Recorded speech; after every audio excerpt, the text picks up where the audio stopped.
always on top, always on top, always on top, always on top, always on top, always on top, always on top, always on top, always on top, always on top, always on top, always on top, always on top. Watch out, I'm coming through. I feel that fire through you. Always on top, always on top.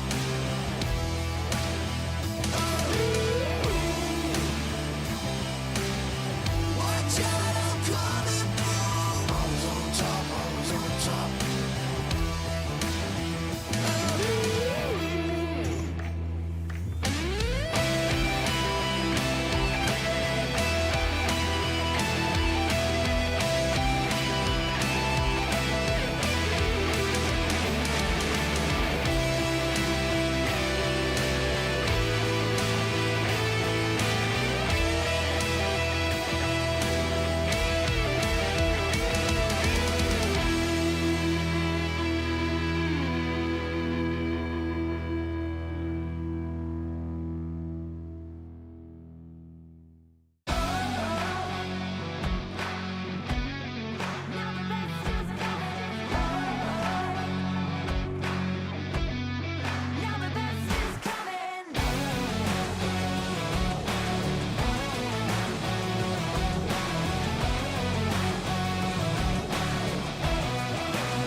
thinking they're taking a bait. Looks like they're top of the chain, but guess who is coming to play? Winner, winner, saint or sinner, future brighter, watch it glimmer, let it simmer, they're seething. Hearing them gas belly breathing, easing up, faking a sweat, wheezing and catching their breath. Haven't seen anything yet, looking for more, never settle for less. Calling off Vivo, who look for the ref, falling behind you get left. Every mistake it will cost you, dizzy you're lost. Back to the line that you cross, levels about to be crossed. No doubt it's about to go up, this ain't no test. Gotta be better than best, with level we still I possess. Like a rocket, it's strapped to my chest and attack and attack. Call up the people and tell them I'm back. Do it for the love of the game, never for the fortune or fame. You better believe it, it's never gonna be the same. Now I got 'em calling my name.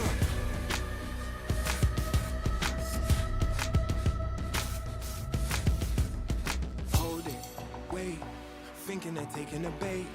Looks like they're top of the chain, but guess who is coming to play?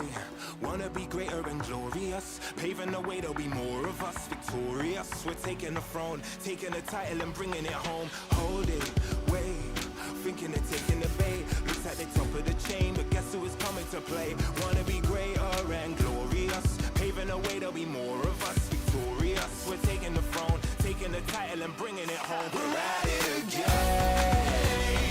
Do it for the love of the game, never for the fortune or fame. You better believe it, it's never gonna be the same. Now I got 'em calling my name. Wait, thinking they're taking the bait. Looks like they're top of the chain, but now I got 'em calling my name. Wanna be great and glorious, paving the way, there'll be more of us. Victorious, we're taking the throne. Now I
Go.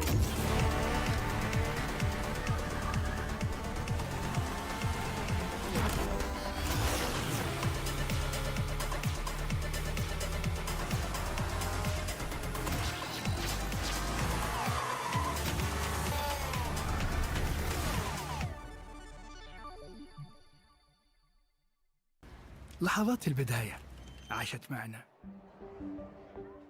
كنا نحسبها وقت للتسلية بس، نحسبها بس ذكريات. عبود أعطي أختك اليد يا ولد. ابتكرنا فيها ابتكارات، وإذا بغينا قلبناها خرافات.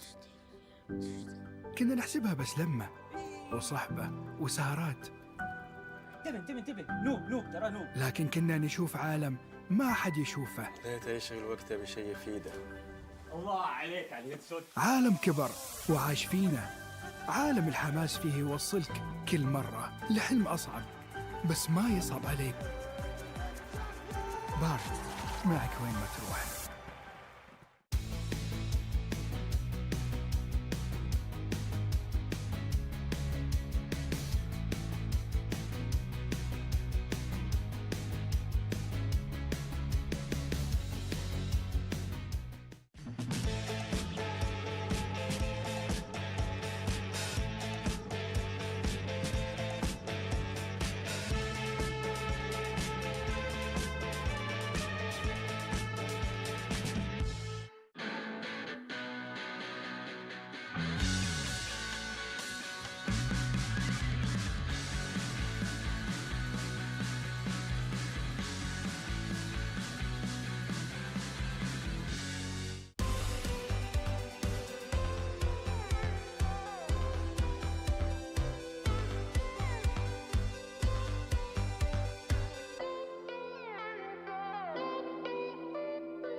Must be heartless. Raise the axe of God to smite all.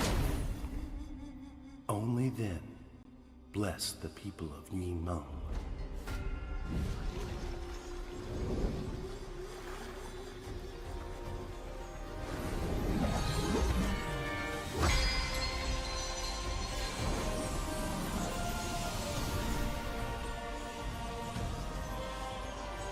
Guide your fate. The cycle of rebirth.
Honor 200 series, the best portrait phone AI empowered.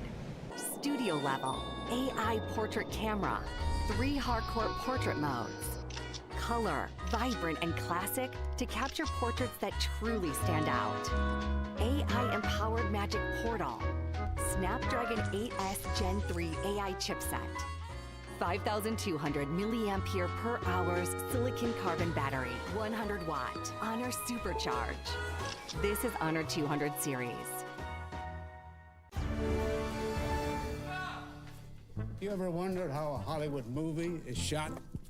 On a Sony. You review it on a Sony. And how do you make that sound epic? You record it on a Sony. Lunch break on a Sony. So why wouldn't you watch it on a Bravia by Sony? Have you got what it takes to get to the top? It doesn't matter how high you climb. To reach the top, even the biggest champ needs a break. So you can recharge, dive back in, and dominate.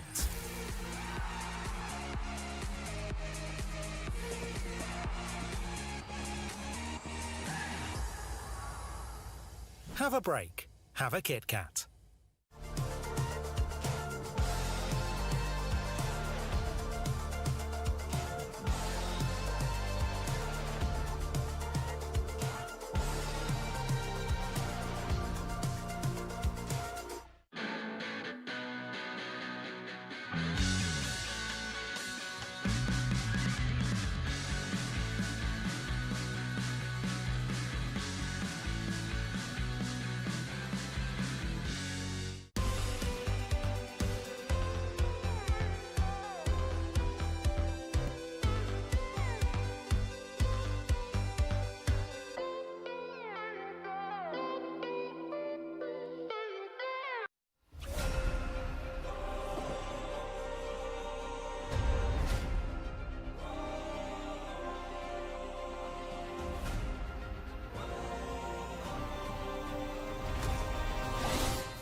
Marsh of Amnesia.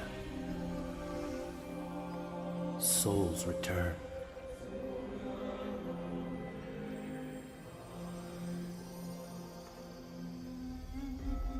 I am the Ogren. I deliver the people of Gwingmung.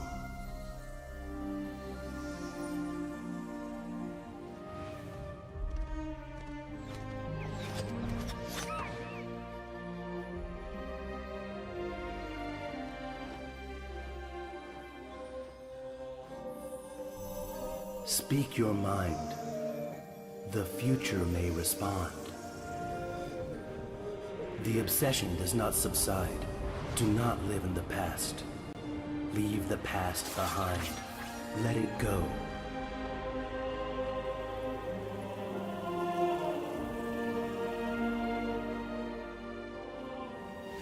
Child, it was your grandfather who brought you here, but the road ahead is yours alone. Life is whole. Go home in peace.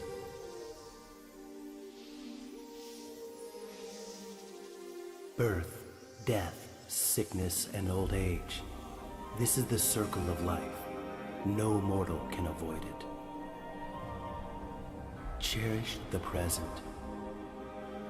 If you want to live with no regrets.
Always on top, always on top, always on top, always on top, always on top, always on top, always on top, always on top, always on top, always on top, always on top, always on top, always on top.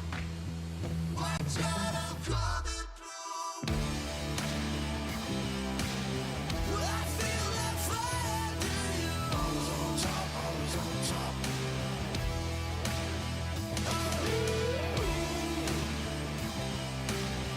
Watch out, I'm coming through. Always on top, always on top.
Anyone seen my cat?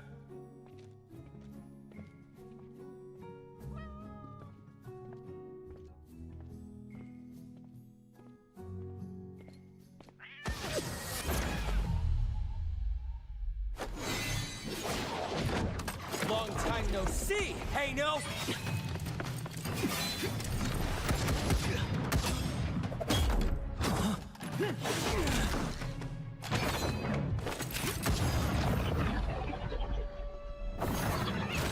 Oh no!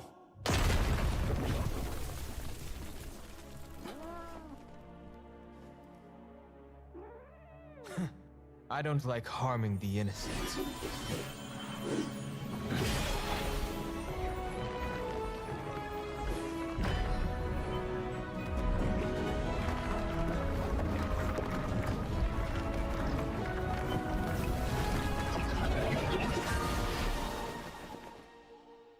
This again?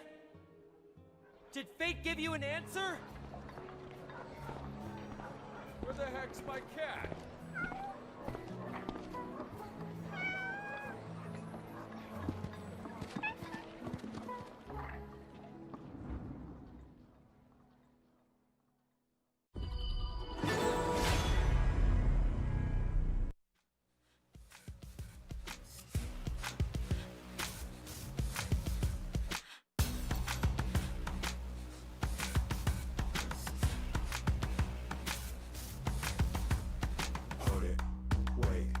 Thinking they're taking a bait. Looks like they're top of the chain. But guess who is coming to play? Winner, winner, saint or sinner. Future brighter, watch it glimmer. Let it simmer, deceiving. Hearing them gas belly breathing, easing up. Faking a sweat, wheezing and catching their breath. Haven't seen anything yet. Looking for more, never settle for less. Calling no follow, you look for the ref. Falling behind you, they're left. Every mistake it will cost you. Dizzy, you're lost. Back to the line that you cross. Levels about to be crossed. No doubt it's about to go off. This ain't no test. Gotta be better than best. With all we still I possess. Like a rocket, it's strapped to my chest and attack and attack. Call up the people and tell them I'm back. Hey, do it for the love of the game. Never for the fortune or fame. You better believe it. It's never gonna be the same. Now I got them calling my name.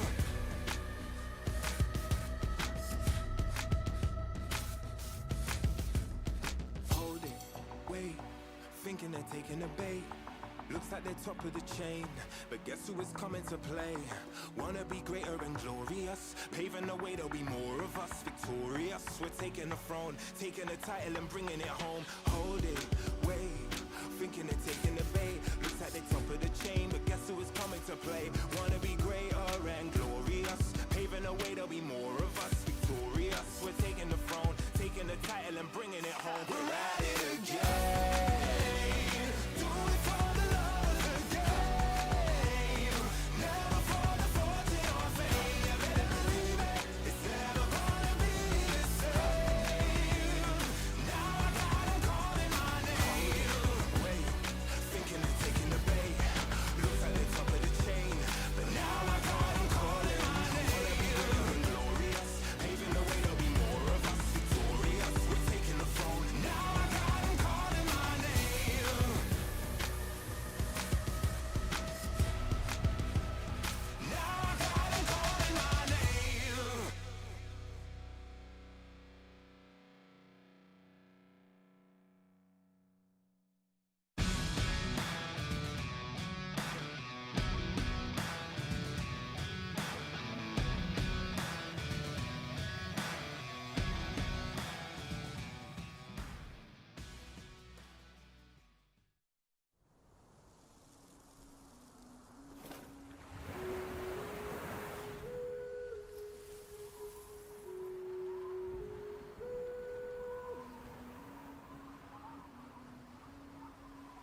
It's a hard showtime.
We are now live here at the Honor of Kings Invitational Midseason 2024 at the Esports World Cup live at the Amazon Arena Boulevard, Riyadh City in Saudi Arabia. We are now at the group stage day 1. I'm Kaysaya and with me is Zero. Zero, how are you doing? Feeling absolutely great. It's the first day of the Esports World Cup Honor of Kings Invitational Midseason, and we've got so many good matches happening here in our B stream. So, you know, there's just so many good matches that you do not want to miss out.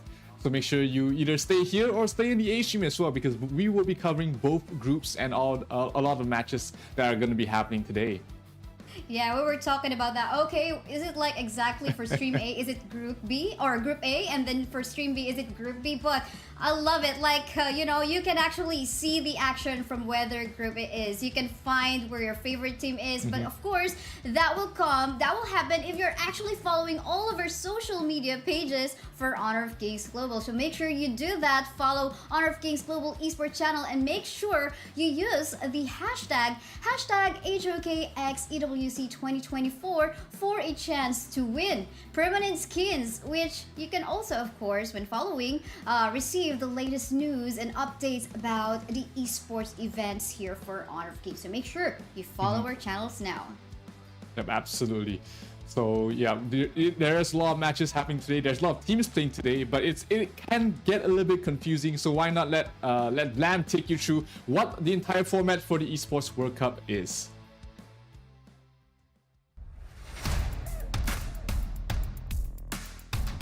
Get ready for the highly anticipated Honor of Kings Invitational mid-season at Esports World Cup. The top 12 teams from the qualifiers and the invited teams are set to converge in Riyadh, Saudi Arabia for a live showdown from August the 1st to August the 4th, all vying for their share of a massive $3 billion prize pool. Let's dive into how the tournament will unfold. The tournament kicks off with an intense group stage over the first 2 days featuring 30 matches. The 12 teams will be split into 2 groups of 6, battling it out in a round-robin format with best-of-1 matches. Each group will compete in 15 matches to determine the top 4 teams advancing through to the knockouts. The excitement intensifies as we head into the knockouts over the next 2 days, starting with the quarterfinals. The top 8 teams from the group stages will compete in a best-of-3 single-elimination format. The winner of each of these matches advances to the semi-finals the following day to face their opponents in a best-of-5. The semi-final winners will then face off in the finals, where the ultimate victor will be crowned champion, claiming the trophy and eternal glory. Additionally, the champion will have the opportunity to smash 3 of their rival keys and add them to their trophy. Mark your calendars for August the 1st and don't miss out a moment of action as your favorite teams go head-to-head in a live competition on stage.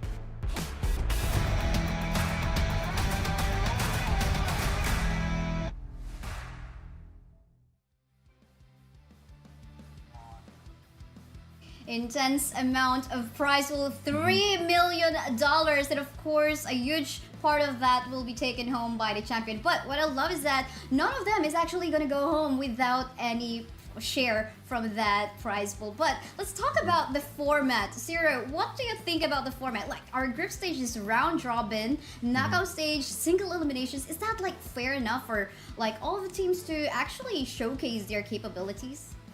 I think it's the best format to allow all these teams, room to grow, as well as just the preparation. It will be a lot easier knowing that the teams you're facing are in your group and you only face them once. Sure, there are some things that can happen in a best of 1, but hey, you get 5 chances to try and secure a spot in the top 4 in your group, and then from there on it becomes a single elimination best of 3 or best of 5, which really tests the mettle of all these teams. So I think the format is as fair as it can get, and it's up to the teams to perform up to their standards. That's true, and we saw that, they can smash the tokens of their opponents later on as they move forward to the knockouts. I love that, it allows you to have the capability to feel it like presence, like in person, right? It's not just like in game. But yeah, let's talk about the prize pool. I did mention already, we saw from the video as well, it's $3 million, and I think wasn't shown in there is actually the finals MVP will be taking some share of like $50,000 as well. But look at this one, $1 million for the champion. Second place will take home $500K, and the third and fourth will share $250K, and so on and so forth. I mean, this is an amazing opportunity for all of our teams. Yeah, so much to fight for here. I mean, $1 million, that is an absurd amount. Probably, it is the biggest Honor of Kings tournament that's happened so far. It's definitely set it's a part of history, and all of these teams will be vying to finish in the top spot. But hey, even if you finish 11 and 12, there's still a decent amount of money for your team to get. And not to mention also the Esports World Cup club points, which are also what all these teams are fighting for as well. Oh, I love that. I love that. I mean, this is just the start, right? Of any other further events that we will come along with. And then again, at the same time, you know, the experience that all of the teams are actually getting from that one. And yeah, very amazing. Then again, guys, make sure you also follow our social media. But we talk about our teams. Again, 12 teams right now. We've got our top 8 teams coming from Invitational Season 2. We've got one from the LCQ, which is Weibo Gaming from Hong Kong. And then we've got one from Saudi Arabia from their own qualifiers. And, of course, the KPL Dream Team that everyone is actually looking forward to see in here. And, of course, just recently from the SEA show match, Boom Esports. I mean, what do you say about all these teams currently participating in this event? I mean, we've seen a lot of them in action during the Season 2 Invitational. The winners, of course, LGD Gaming facing up against Team Secret in the finals. But I think all eyes are on the KPL Dream Team as well as Boom Esports. But let's take a look at the matches we're going to be having today on both streams. This is Stream B, folks, and you will be watching a lot of the teams be playing here in action. You know, KPL Dream Team against Falcon is what we start off with, followed by Impunity versus Vivo Stars. Vitality versus Vivo Stars follows that, and then we'll have Loops versus Falcon. All Gamers Global against Weibo Gaming, Loops versus Weibo Gaming, and then Team Secret's the Team Secret's second game for the day against Impunity. And we'll cap things off with LGD Gaming going up against Vitality. So plenty of matches to look forward to, a lot of opportunities to watch these teams, learn from each other, as well as fight it out to find out who will be the top 4 of their individual groups. Yes, that's true. And again, that is a mix of both Group A and Group B best of 1 matches. Again, round robin format. So don't get confused. It's actually live already. Again, HoK Camp. That's where you can actually find the updated stats. And I want to actually mention that already since we have the HoK camp already up. So this is a way for you guys to give some review about the teams and the players. So make sure you search that, share your opinions about the players and the teams, and yeah, don't miss out any of the updates coming from that. But of course, our match of the day, we were talking about this a while ago, Zero, like off a stream. I was asking you, okay, Group B, because we all know, okay, KPL, they might be dominating the Group B already, but you mentioned about like AG Global and Weibo Gaming. What is in between these two teams? Well, we know Weibo Gaming, they came in through the last chance qualifiers. They were pretty dominant there. All Gamers Global, their road to the Esports World Cup was longer than a lot of the other teams. They had to go through the Honor of Kings Open Series, Series 1. So, you know, they were one of these teams that had to fight through a lot to get here, same like Weibo Gaming. So I think this is the matchup, the match to look out for today, especially on this stream, because we'll be seeing both of these teams rather fight out against each other to find out who will be on top, who will be surviving in this group. Because Group B, you know, you've got, like you said, you've got the KPL Dream Team, you've also got you know, the likes of Weibo Gaming, Falcons, Loops also in here. So if All Gamers Global, if they're able to get a point out of Weibo Gaming, then we might see a different hierarchy in this group settle down. Basically, this are the kind of the teams wherein we might expect some, you know, tiebreaker kind of thing. So we'll find about that. But yeah, both of them coming from Hong Kong as well. We'll just have to find out who will be on top. But of course, don't you guys miss out this EWC Elaine skin promotion, because this is so exciting. We are launching the EWC exclusive skin, very exclusive, from August 2nd to 8th, wherein you can purchase this skin at a special price offer of 710 tokens instead of the 888 tokens. Who wouldn't love that discount? It's about like 300, I think. No, like 100 plus. And of course, what's even more exciting is that if you spend tokens to purchase this skin through the in-game new skin event page, you have the chance to participate to get limited time tokens back. So isn't it amazing? I mean, it's like you get a refund, but of course you have to spend the amount of limited time token skin back. I mean, the skin is definitely worth it. We saw it in action yesterday during you know, our preparation, and it was something else. It was something that we both, you know, just shouted out when we just saw it, and it's definitely something to look forward to seeing. And another thing that we want to look forward to seeing as well is our upcoming match. It is going to be Impunity against Vivo Stars, and both of these teams are from Group A. Impunity hailing from Myanmar, and Vivo Stars from Brazil, of course. So you know, Vivo Stars, they were the season 1 Honor of Kings season 1 Invitational champion. They came up 3rd and 4th in season 2, and you know, Impunity has been in the scene for quite some time. They finished shared 5th place in season 2 Invitational with a pretty decent result as well. So this is a much closer matchup than most people would think, just looking at their rankings. Oh wow, I'm excited about that. Actually, I keep on refreshing the HoK camp that we have. Should there be any updates, especially after our game 1 for this stream. But then again, I'm really looking forward to that. Speaking of, like, of course, the potential. I mean, we have a new hero, which is Ogren. What do you think about Ogren right now in the current meta of Honor of Kings Global? I think for those who've who hasn't really had a lot of experience playing with or against that hero, they're still trying to figure things out. What's the best composition to play around it? What's the best way to counter it? You know, there's the obvious ways of building anti-healing, but a lot of people don't realize that the indirect way is to pick up more crowd control, pick up more stuns, pick up more single target control for that hero. He is he isn't as strong as people think they are, and we might see him slightly overrated in the first day or even through the first few games of the group stage. But as teams start to realize and start to learn how to play against it, we might see him start to fall off a little bit. We'll see about that. Who is going to be the first confident team to pick up the Ogren? But let's take a look at the Impunity lineup in here. Again, hailing from Myanmar, we have Zero. Ooh, almost the same name in here, just different spelling. Shaolin, Megumi, Ashing, and Black. All right, that is your Impunity esports roster. And I mean, who do you think in here between the players of Impunity should we actually be highlighting, or we should be eyeing on our eyes too?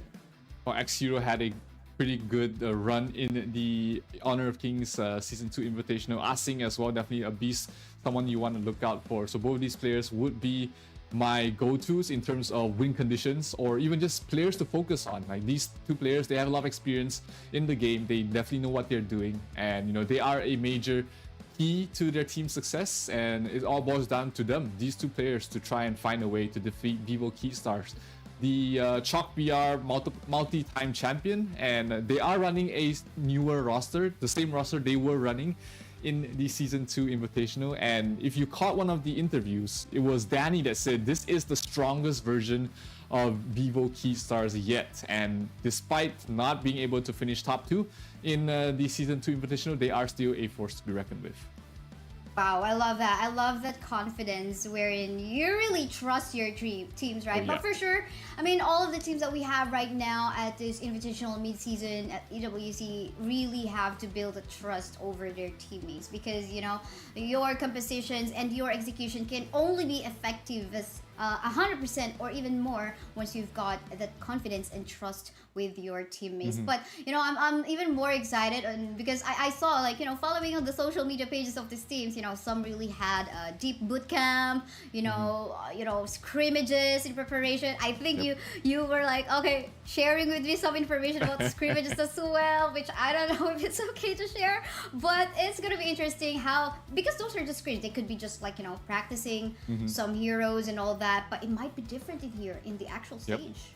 Yep, it's you know, all your preparation, it sets you up for a good start, but when it comes down to it, when it boils down to the matches itself, it is your form at that time. It is how you adapt to situations that you faced before or never faced before. It's how you be able to read your opponents. It's how you're able to find that one way to defeat your opponent, even if you're coming from a bad situation. That is what all the competition is about. That is what the Esports World Cup is about, and that is what's going to be what Game 1 is about, because Impunity against Vivo Stars is definitely a very interesting match to witness, because these two teams, I don't remember if they faced in the Season 2 Invitational. Obviously, Vivo Key Stars, they dominated their groups.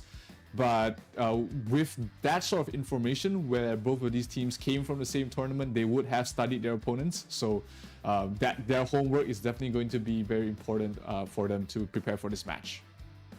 Really important as it is. And yeah, again, guys, we do have, just to let you know what's actually surprising in here before we are actually starting off the drafting. Don't forget about the championship mode, a very new in-game mode that is about to start on Saturday evening time, wherein you can probably unlock the newest Huyan skin for free. But I guess less of that, because we are ready here into the action again. This is our first series of the day, Impunity versus Vivo Kid Star. This is best of one, a round robin match. So I think this is the bans that we're already seeing, right? So automatic, Hino, Elaine, Dolia, Ogren ban? Ooh, yeah, interesting. Like an early ban in the Ogren. Is this really that scary right now? It's because I guess it's new, so teams aren't very familiar with countering or playing against it. So why not just take it out of the pool until someone figures out, or until a mini meta is formed. I mean, we haven't talked about a lot of about the mini meta, but it does form throughout the tournament, where teams suddenly realize there's that light bulb on top of their head that, hey, this hero is actually pretty broken. And we've seen a lot of teams, a lot of different roads to the championship come from that sort of situation. But we get a new hero on the draft here. It's going to be Long, the newest marksman in the pool, and it is picked up there by Impunity along with the Mai Shernui and the Dun. That's so true. And I'm loving the Zhang Fei pick though, coming from VK as in here, because, you know, a recent patch that he's got, I think that added some more capability for him to actually engage and give some protection and, you know, stop the opponents in dealing those continuous damage. And I think that will allow the Arlie later on, if we come into the power spike of this particular hero, or maybe the late game, to actually give more free hit, deal more damage up against the opponent, you know, and stop the sustain coming off from the Dune, let's say.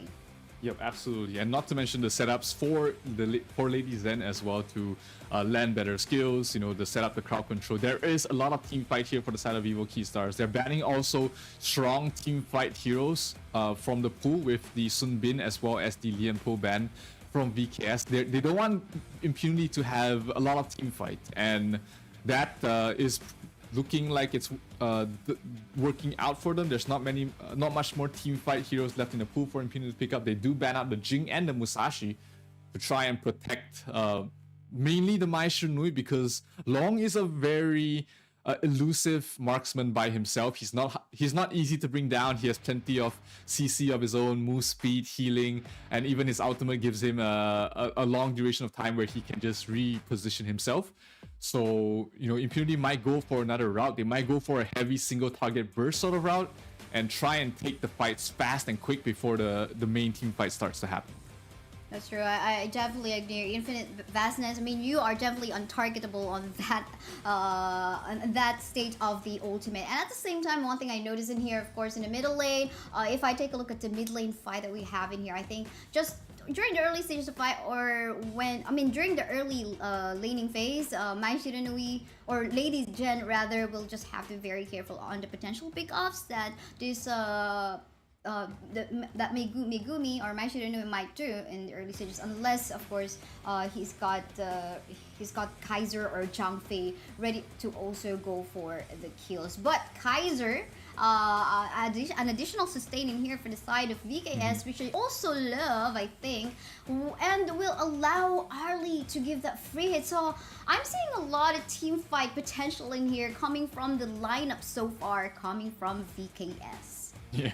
And meanwhile, on the other side, Impunity is just going full on that single target burst. They've got the Dharma, they've got the Liang to try and lock down maybe the Kaiser, maybe the Arlie. So, you know, Liang was one of those heroes that didn't see too much action in the Season 2 Invitational as a support that's able to lock down a single target. So it's great to see him picked up more to counter heroes like the Arlie. You know, you don't want the Arlie to just have free reign wherever he wants. With that single target lockdown with Liang, you have opportunities to lock him down, but that also leaves Mayin open in the pool, and Mayin will be picked up there by VKS in the hands of Niap. So VKS, like, they've got Danny on his one of his more favorite heroes, which is the Kaiser. They've got one on the Lady Zen, and they got Sasser on the Arlie as well. So these are very comfortable, familiar picks for the side of VKS. While, you know, Impunity, they had to go for a more unorthodox sort of pick. You know, the Liang Dharma as well as the Mai Shinui. That's a lot of single target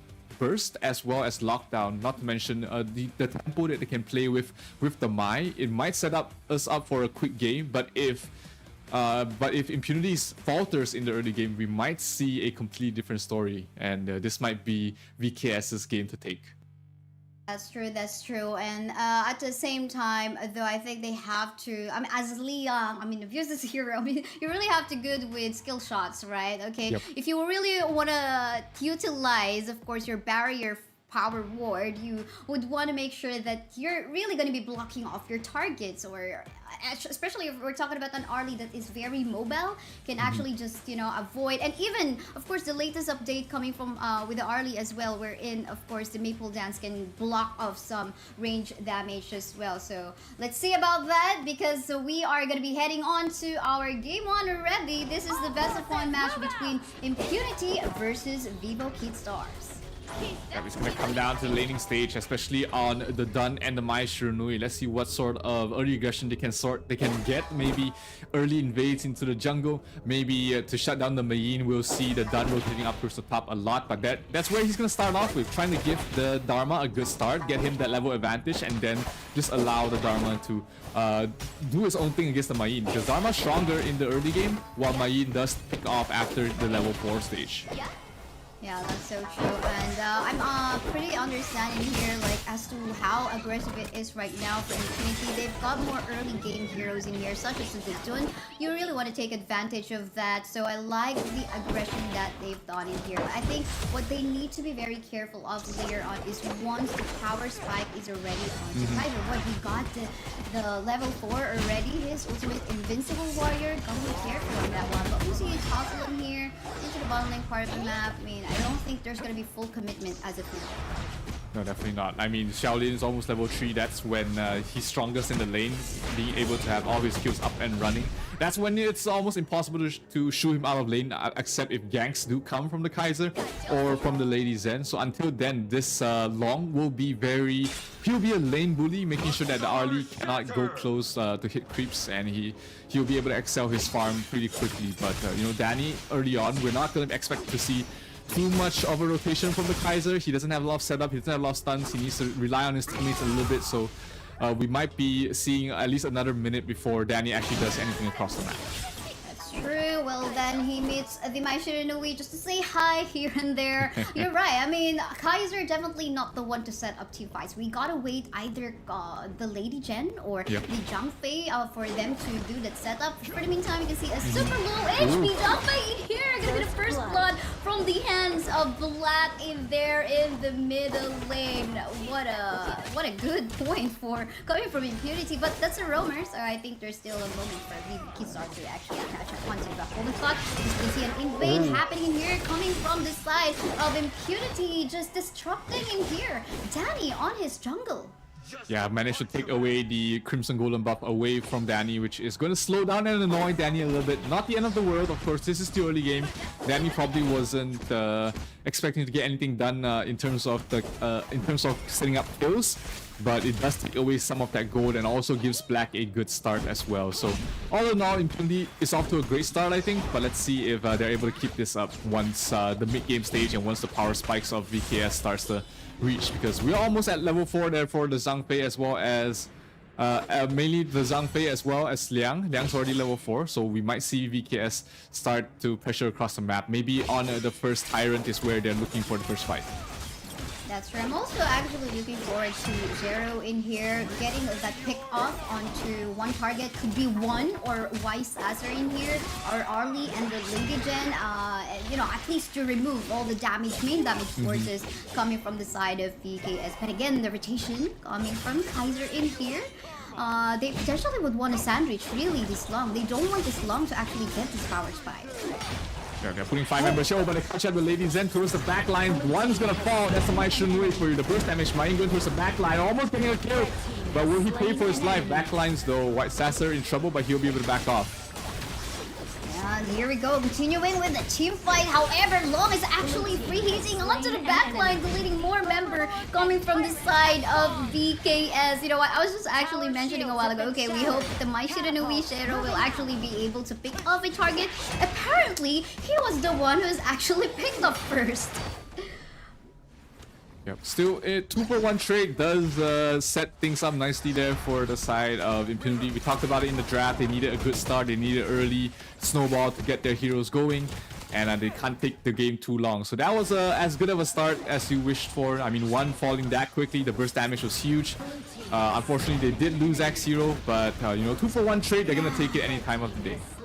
Yeah, that's so true. And there you go, the free hit again coming from Shaolin in here from the back line, seeing that from our highlight replay. But then again, there goes, of course, the Calm once more. Gonna be waiting for another objective to be taken in here. This is 2k goalie that definitely VKS needs to catch up onto, because they can't give that further power spike or more golden farm going to Shaolin. Shaolin have yet to actually go down, maybe onto the hands of White Sasser in here, into potential team fights that could happen later on. But for the meantime, what are you seeing in here? It seems like we're seeing Kaiser just looking for team fights just like this one. Will they be able to get the Mai Shiranui? Unfortunately, not very mobile. But yeah, I think Kaiser in here, Danny will definitely have to look for the proper team fights to go on to.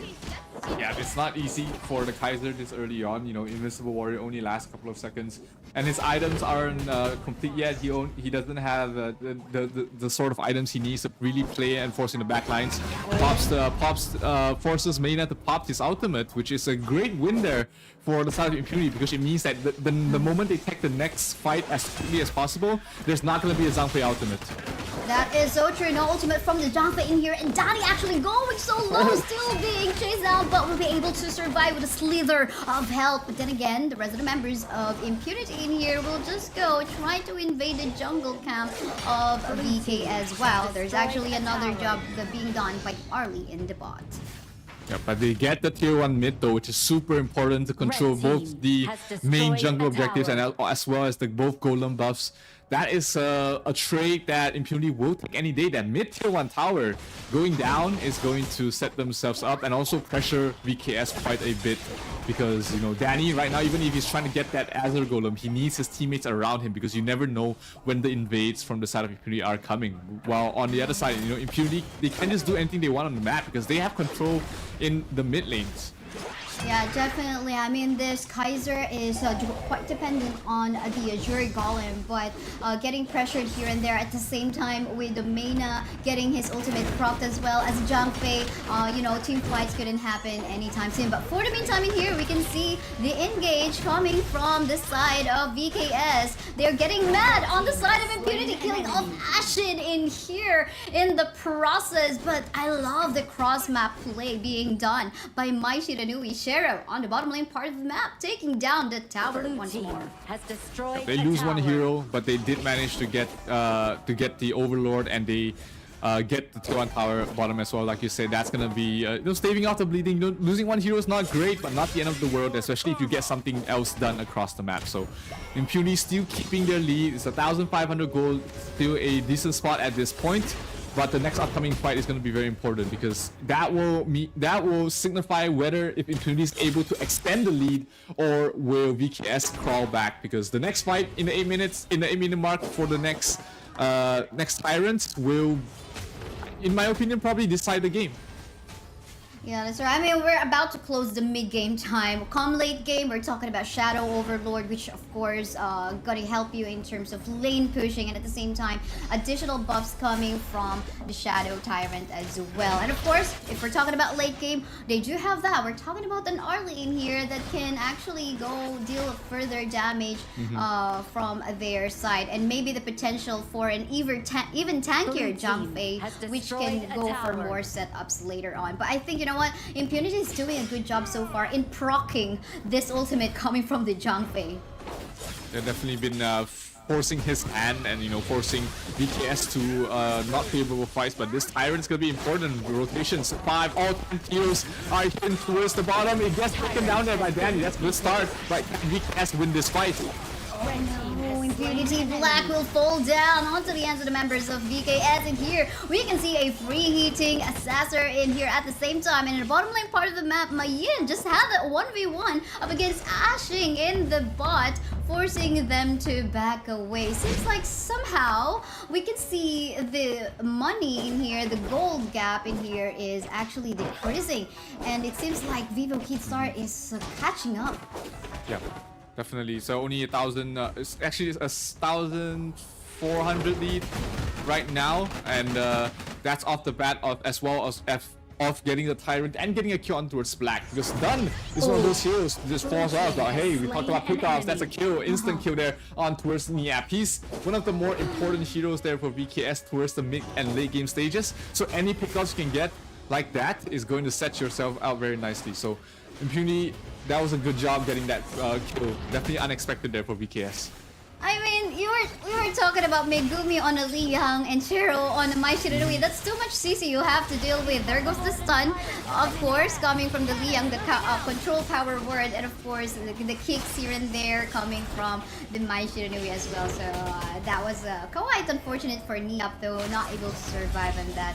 But we can see the rest of the members in here coming from Impunity wanting to contest the Tyrant right here already. I wonder if there's going to be a steal in here coming from the side of VKS. Good way to actually stop them from that, but I think something's happening onto the bottom lane part of the map as well. Right, Zero actually fall down. The combat play, you killed me a while ago, I'm gonna get you. But for the meantime, Sasser will actually fall down onto the hands of Ashing in here. The rest of the members of Impunity wanting to continue this fight, but they said, Dharma, well, I will just go onto the middle lane, try to find another target, maybe flank 1, 2, 1, but then again, with the protection coming from Zhang Fei, that will not happen. Yep, Ashing getting the opening to go for the early. That was an instant fight win there for the side of Impunity, and they get a lockdown here as well on towards Niap. Niap's gonna run away, barely surviving, able to heal up just in time. And that was Niap, you know, just having to thank his lucky stars there. Oh, Reina in trouble, he might get bursted down, knocked out, pops the ultimate, able to survive. Yes, good use of the ultimate still coming from the Zhang Fei. Unbridled outburst just to disengage, but I guess Danny in here cannot go for the 1v2 fight against Dun, and the Mai Shiranui has to back away, wait for the rest of the teammates to go back alive. Especially Mina doesn't have the ultimate available, and they're basically scattered across the map right now. So in a way, somehow, I find the rotations kind of, you know, disorganized. I was looking for more aggressive team fights as well, coming from Mena at the same time. I mean, during the draft, we're talking about, okay, they are so good, they can definitely go for that setups, but we're not seeing that happen cleanly as of now.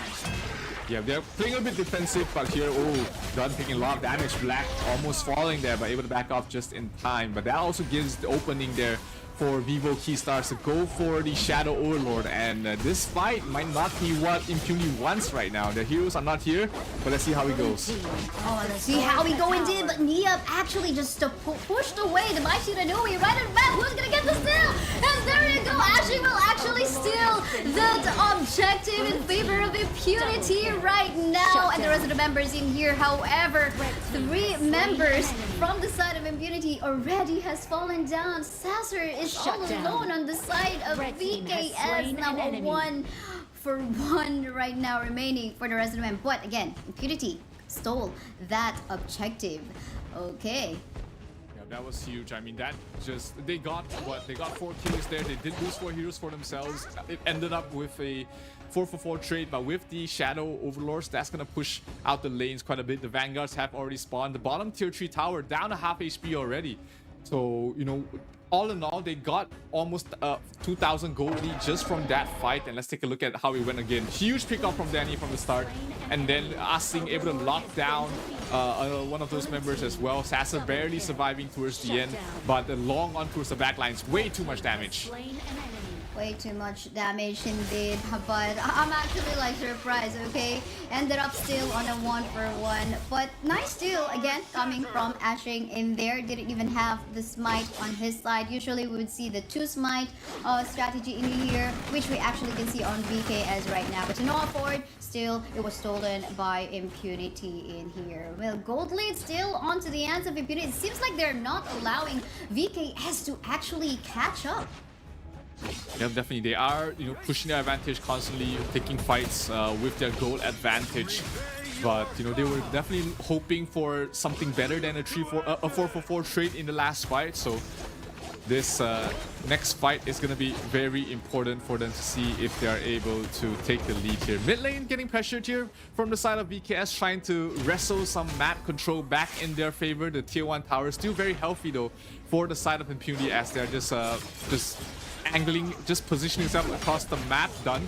Able to back away to safety. The burst damage from Shaolin is starting to rack up there. Reina taking so much damage from the 1-2 combo from Shaolin. So he is starting to do a lot of pure damage, and if he lands one of those lucky crits, he might be able to burst down the Arlie with a single combo.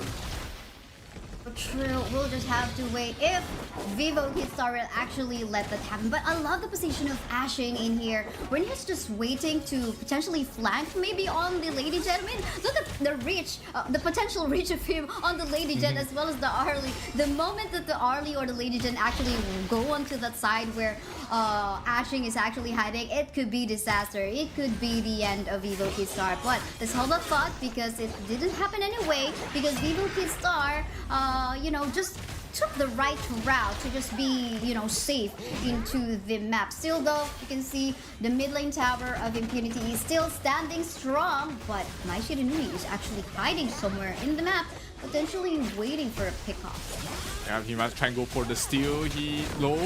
Invisible Warrior is popping to get the steal. No, Danny gets the last hit, but a fight's about to ensue. Black is already low. He has to back off. And I think that is going to be the end of that fight. That will be VKS taking a quick Tyrant for his team. That's going to allow them to take the next upcoming fight with additional damage. But Impunity, if they are smart, they're just going to drag out the game and play across the side lanes to stall this buff and take a fight after it ends.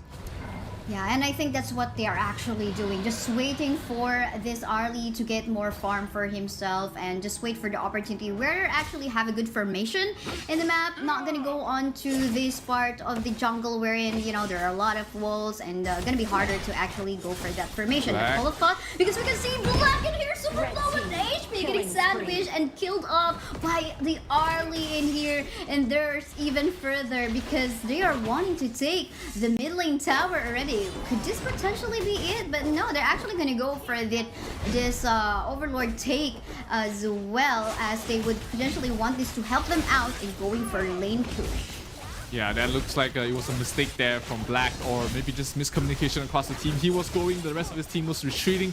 Maybe he felt that he was just cornered and had to try and take a fight, but that definitely allowed VKS to get a little bit more of an advantage. Danny spots out Ashing, but able to back off. Just trading damage a little bit for now. Danny's reaching that point where he's starting to become unkillable here. And I think this is the late game that we are waiting for VKS right now. And look at that, right off the bat, they got 2 towers just right after taking the Shadow Overlord. And now it is a chance for opportunity. Is now a place for Impunity now to try to get a pickup once more while they're actually on the high ground. But let's see about that, if there's going to be any chances for them to see one or Caesar in here to be in the map, to be visible in the map, to get flanked by either Mai Shiranui or the Dharma. If Shaolin doing a lot of damage there to Mena, but that bottom lane is going to be pushed out quite a bit. They will be able to deal with the Vanguard rather quickly, but not before they lose that power. So now Zhang Fei forced to recall back to base. That's gonna be you without your main team fight control for a couple of seconds. So if this opening is looked out there by Black, they might be able to find a fight here for Impunity. But both teams are still playing very safe right now. Yeah, I mean, Impunity though, they seem to be taking advantage that non-presence of Mena in the map from a while ago. Now you can see them having that control, but I don't know, they don't also care about the Shadow Vanguards, but hold on, because we can see it here, the fight's happening right now. Unbridled Outburst has been used. We can see one still all alive, and one member will fall down, ashing onto the hands of Wise Caesar in here. More kills going on to Wise Caesar, and what just happened? We are back to an even game here, Kaisaya. It's even in gold. The lanes are all pushed out. Both teams are pretty much neck and neck right now, but it's a 4 versus 5. Oh, lots of damage there by Sasser. Has to back off there. One punch there from the Mai Shinui. Got her to half health, so she definitely has to look out for the damage that the Mai can bring to her. Definitely, you definitely want to build some way for you to resist all those burst damage coming from the Mai Shiranui. But then again, everyone's almost complete. Could just wait for 2 seconds or one from Ashing to be present in the map, then they can go back. And we're talking about the final showdown almost at 20-minute game time, because now this is gonna get trickier, you know, like you really want to get this buff in here coming from the Tempest Dragon. It's gonna give you some true damage at the same time, some shields up for the team fight, and seems like they're gonna be forcing off the team fight right now in here. Megume is super low into the map right now. Black will fall down onto the hands of Slazer, as well as Shaolin in here. Oh, look at the zone being created by the Jump Fei, and at the same time, the rest of the members in here, 2 members left for the side of Impunity right now. Shaolin will fall down as well, and the rest of the members too, and it is a wipe out. This is what VKS has been waiting for. They don't need a Tempest. They know that they have the draft for team fights, and now they take advantage of it, potentially ending this best of 1 round match up against Impunity. So I guess anytime soon, there is no one coming back from the base, from the side of Impunity, as VKS tops it all down. I mean, that was just the draft, the late game composition of VKS coming to play here. Once it reached that 12-minute mark, and when Impunity couldn't get any of those high ground towers, it was just VKS's game true and true. I mean, like you said, the superior team fight on the composition allowed them to feel confident of taking the game late, and towards the end game, I mean, Danny as well as Mayna just did so much damage in the team fights by themselves, allowing them to really just shut down this Long. And Shaolin, despite a great start, Long couldn't really fight against such tanky heroes on the side of Vivo Keatstars.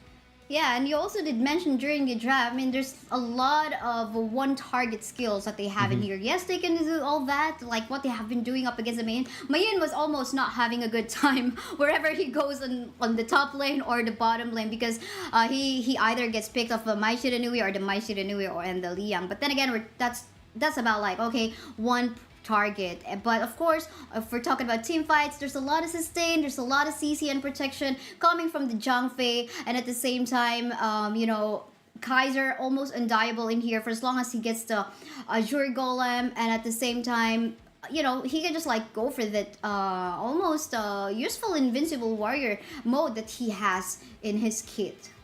Yep, absolutely. You know, definitely played very well there, Danny and Mayna, both of them really playing that front line role really well, and not allowing his opponents to get to the back lines or play as freely as they can. But the early game, we were talking about it, it was just so good there for the side between Impunity, getting favorable trades, getting things done across the map, even when they're losing heroes. But you know, I felt like they could have played a little bit more aggressive, really utilized the network they had on Ashing as well as Shaolin better, but they sort of let that game slip away from them. Yeah, that's so true. And in here at around 10-minute game time, you can see there's still a lot of exchanges. And these are the moments wherein we can see the pick-offs coming from Ashero as well as me up in here, 1-for-1. No worries about that from the side of Impunity. But if we're talking about, you know, team fights, actual team fights, especially the moment where you're talking about late game stage already, there's just so much potential coming from the side of VKS, especially Arlie. She almost doesn't need that protection that she needs into the backline, because she can just like go back to the parasol and just be safe. Absolutely. And you know, this last fight there, I think it was a mistake there by Shaolin to just land in front of Danny. Probably not the situation you want to be in. He managed to get the kill though, but he did set himself up so that he was very easily picked off right after that. So great engagement there here from the side of VKS, securing their win in the group stage. And that puts VKS on top of the group at the moment. It is still very early on in the group stage, but hey, you know, you take every win you can get, especially with such close competition. You want to make sure you win every game that you're supposed to win and try your best against those games where it's more of a 50-50 matchup. So great game there by Vivo Keystars, and I think Impunity definitely not their best showing yet, but hey, plenty more games for them in this group stage. Yeah, that's so true. We have 2 days for the whole group stage. And of course, I mean, we're talking about top 4. So what are the chances, right? Like if you're just going to do your best, you know, there's even more higher chances for you to actually make it up to the knockout stage, because we're taking the top 4 teams to move forward to the next round. Yep, absolutely. And, you know, we have so many things in store for you, ladies and gentlemen. In the Honor of Kings Esports World Cup, and one of the things that we want to talk about is the new Kong Ming skin that's available on very soon. Actually, that's gonna be the Yin and Yang skin. So from the 3rd of August until the 9th of August, you can get this skin at a discount. Right, you heard that right. You get a discount of nearly 330 tokens. So it's gonna be selling at a discounted price of 1,350 tokens.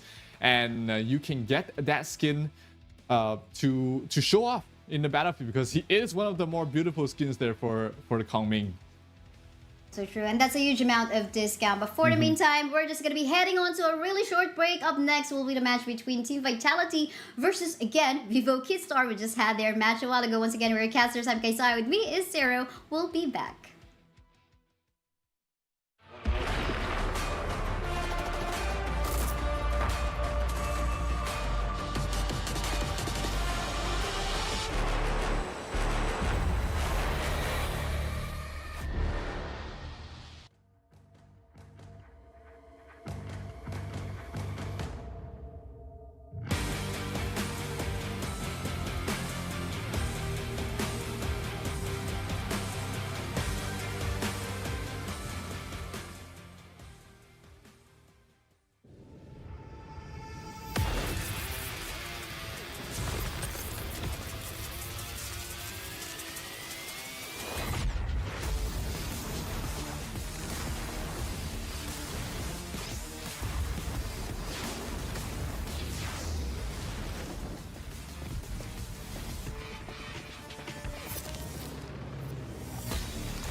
Ready, set, go.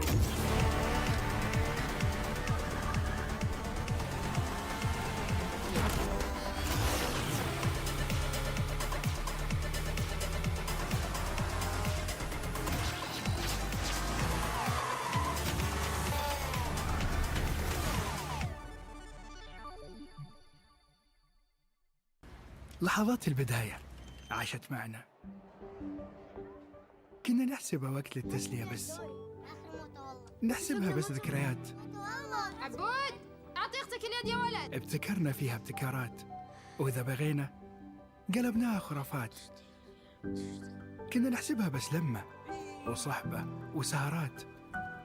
انتبه نوب ترى نوب. لكن كنا نشوف عالم ما حد يشوفه. لا تشغل وقته بشيء يفيده. الله عليك على الهيد شوت. عالم كبر وعاش فينا. عالم الحماس فيه يوصلك كل مرة لحلم أصعب، بس ما يصعب عليك. بارد معك وين ما تروح.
The one who would control fate must be heartless.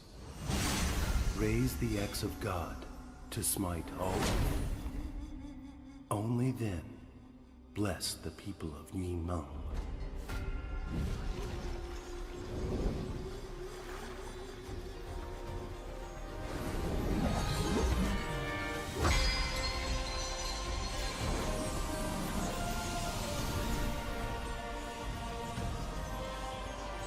Guide your fate.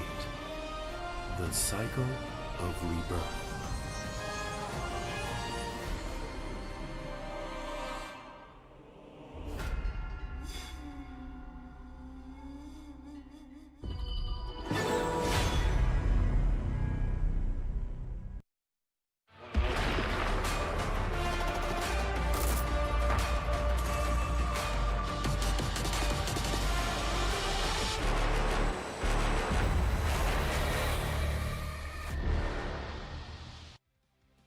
I'm pretty sure you guys had fun watching that match between Impunity versus Vivo Kid Stars, and Vivo Kid Stars winning because here for our game 2 it is gonna be VKS versus Team Vitality. Once again, we're your casters. I'm Kaisai. With me is 0-0. What do you think about the previous match and the upcoming match of Vivo Kid Stars?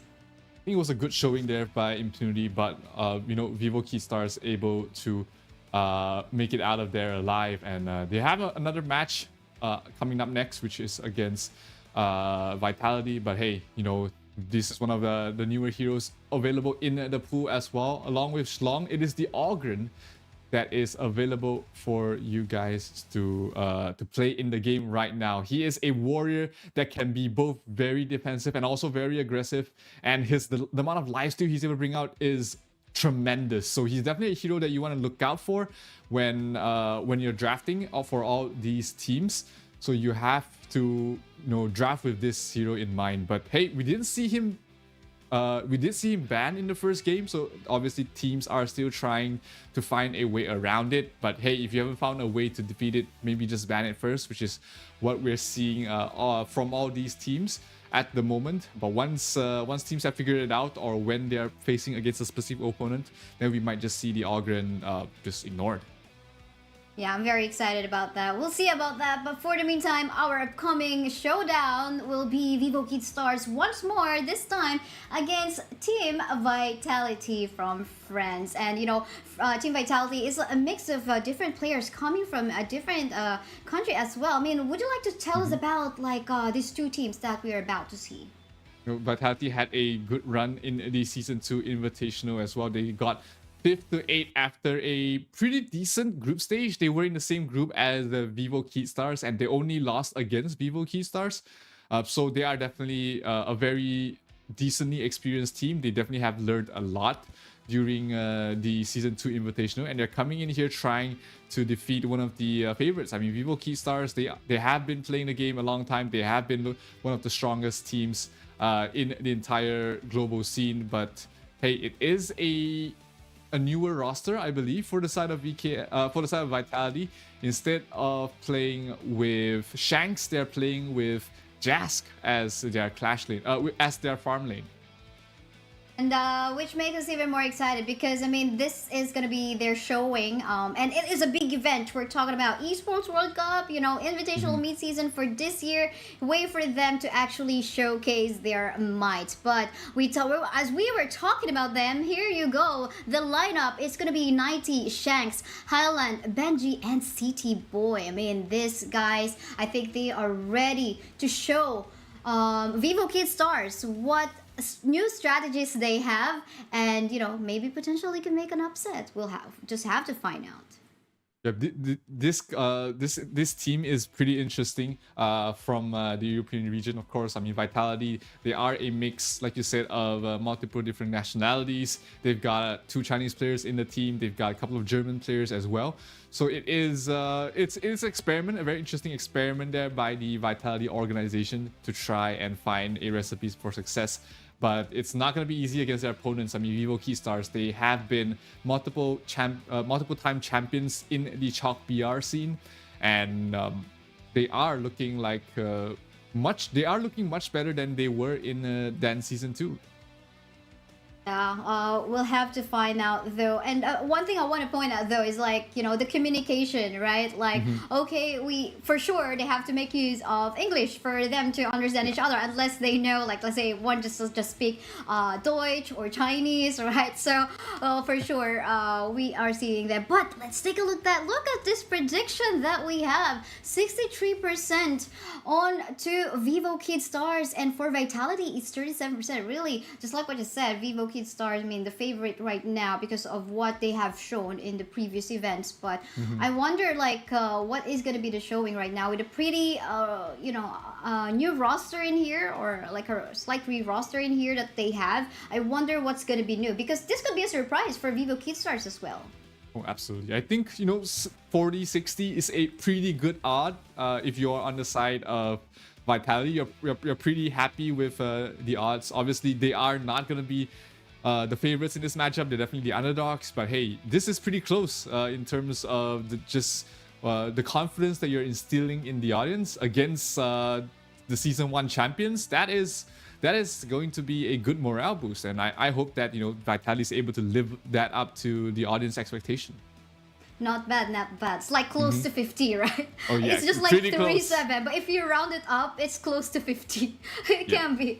So, yeah, then again, this is talking about like momentum. For sure, VK has already had that. They don't have to, like, probably they just took a break. They were like, they don't have to make adjustments. They've got the momentum already. And I think that's one advantage that they have. At the same time, confidence. But, of course, Team Vitality at the same time was able to spectate what isn't it for Vivo Kid Stars. They were able to, okay, these are their picks, this is how they play. But yeah, so somehow there's the pros and cons in here as well. Yeah, I think that definitely comes into play, especially in this sort of format. You played back to back. That means you definitely are on a roll if you came off a win, but fatigue might start to come in. You might start to confuse the two teams if you are when you were preparing. So this might be, like you said, pros and cons on both sides, and it comes down to the team's experience as well as how they prepare for such situations for them to be able to exploit, or at least make sure that they do not fall for any sort of mind games from their opponents. That's so true. And we just want to bring up, guys, if you're posting anything about Honor of Kings Invitational and Midseason, don't you forget to use the hashtag HoKXEWC2024, because if you post, and of course the admins and moderators see that, you will probably get a chance to win some permanent skins. And of course, at the same time, by following our social media pages, you can receive the latest news and updates and esports information about what's happening in Honor of Kings. So make sure you follow the channel now, and don't hesitate to share what are your thoughts are in social media. Again, don't forget to use the hashtag HoKXEWC2024. Yep. Honor of Kings is everywhere. They are on YouTube, they are on Facebook, they are on X.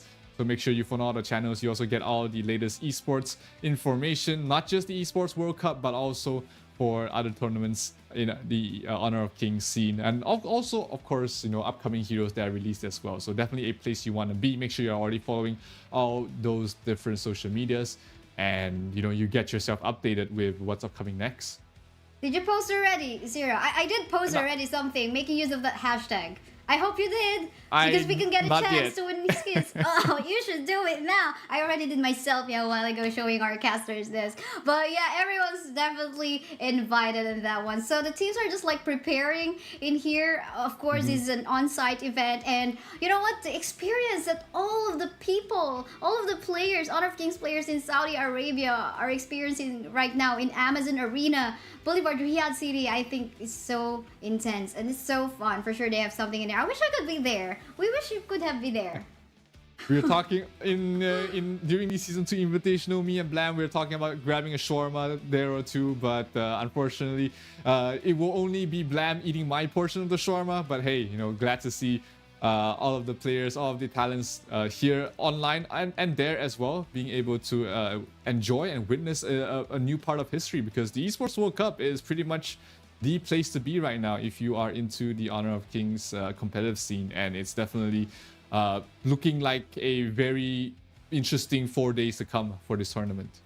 That's right. And what I like about this, we actually have like multiple broadcasts localized into several different languages. We have Tagalog, we have Chinese, Bahasa Malaysia, Thai, like everywhere. So like whichever you're comfortable at, I think you can see it like the in-game. You can also watch in-game, by the way. It's not just across the social media platforms. So in the in-game, depending on which region you are currently, that is the localized broadcast that you're going to be able to see. So make sure you check on your localized broadcast as well. But if you do prepare to hang out with me and Zero, we're happy and glad to be with you guys as well. Absolutely, and it's a very, very good match to tune into as well, because you know Vitality as well as Vivo Keystars, they are very experienced teams. You know, they've been able to play in the Season 2 Invitational. You know, Vivo Keystars have played in KIC even for the past 2 seasons. So definitely a very experienced team, very experienced players on both sides, and they're gonna need all the experience that they've garnered, and of course the support staff as well. Vivo Keystars is with a new coach. It is the same coach they had in the Season 2 Invitational, but it is different from their coach from Season 1 and their previous coach as well. So Joko coming in for the team once again. He's been able to bring the team to newer heights. But yeah, he's up against a tough challenge, because we have Andy for the coach of Vitality, who has a lot of KPL experience as well. I mean, experienced coaches that you really would want to get and take advantage of all of those. You utilize that to your team's potential and help your team to actually get to the level that they can do. And I'm pretty sure with all of these highly experienced coaches, they could really give that contribution into opening up more like ideas, strategy, right? And of course, it's very much needed, but they're the ones to study the different strategies and how to actually counter out the playstyle of their opponents, regardless whoever it is. And yeah, I think that will definitely contribute a lot. But of course, the execution will be onto the hands of the player themselves. Of course, there's a lot of pressure. They are on stage. People are watching over them on site and online. They could be hearing some feedbacks as well, and comments and social media and wherever. So there's a lot of pressure in there. So it's not an easy task to be a pro player in Honor of Kings for sure. Yep, absolutely. The distractions, from social media definitely can come into play here. Obviously, there is more pressure. There is more expectations on towards the side of Vivo Keystars. Whereas, Vitality, they're coming in as a much younger team compared to their opponents. They have less expectations. They just have to outperform themselves and their opponents to take the win. So they do have that going for them. And, they do have the experience as well in the Honor of Kings scene. So we'll see, in this matchup, which one of these two teams will be able to take this, because if Vitality takes this win, they are pretty much 1 foot in through the door towards the playoffs. But if they lose this, then Group A might see a much more different outcome than what we expect. But hey, draft's about to start here, Kaisaya, and we're about to go in. Heino and Mai Shunwei banned out almost instantly, as well as a Dolia ban there for Vitality, which leaves VKS to think, hey, what do we want to take out here? Is it going to be the Ogren? Are we going to let through the Long? Or, are we going to just allow both those heroes to go through and pick one of those for ourselves? Yeah, that's true. But also don't forget the Daxiao being opened right now as we see the Lady Jen getting banned as well. But then again, it makes you think, okay, if you are in the blue side, you only get to secure 1 hero. And with that 1 hero to secure, you want to make sure that this is going to pay off later on. It seems like they are going to be looking at the Arlie, which is, again, we saw a while ago, late game potential or the power spike potential. She has it. Yeah, VKS will pick up the Ogren as well as the Princess Frost. So utility CC Mage already locked in there for VKS. One has plenty of experience on that hero. He's definitely no stranger to that, being one of the more meta heroes in towards the mid lane. And Ogren is going to be picked up there by Danny to be played in the jungle. This is the first time we're going to be seeing Ogren in this stream, at least. So that's going to be very interesting to see. But Vitality, that's going to be a Sangwon and Musashi instantly picked up. So a lot of single target focus damage, trying to burst down this Ogren as quickly as possible. Yeah, that's so true. And we're talking about early game potential as well. With the Shangguan, you definitely would want to get those first blood kill to take advantage of your power spike and maybe allow your Arlie to go online as well. But pretty balancing here with the Musashi. But we're talking about hard CC as well. Definitely can go for engage in here. So, but of course, with Princess Frost on the side of VKS, he needs to make sure that he's going to be choosing his battles. Like, definitely you would want some backup with you as well. But yeah, we'll see about that as we head on to our next phases of the ban. Ooh, our Yarya ban in here. Seems like they don't want that combo between the Yarya and the Arlie. Yeah, or even Arya plus Arya Shangguan, Arya Musashi. Yeah. Those are very potent combinations in the support role. So Vitality won't have that defensive support for themselves.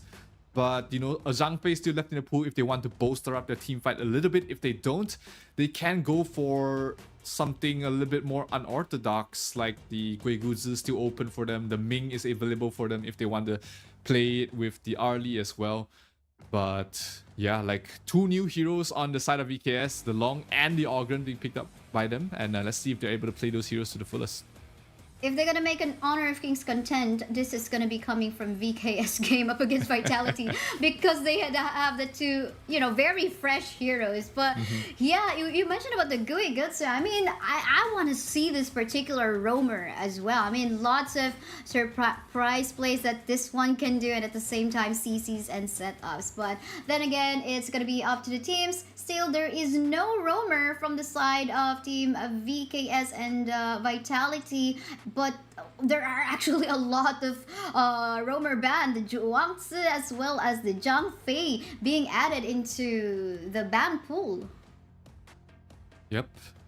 We have been seeing the Zhuangzi picked up and just put into compositions more often after the recent buff. Definitely much more viable than he was previously.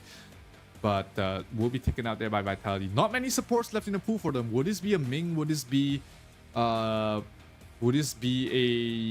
consort? Man, you just mentioned it. Maybe that could be good for their pickoffs and speed. But if they're playing into the Lianpo and Princess Frost, it's tough. There's a lot of team fight there for the side of Vivo Keystars.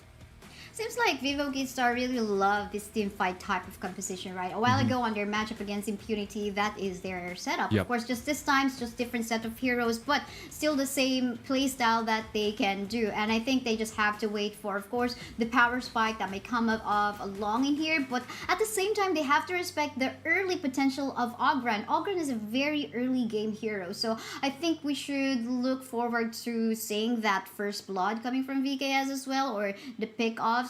Trying to take down as early as possible the Arlie as well and not allow her to go online. But the Matsu secure in here as the support of Vitality. What do you think about that? I'm not a huge fan of the Moses support in this particular lineup. There's, I think, too much single target. You got the Dharma, you got the Shangguan.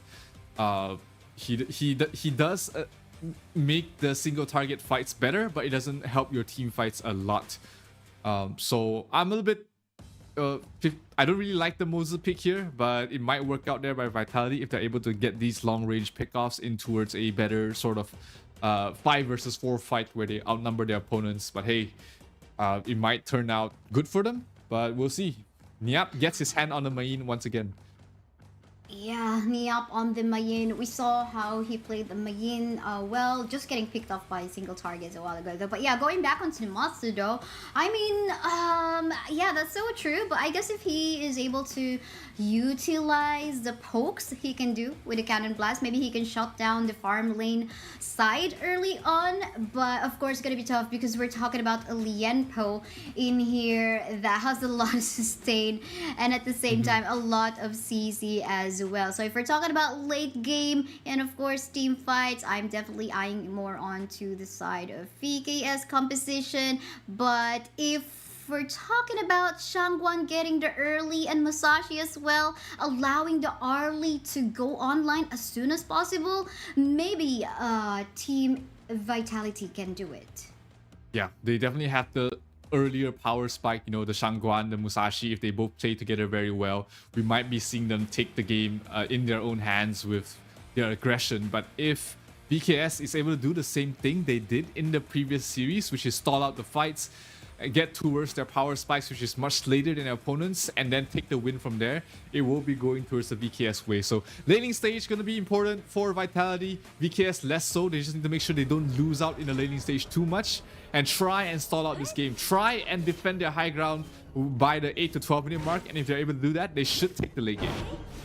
Now it's not just up to them to execute whatever Coach Zero has told us, but yeah, we saw the potential of the composition. Now it's a matter of execution. But don't you forget, guys, again, the Ogren skin, Ogren promotion that we have right now. Again, this is an amazing warrior. Actually, you can see him being played by Danny right now.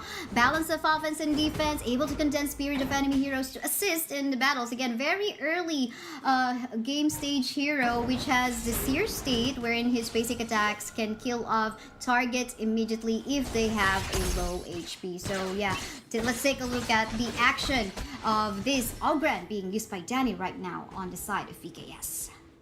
Yeah, this game is pretty interesting because Vitality has opted to push Shangguan in towards the bottom lane and allow Arlie to farm up in the mid lane, which has given them a slight lead, not the biggest of leads, but it allows them to be more active across the map, find sort of openings to get a couple of jungle steals, get a bit of aggression going on. Musashi going towards the top lane to try and maybe pick off Niap before he's level 4 to help out the Dharma. But you know, the Dharma 90's on the Saint Seiya skin. It's very, very nice skin on the Dharma.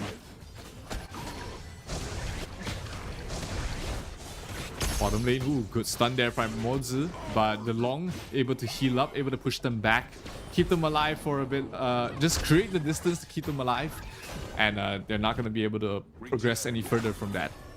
Yeah, that's so true. I mean, that's what we're talking about. Cannon blasts here and there. That's gonna be super annoying for a short-ranged hero like that of the Maina, like that of Maina's hero, Lienpo. So that's gonna be annoying for him until he builds his, itemization. So much about that. But we talk about 90. Seems like being bullied by 2 members in the side of Vivo Kidstars up there. Seems like they're trying to contest that one, and they don't want the Dharma to also go online.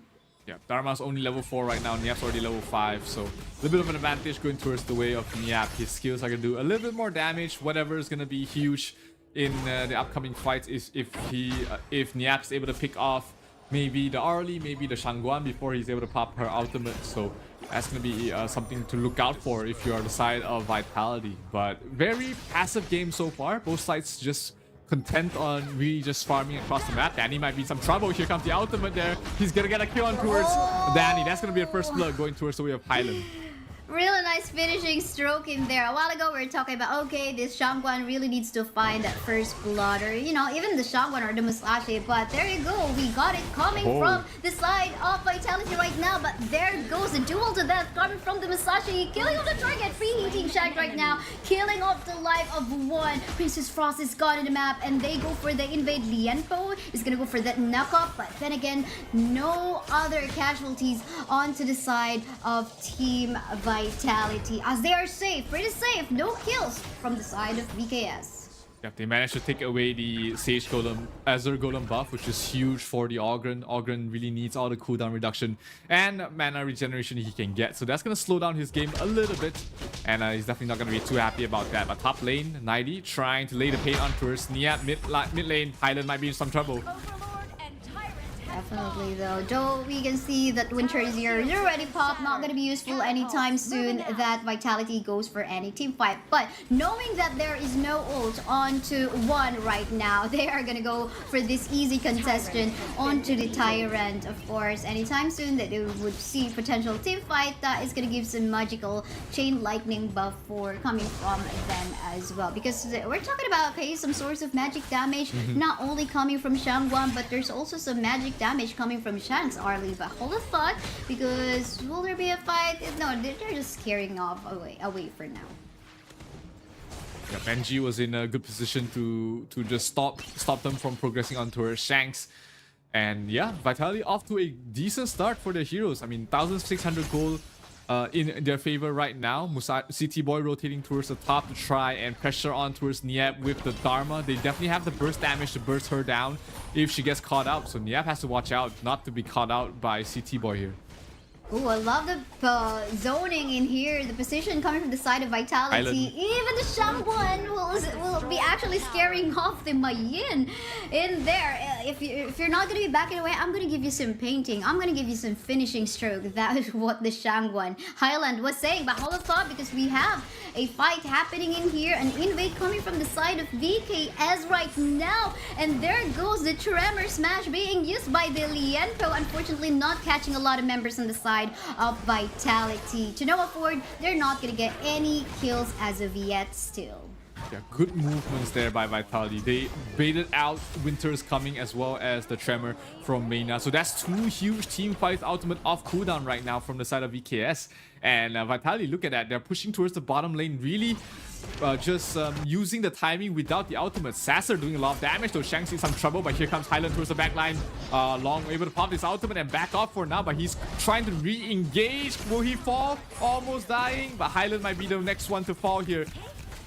Almost bring him down. Just getting a lot of damage, but the Cannon Blast is here, and Shang's not yet even down because he's gonna go for that kill up against one. One will fall down, and one member down once more from the side of a VKS. But in the meantime, we see some tussle ongoing onto the top side part of the map right now. The jungle comp of Vitality, super low in HP, was at Ograd, but will be able to save thanks to that path of passing being used. But look at this Arlie all alone in the bottom left part of the map. Gonna get deleted by the Mayin Niyap, and that is still going to be the first kill coming from the side of VKS.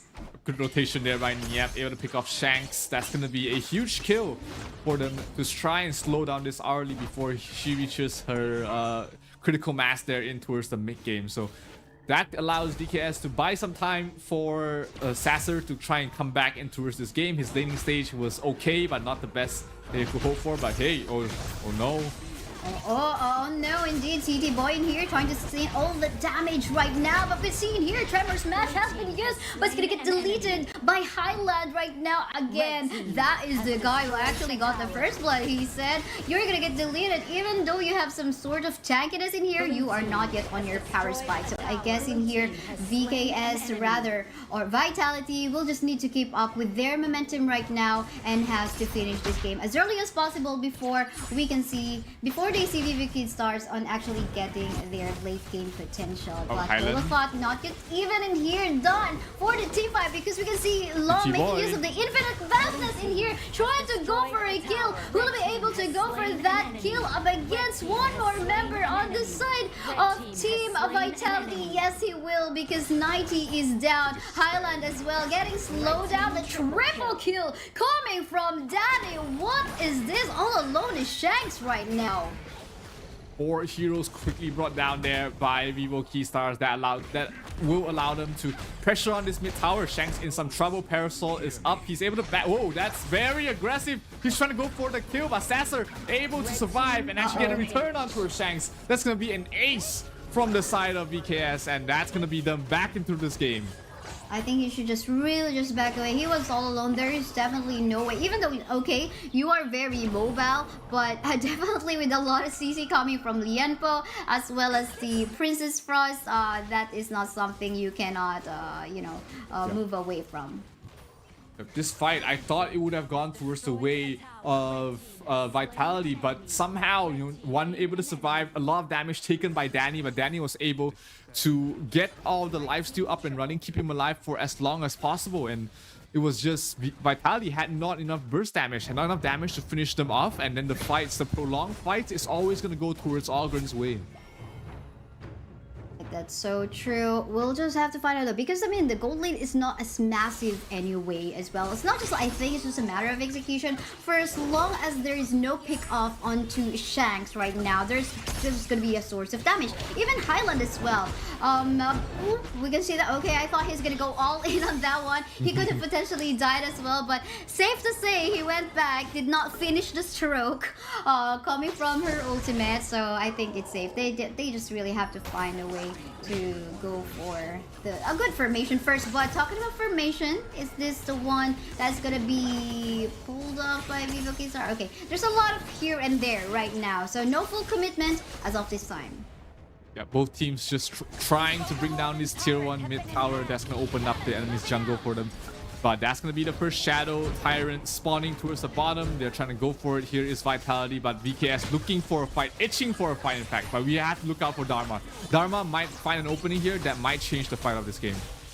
Yeah, that's so true. But talking about availability of ultimate, everyone has their ultimate up, so a lot of setup can be done coming from VKS as well. Now that they take down the mid lane tower, they're gonna get more vision onto both sides of the map. And speaking about that, both of the objectives are actually up for taking. But hold the thought, because we can see in here, Mayin actually getting cornered in here, but a follow-up being, or the chase coming from the Lienpo as well. CT Boy on a dangerous position right now, but there goes the shields here and there. Here's gonna go for the kill onto Danny. Very, oh my goodness, not very tanky. I mean, he's not the type of a tanky hero that you want to actually go for a front line. Usually, maybe he goes for the vision and the cleanup, but quite unfortunately, he'll be taken down. And to no afford, they will not be able to contest or go for this objective.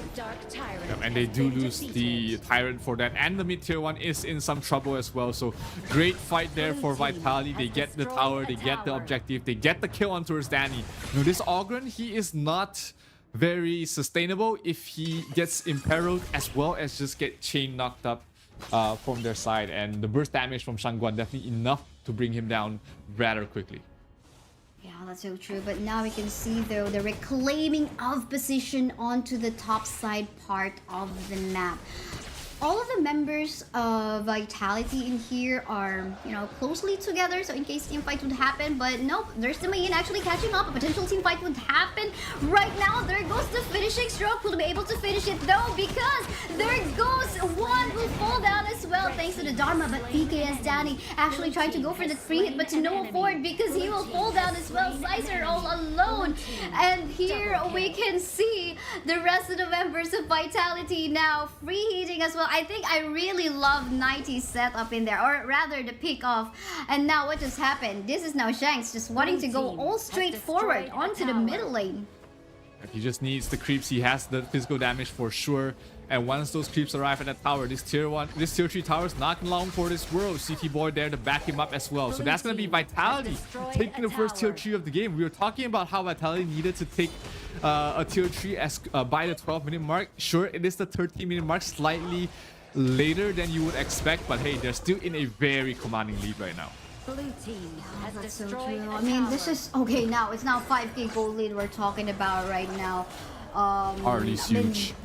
Harley definitely will hurt a lot with the itemization that he is, even a longer range in terms of damage that he can pull off. I mean, we do know that there's a slight disadvantage in terms of if you compare it up against Long, but then again, he is now well fed. Definitely can, you know, burst down any tanky heroes, even in the form of the Lienpo. So I think we just have, in terms of like waiting for the proper formation, we just have to wait for Shanks to actually get that position to free hit anywhere in the map. But if VKS is able to pick off anyone from the main sources of damage coming from Vitality, they definitely can also like turn the tables around.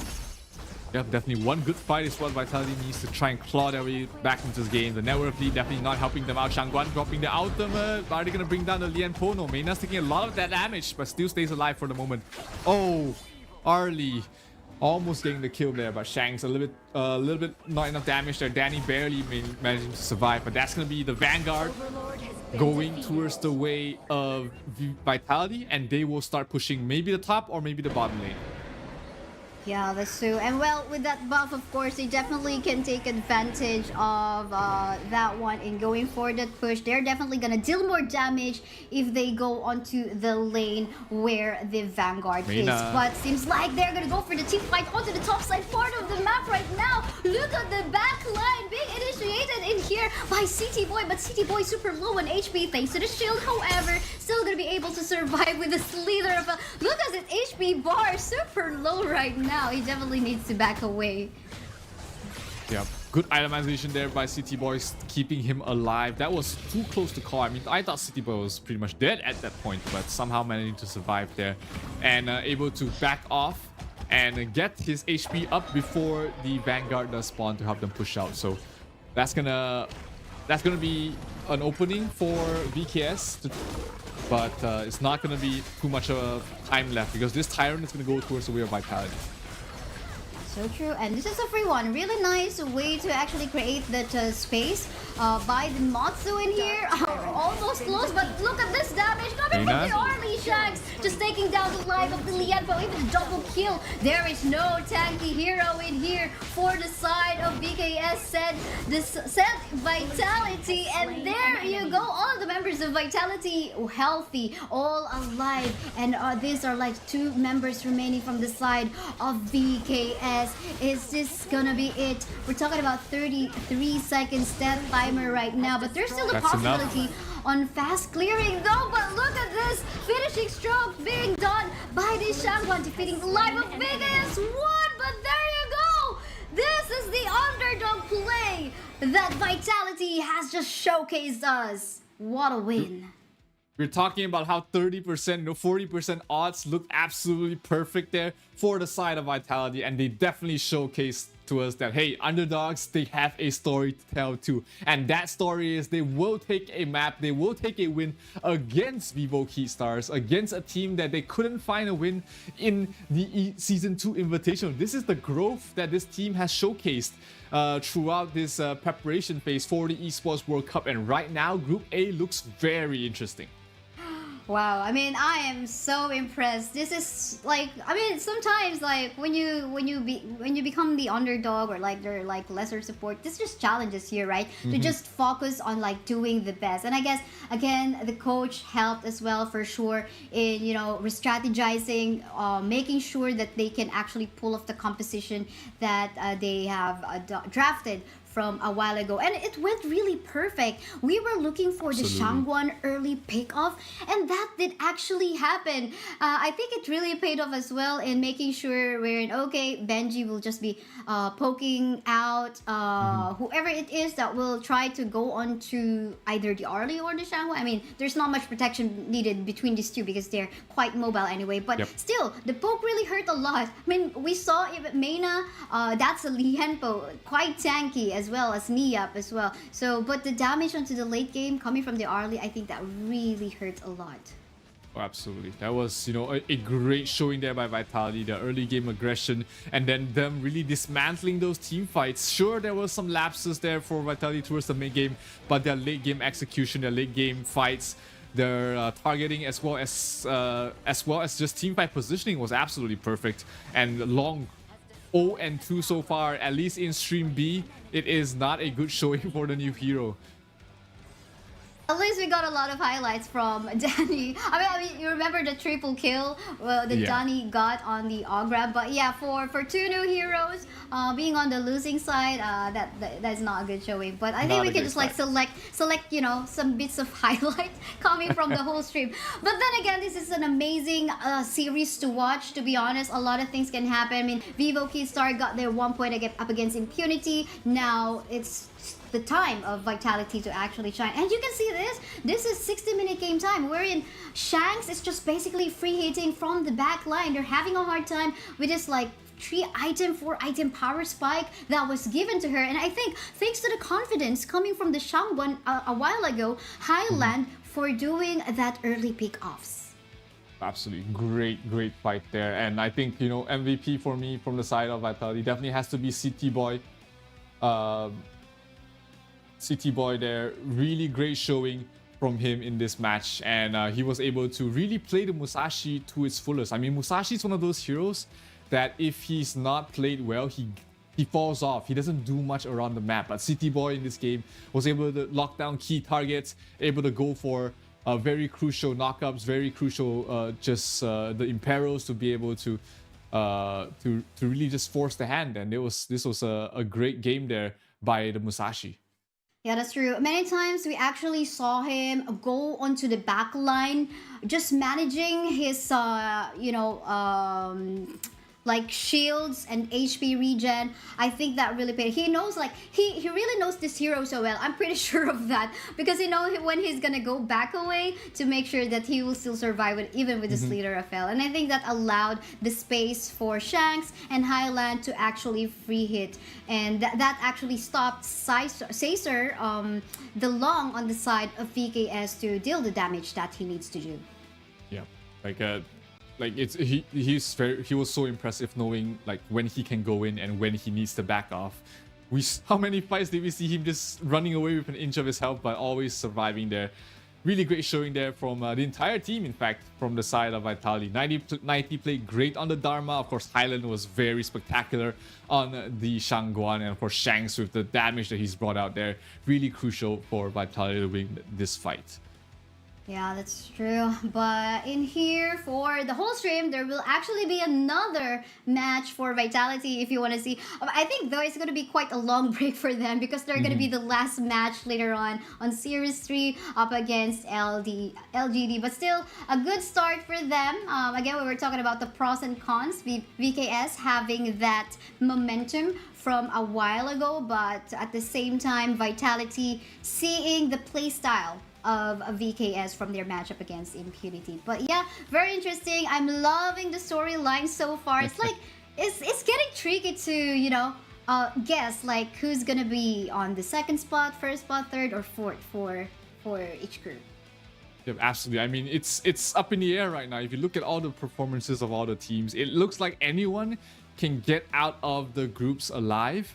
So this tells a better story that it's not one team that's just dominating everybody, but in fact it is, you know, all these teams very close in terms of their strength against each other. So this is absolutely what I want to see, and I hope that, you know, this pattern continues on, because we've got a lot of great matches happening after this as well. You know, Loops versus Falcon, that's going to be coming up next. We've got Weibo against All Gamers Global. We've got Loops against Weibo after that, Team Secret against Impunity, and LGD against Vitality. Like you said, a lot of great matches. Group A and B are still up in the air. There's not a single team yet that seems to be running away with everything, but you know, that might change throughout the course of the day. That's true. And Falcons, by the way, in their home court at the moment, I've seen or heard like one of our fellow casters actually able to visit their headquarters in there. So really cool, I would say. That's so. Cool. Absolutely, it is in their home ground. They do have their home court advantage, and we'll see if that's going to amount for anything, because they're going to be playing against Loops, the second seed from the HoK BR circuit, and of course top 4 in the Honor of Kings Season 2 Invitational as well. So a pretty tough matchup. Of course, you know, Falcons is a rather newer organization in the Honor of Kings scene, but the roster did come from the former stalwart esports players. You've got Wawa, you've got Ray, you've got Clue playing for the side of Falcons. So definitely a very experienced team as well. A couple of roster changes here and there, but their core still remains intact, and they have been doing pretty decently for themselves. I mean, we saw Vitality a while ago who's done some adjustments in their roster, right? And they showed off like something new, and actually quite a surprise for the fans of Honor of Kings Esports and Vivo Kidstars themselves. So I think it's not going to be anything, it could be anything different for Loops this time. So we'll just have to find out. But then again, you guys, we are inviting you to check out our HoK camp, because in here, you can actually do a player review. So if you have any comments on the playstyle on your particular favorite player in here from your favorite team, make sure you head onto HoK camp and enter the player review section. You can rate and share your opinion about them, and in this event as well, you can earn some in-game rewards by posting your review. So make sure you head in there now. Absolutely, plenty of goodies, plenty of information in the Honor of Kings camp, and what better way to learn about the game than to learn from the pros. So make sure, you know, you get in there, be a part of it, and be able to be a part of the Esports World Cup as well.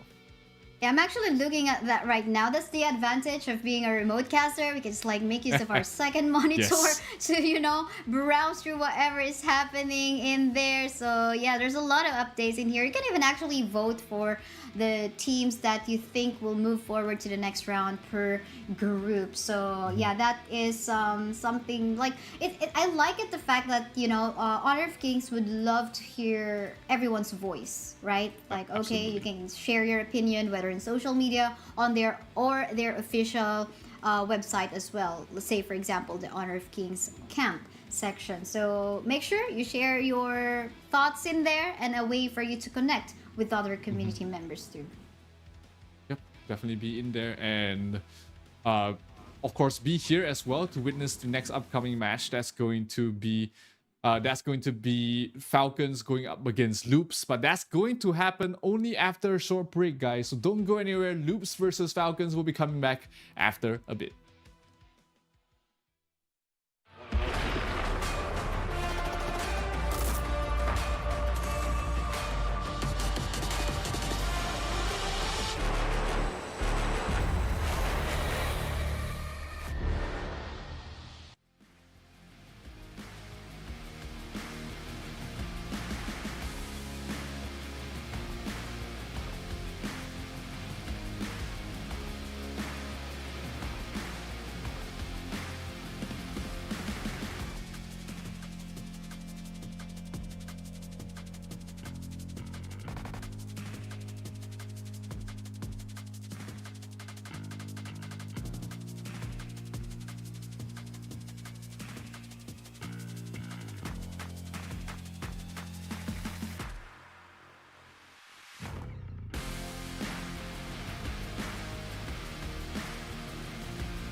All I need is a target.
And we are now halfway to the Honor of Kings Invitational Mid-Season 2024 Esports World Cup. I'm Kesai, with me is Zero. Happy to bring you the action for the next match, Loops versus Falcons.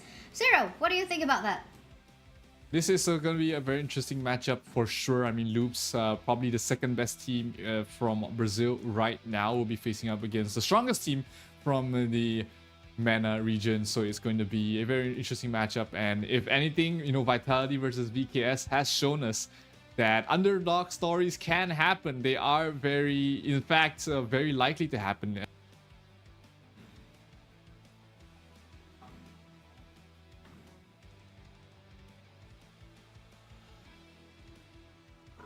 Yes, that's so true. I was actually like pointing out, but yeah, here you go. Hashtag HOKX EWC 2024. Super exciting to actually see the action that will happen and what you guys will say about, you know, the players, the teams, who you're vouching for. We want to see that across all different social media, whether it be on X or Facebook, or whether you love to post as well in any other sort. I mean, we're actually almost everywhere right now, right? TikTok. There are also the Chinese platform right now where our Chinese casters are actually casting.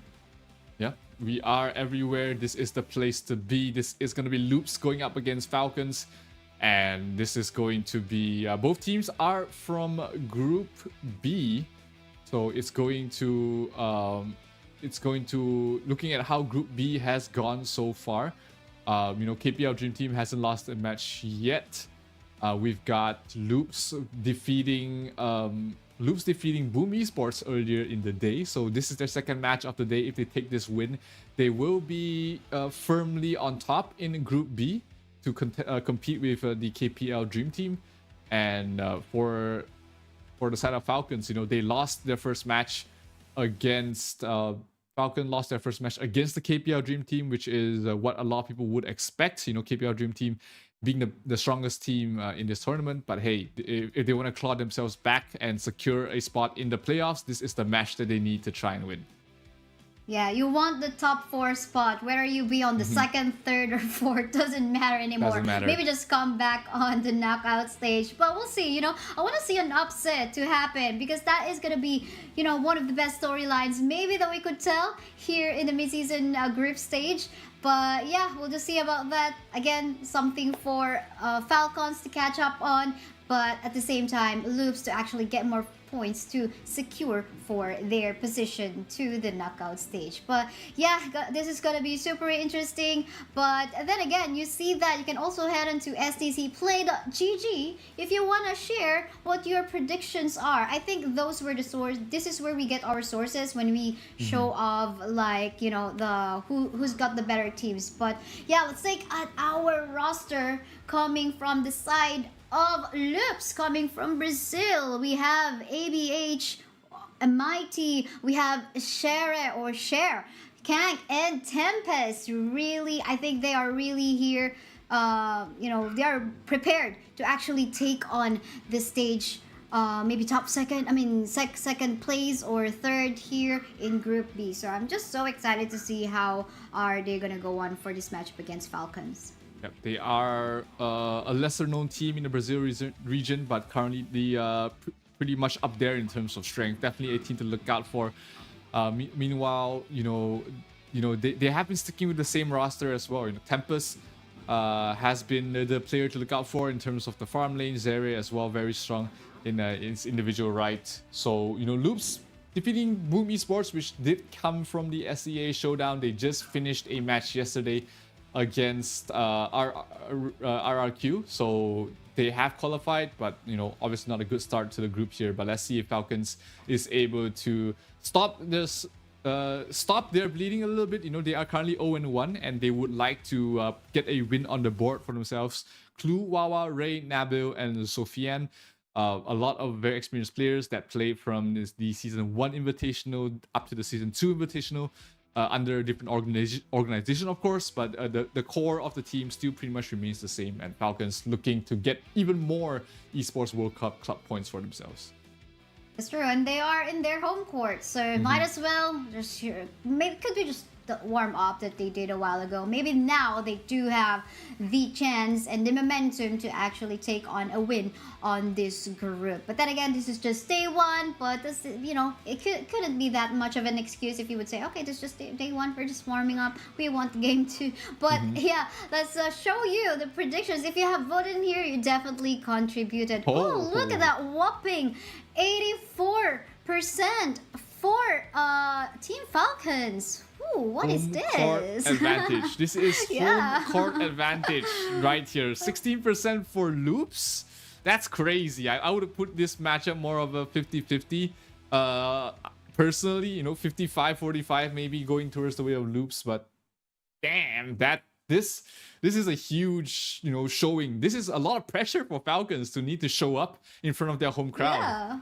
Yeah, definitely. At least, I mean, they could definitely take that as an inspiration and motivation to actually do their best up against Loops right now. Because Loops, I mean, not being a favorite of the audience right now, who voted there at SDC Play, but looks like they would potentially want to show off what they actually got in here. But yeah, it makes me super excited if we're gonna be seeing some of the other you know, adjusted heroes as well. I mean, John Wei definitely one of the adjusted heroes where in terms of like the mechanics wherein there's an added dash now to his S1 and at the same time you know, the reduced true damage coming from the ult. But of course, other than that, we have yet to see Yao. I mean, pretty new as well, kind of, but which we have yet to see in Invitational Midseason 2024. I wonder though, Sunbin, another one that actually got an adjustment with an added movement speed, of course. But yeah, we'll see about that. And oh yeah, a while ago we saw the Princess Frost, which also actually got nerfed. In her early game strength was actually reduced, which we quite saw a while ago. We're in the Shangguan, right? Yeah. Did actually gain more advantage from the early stages. So we'll see about that. What's going to be the draft on Loops and Falcons. But for you, what do you think might be something that we could expect between these two teams in terms of like their picks? You know, Falcons always have been the teams to pick up very mid-game oriented marksmen. You know, they like their Lady Suns, they like their Arlies, they like playing aggressive early on to get a foothold on the game. And Loops, I think, play very similarly as well. They like their mid-game team fights. They like their invades in towards the enemy jungles. So this is going to be very interesting to see sort of which team can play faster than their opponents, and whichever team is able to keep up with the tempo and really initiate the fights should be having an advantage in this particular matchup. But hey, draft's about to start. We have bans right away. The Leah as well as the Da Chao taken out, along with the Mai Shunui as well. So a lot of ladies taken out in the draft, and Ogren towards the end from the side of Falcon to cap things off in the first ban phase. And Arlie instantly first pick there by Loops. Not a surprise to anybody, I think. Yeah, that's right. I mean, this is like the third series that we see the Arlie getting prioritized in here. Again, the late game advantage. I mean, sometimes you don't even have to wait for the late game. For as long as, you know, you get the early pickoffs, you get to farm. Even when you are talking about the time, game timer of like 4 to 10 minutes game time, for as long as you get the item. This is an Arlie that can just like go wild and ham, you know, even if we're talking about tanky frontliners like that of the Zhang Fei. But in terms of the engage and disengage potential, I love the combination of Falcons, Zhang Fei, and Lady Jen in here. So much CZ and so much way to actually give protection to their main carries. So much team fight there from the side of Falcons. Loops going for a counter team fight with the Sunbin and Elaine. So that's going to be their own sort of team fight composition they're looking for. You know, obviously Zhang Fei, Lady Zen, those are tier 1 in terms of team fight compositions. But hey, Elaine's probably the next best thing that you can get in the pool at the moment. Sunbin as well. Great counter pick to as well as blocking your opponents from picking up the Sunbin for yourself. So that's going to allow them to have Arlie be in a better position to take these fights. So Musashi will be the third pick for Falcons, trying to lock down this Arlie, trying to stop this Arlie from getting out of control. Let's see if it works out, because we did see Vitality have a great game on the Musashi that was in the hands of CT Boy, but you know, can Falcon repeat that performance? Yeah, that's true. I mean, this is a CC luck that you definitely would want to have up against an Arlie because, I mean, although Zhangfei and Lady Jen have the CCs, these are like skill shots. You want to make these are something that basically Arlie can avoid, right? But if we're talking about Musashi's duel to death, that's going to be an on-point target if in case. But yeah, let's see because they do have Kang's Sunbin in here that can give, the poke and the potential to actually take down the life of Musashi early on if we're talking about an off-guarded Musashi in here in the team fights. Absolutely.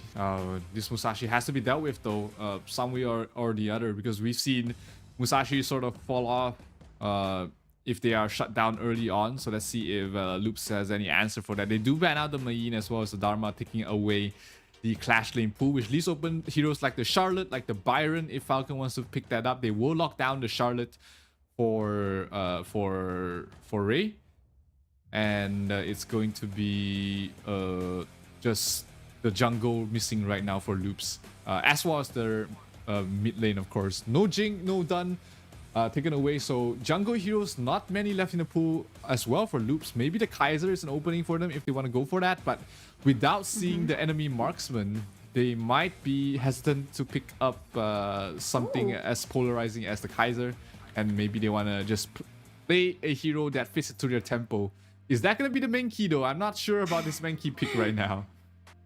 I'm not so sure as well. I was actually looking for, okay, I think they need an engage in here on the side of Loops because it seems like they're missing it. I mean, a lane, definitely he can dive, but this is not like the engage that we're going to be looking for. Maybe they might just be relying on Mankey's engage, but this is not like, hard CC engage we're talking about. So I think it's going to be a little trickier on their side, but they do have a lot of poke with the Haino as well, and of course, the Sunbin.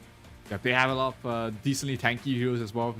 Elaine, Menki, Heino, these are heroes that are very good in the front line. So Falcons instantly picked up the Luban number 7 on Wawa. That's one of his signature heroes. That's one of the best heroes to burst down tanks as well. So that's a marksman. Do they have any answer for the Luban? Not really. I mean, Arlie's probably the only one that can try and pick him off before he wreaks havoc. But I think this is one of these games where, this Luban can absolutely carry the game by himself. Yeah, that's true. Especially we're talking about AoE damage in here. And it's not just going to be Luban number 7 that's they're going to be sources of AoE. We got Lady Jen as well. And of course, if we're talking about them getting the protection coming from Zhangfei, they can definitely free hit from the backline. But let's see. It's all about the execution. Again, this is Loops coming from Brazil. And home court advantage right now from Saudi Arabia, Team Falcons. Let's see. How are they going to go? Let's see, indeed. Sofian off to a great start towards the bottom. They're going to really pressure this Arlie here. So the Luban does have the better range and poke and harass. So Zere is going to be suffering a little bit, taking a bit of tower damage as well. But that also means he's not able to get additional farm from these jungle creeps.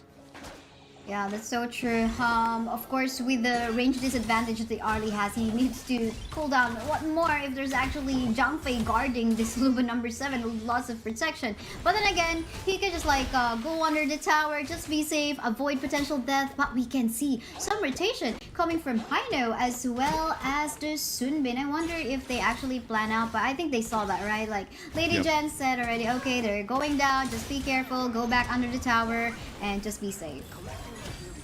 Just be safe is probably the name of the game for both sides. In fact, both of these teams, they do not have a very early timing. Tank kind of wants to get some farm on the Haino before anything else. The Menki kind of wants to reach level 6 before he's starting to engage across the map. But looks like Ray as well as Nabil is trying to scout things out in the jungle, trying to find an idea where their opponents are rotating. Top lane though, Charlotte might be in some trouble. 3 heroes there, a lane pops to death by Sunset. They're gonna get a kill onto the Charlotte. No, the heal up. Tempest in trouble. And it's gonna be first blood. Double kill in fact for Wawa. 1 versus 2, no sweat whatsoever. Hang on, I mean that was a disrespect, but hold up because we have another fight ongoing onto the 1 lane part of the map. Luban number 7 will fall down already. So was Sarah in here, the trade early in the map, a 1-for-1 trade between our farm laners. But going back to what has happened on the top side, I mean, that was such a disrespect onto Wawa. We're talking about Charlotte, who actually has a way to regenerate her HP. Just go for that splash front, then he can just get the HP regen. And again, you're gonna get the tower damage as well, which can be double without the minions. Yep. You do not want to give the Charlotte a good start. And I mean, a double kill after being ganked is probably the best start you could hope for on this Charlotte. And Wawa is going to become an issue here for the side of Falcons that really need Tempest. Oh, top lane gets another kill for Wawa. That is... Things are getting out of hand here for the side of Loops. Oh, but definitely there is the backup coming from Menki, gonna be shutting down that Charlotte. A laser trade, but yeah, still quite unfortunate because a lane is getting a lot of deaths already just early game time. But bottom lane part of the map, you can see the 3-man pressure in here already. Look at this Luba number 7. He's just very good in terms of the range, and at the same time, the way for him to clear the minion waves, just very fast. Yeah, absolutely. A lot of pressure towards the bottom. Falcons off to a great start. Really, the home ground advantage coming to play here, maybe here for the side of Falcons. It's not a huge lead though. Only a 300 goal lead at the moment being taken there by Falcons. But once they get a couple of objectives across the map, maybe the tower, maybe the Tyrant. Oh, Musashi initiating. Definitely gonna be going for that initiate duel to that right now. The high note will fall down. Less one member for the side of Loops at the moment, and the tower objective as well. So far looking good again and again for the home court advantage of Team Falcons. Maybe they do have the position in this one, but again, gonna be tricky if the rest of the members of Team Loops will be able to catch up in here. And they got the position. I mean, they shove it away from Falcons. Yeah. The reset though on towards the Tyrant allows Falcon to buy some time, get back in here. Can he get the steal? Yes, Ray gets the last hit. Not good here for Loops. They have to back off. Oh no, this is not really looking good for Loops right now. I was just actually thinking, okay, will there be an unbridled outburst in here coming from Clue? They didn't even need that. They just go in there with Ray going into his might. And here we go with more gold going towards the side of Falcons right now. Make it 2k gold lead at this point in time. And I think Tempest, you know what? Getting a lot of deaths from a while ago, he really needs to catch up. Absolutely. It is starting to get out of hand here for the side of Falcons. You know, Wawa, great start there. Tempest is the one, like you said, needs to catch up. 1,000 gold difference between both the Clash laners. So a lane without farm is an issue. He's not going to be able to catch up.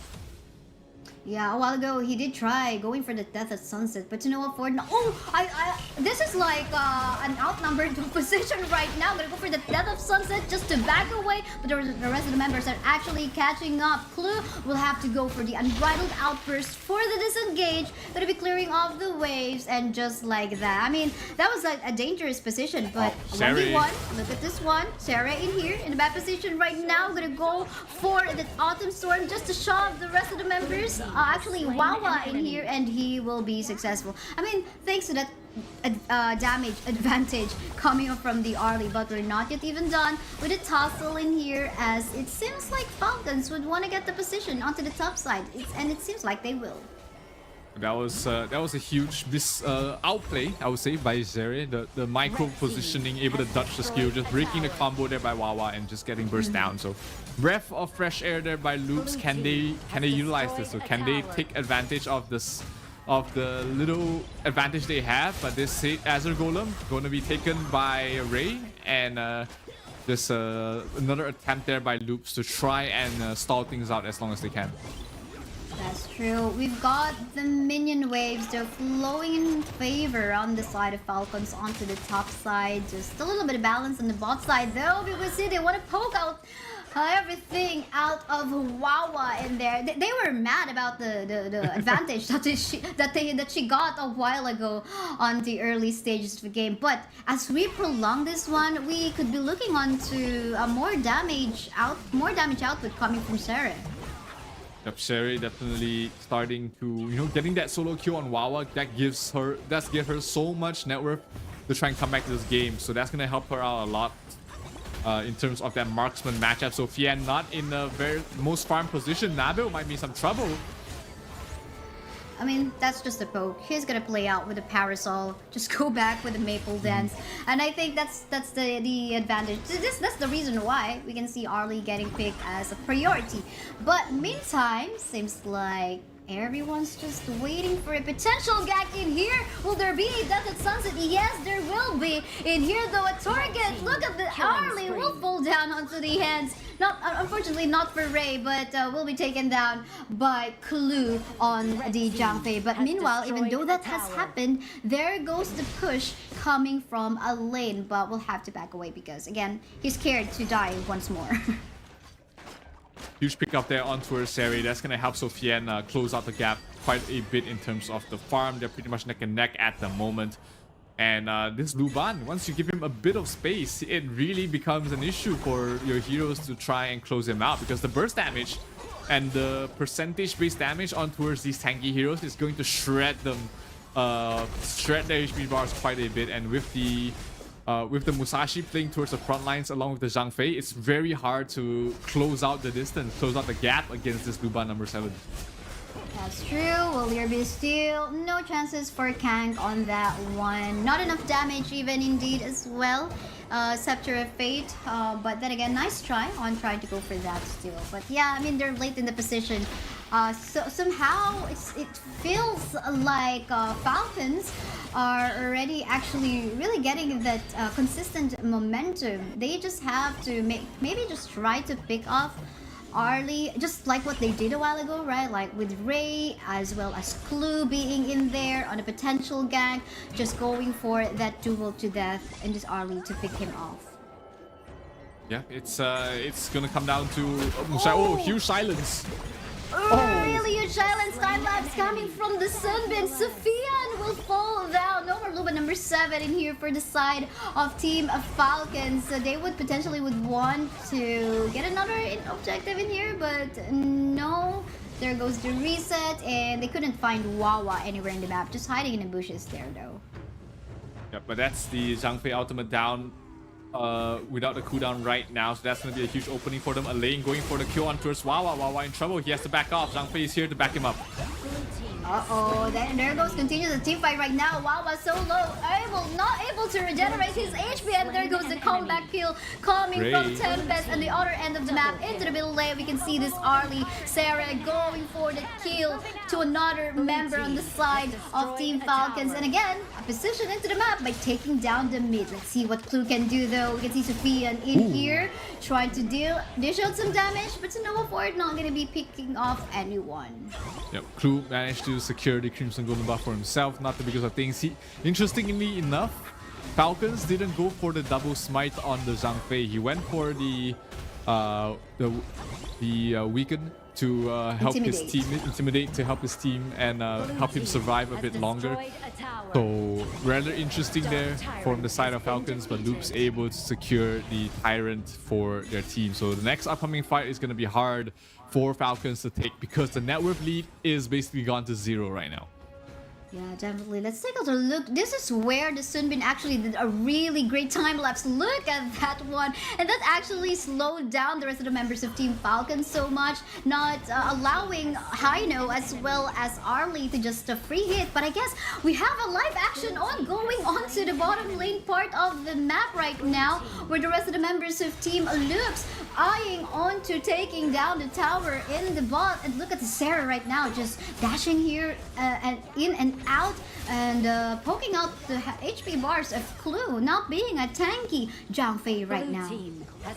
Just too much damage from the Arlie at the moment, as well as Kang constantly just poking and prodding with the range that we know the Haynor can bring out. So that's going to allow them to pick this tier 2 tower towards the mid, and Loop's definitely in control of the game at the moment. 2,000 gold lead almost for them at the moment, and this is going to be a hard fight. At least Falcons, though, they have a good team fight lineup, so they might be able to find a favorable fight for them to come back to this game.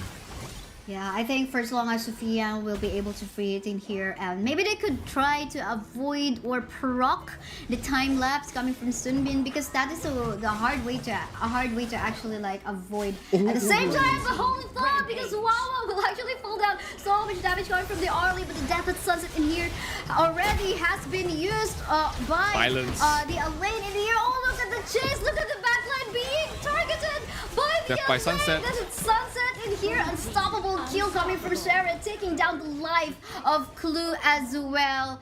I was stand corrected. I was meaning to say duel to death.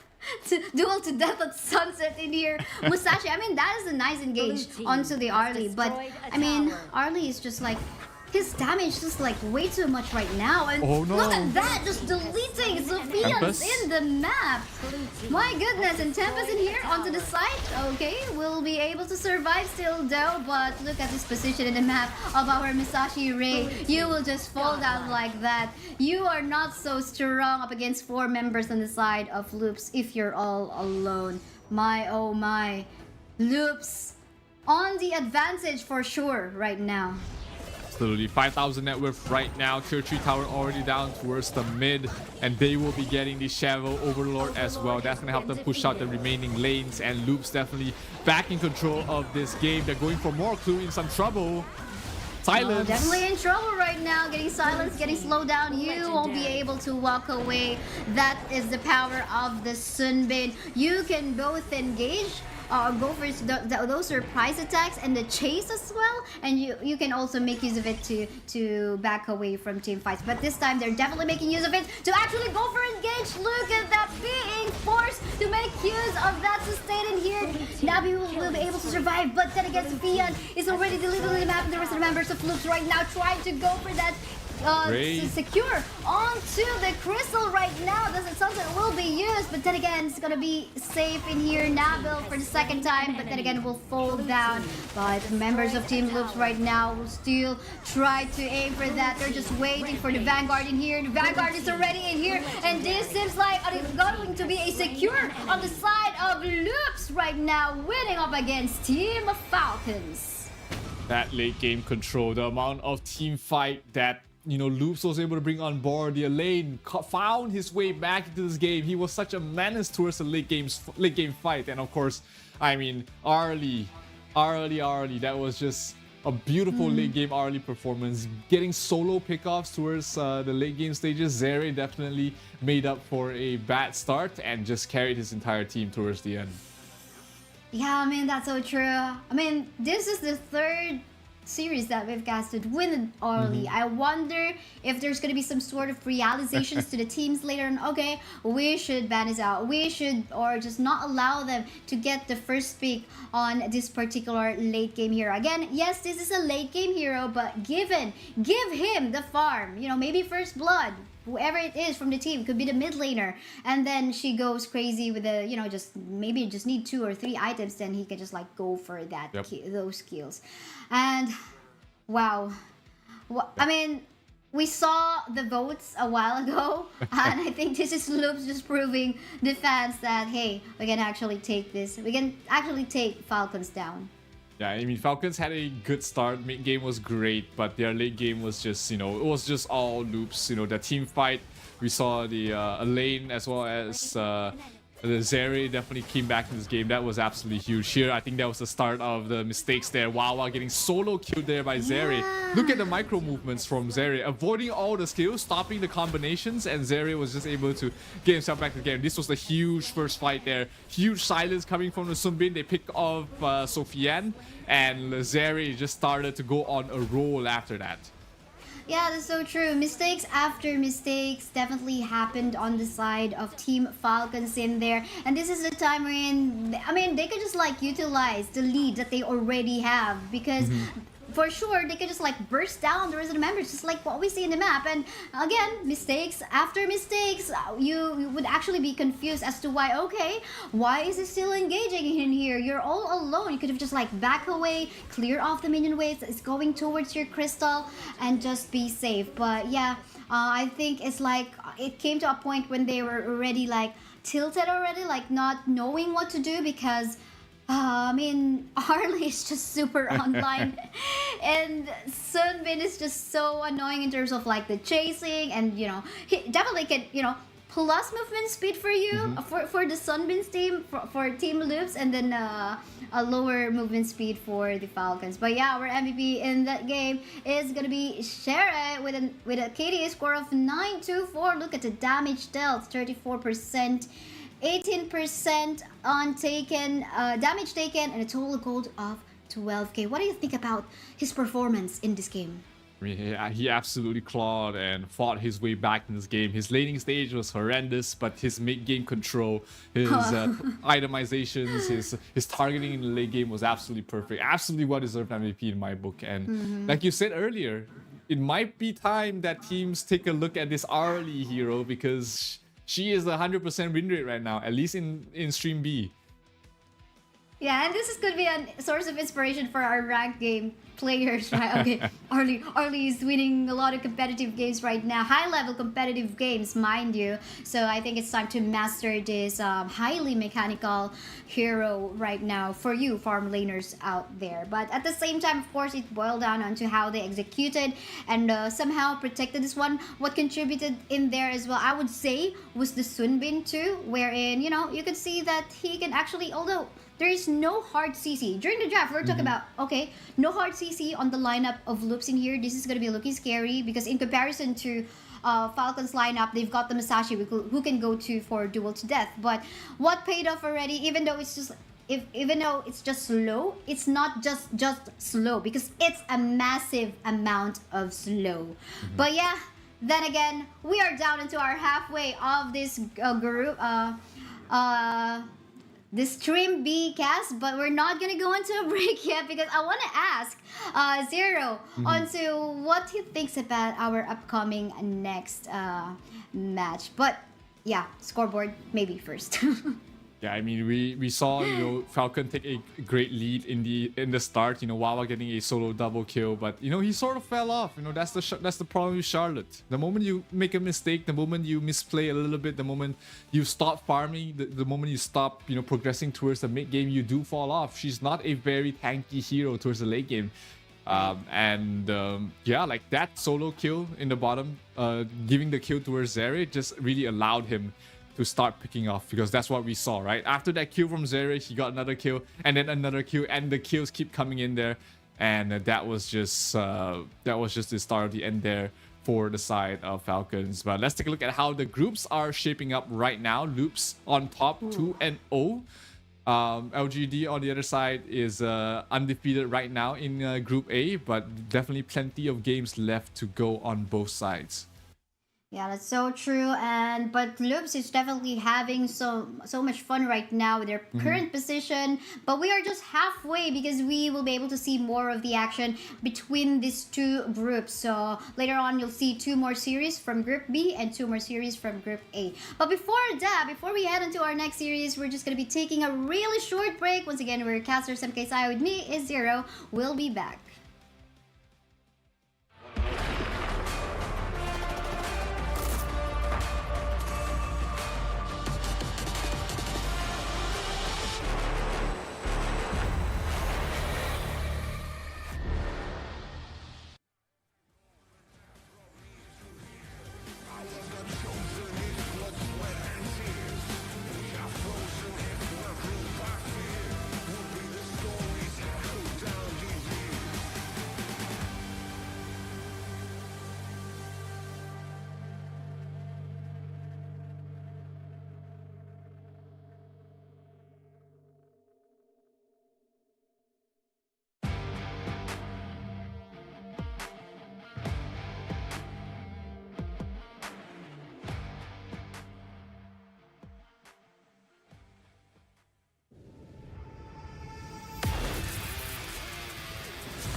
Honor 200 series, the best portrait phone AI empowered. Studio level, AI portrait camera, 3 hardcore portrait modes. Color, vibrant and classic to capture portraits that truly stand out. AI empowered magic portal. Snapdragon 8S Gen 3 AI chipset. 5,200 milliampere per hours silicon carbon battery, 100 watt, Honor Supercharge. This is Honor 200 series. You ever wondered how a Hollywood movie is shot? On a Sony. You review it on a Sony. And how do you make that sound epic? You record it on a Sony. Lunch break on a Sony. So why wouldn't you watch it on a Bravia by Sony? Have you got what it takes to get to the top? It doesn't matter how high you climb. To reach the top, even the biggest champ needs a break. So you can recharge, dive back in, and dominate.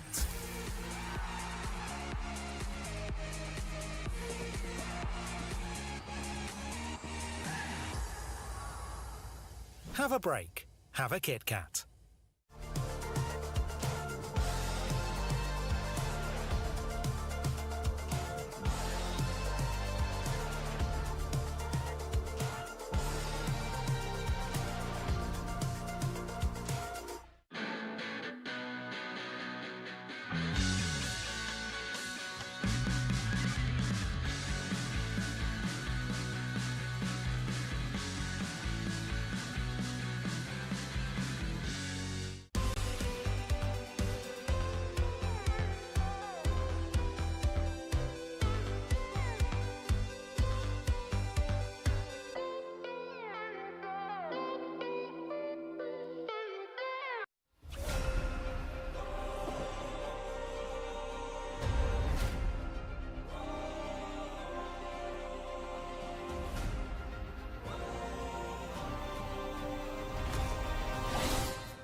Welcome back, everybody, to the Esports World Cup Honor of Kings mid-season, and we are going to have one of the matchups, probably the most interesting matchup of the day that we wanted to talk about early on. My name is Zero. Of course, joining me today with is Kaisaya, and if you just tuned in, you just missed out 3 fantastic matches. But hey, it's not too late. We've got 4 more matches happening after this, and we're gonna start things off with All Gamers Global going up against Weibo Gaming as the next upcoming match.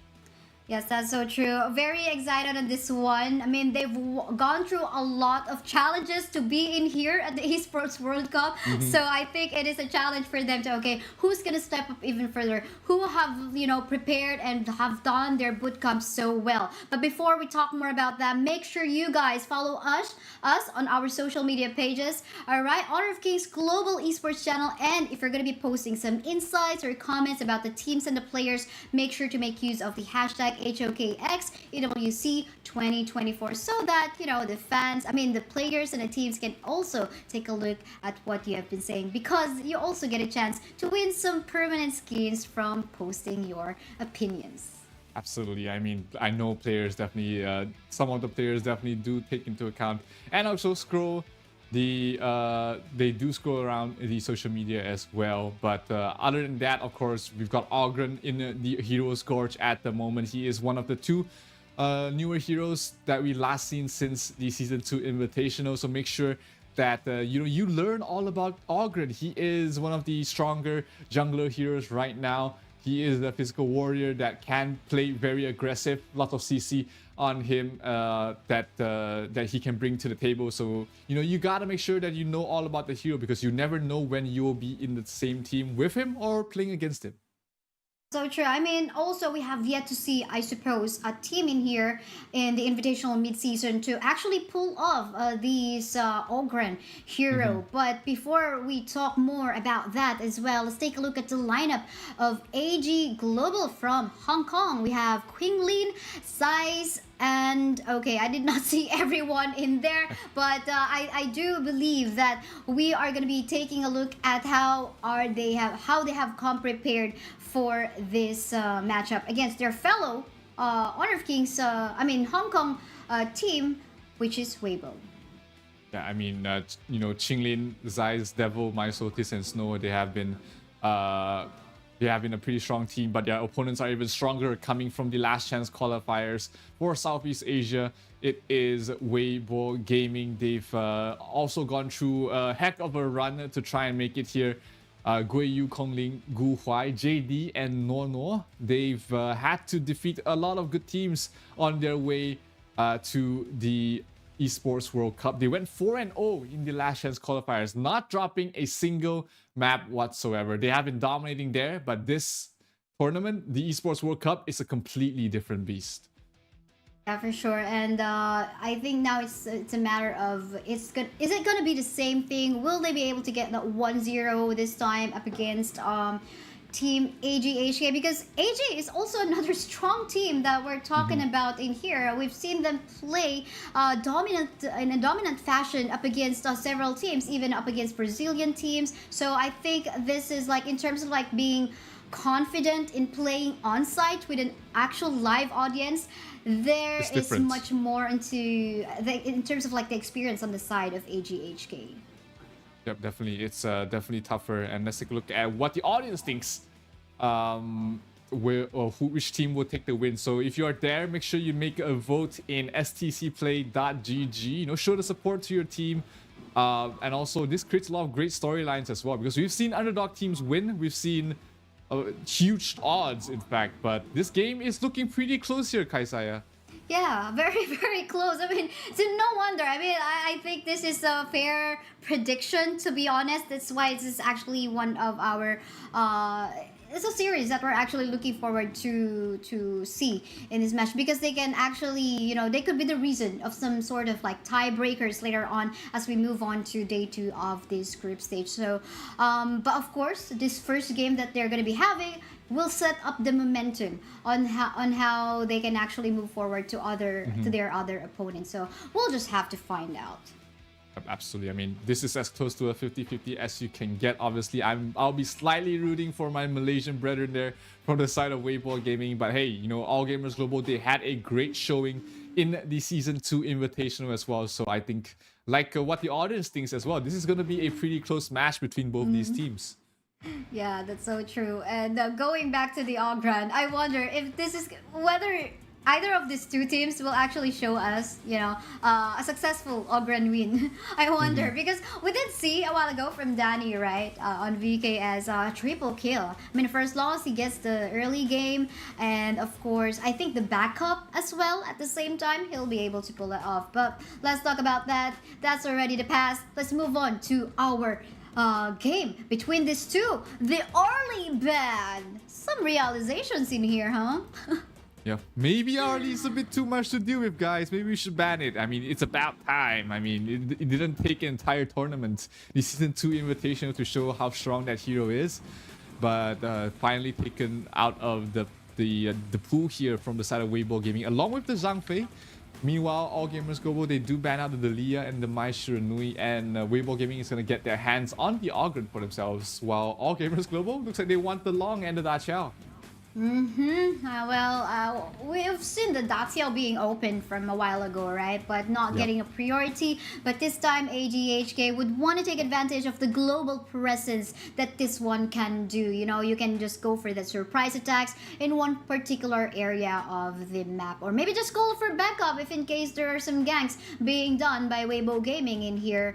But at the same time, Sunbin, Lady Jen, sources of engage and disengage for both of these teams. So lots of pokes here and there coming from them, but I think we need some source of sustain to add up later on for Weibo Gaming. Plenty of team fight there for Weibo Gaming. Like you said, the Lady Zen and Sunbin, that's going to create a lot of no-go zones, to say the least, from the side of AG. So they have to watch out in their positioning, how they're moving in these fights. But, you know, All Gamers Global, they're going for a more single target here. They pick up the Mozu as the mid, it seems. Unless this Da Qiao is going towards the mid, that's going to be interesting to see, because Da Qiao is one of those heroes that are flexible. You can play him both in towards the mid or in towards the support row as well. So they do have the flexibility on both those heroes. Let's see what they decide to go for. Yeah, that's so true. I mean, even the Motsu, if you so decide. So I think that is a good mind game being given by AGHK up against Weibo Gaming. But the Mayin will show off once more in our clash lane. You know, the potential of this particular hero can definitely go for really good flanks for as long as she gets the engage or the itemization that he needs and the position in the map for surprise attack as well. And surprise attack, again, you do have the Da Qiao, so I think this is somehow looking scary. I think maybe some space gonna be giving for that long to free hit onto the back line, if given the fact that both Matsu and Da Qiao will be able to poke out the targets to avoid those flanks coming in for long. Yeah, that's going to be the issue here for Weibo Gaming, is to reach that backline. Like you said, a lot of frontline protecting heroes, but looks like Weibo Gaming is going to go more of a frontal approach with the Lady Sun picked up here from Weibo. They can play very fast as well when you pair that up with the Lady Zen and the Charlotte. So this is a interesting draft, to say the least, from Weibo. Not a lot of tanky heroes. They really only have the Ogren as their primary main tank, but he doesn't really like being the guy to soak out of all the damage as well, because he wants to sort of take in damage but not be the primary focus. Because if he gets stunned, if he gets chain stunned or locked, you know, by the Mozu or the Mayin, or just keep getting knocked up there by the Da Qiao, he's not gonna have a good time. Oh, yeah, that's so true. A while ago, we were looking for that sustain coming from there. But we'll see. Maybe he could build a tanky Ogran in there. But for the meantime, Prince of Landling. Been a while for this gentleman in here, for our Prince to show off onto the stage. But of course, as a Prince of Landling, you really want to go for that early. So in terms of both of our jungles in here, both of them should eye to look for early pick-offs, right? Like, because they're very early game. They will shine mostly on the early stages of the game. But if we're talking about late game, there will definitely be more advantage onto like our late game heroes like that of the Lady Soon as well as Long. So I think it will now depend on our junglers if they will be able to pull off those pick-offs. Yep, absolutely. I mean, like you said, Prince of Landling, not the best late game hero whatsoever. He does fall off if he doesn't continue to snowball. So this is going to be a little bit of an all-in approach here from the side of on the side of Weibo All Gamers Global. Let's see if it's gonna pan out for them, because we don't see the Prince of Landling picked up much, but when he does, and if he shines, it's all gonna come in from the early game. Yeah, that's so true. Now, let's head on to our game again. This is AGHK versus Weibo Gaming, both coming from Hong Kong. We'll have to find out who is the best among these two. Weibo's from Malaysia, not from Hong Kong. But right. Here we go. Definitely, it's gonna be an interesting matchup for sure. Guiyu taking a lot of damage already from the Mayin, but Mayosok is playing very aggressively in the enemy jungle, trying to get a steal on towards the Crimson Golem. Does get it, so that's gonna be a little bit of a distraction, a disruption for the Ogrens early game. Kongling's not gonna get that red buff for himself.